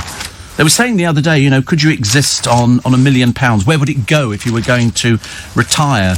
The prospects were quite ghastly. Gary Barlow's touring, accompanied by Leona Lewis. So that's good. He's sort of doing all sorts of places, and this must all be next year. He's got an orchestra. It's called the Music Played by Humans, the Tour 2021. They always give it sort of titles, don't they? A little bit posh titles to make it sound a little bit more exciting. But, I mean, he does do particularly well. People like him. The other boys must be thinking, well, let's have a little bit of a rest. And Big Ben will be reconnected so it can ring in the new year, the House of Commons have said. The bell's been largely silent since 2017 due to repairs on the clock and Parliament's Elizabeth Tower, which houses it. See, I didn't know till some years ago that it was the Elizabeth Tower. See, people don't realise Big Ben is the bell, isn't it, as opposed to the tower. A test will be carried out to see if it can produce 12 bongs, but members of the public are urged not to gather by Westminster on New Year's Eve due to restrictions. They will, of course. They will, of course. You try sort of keeping people away. And 2 dogs have survived. It's a touching story.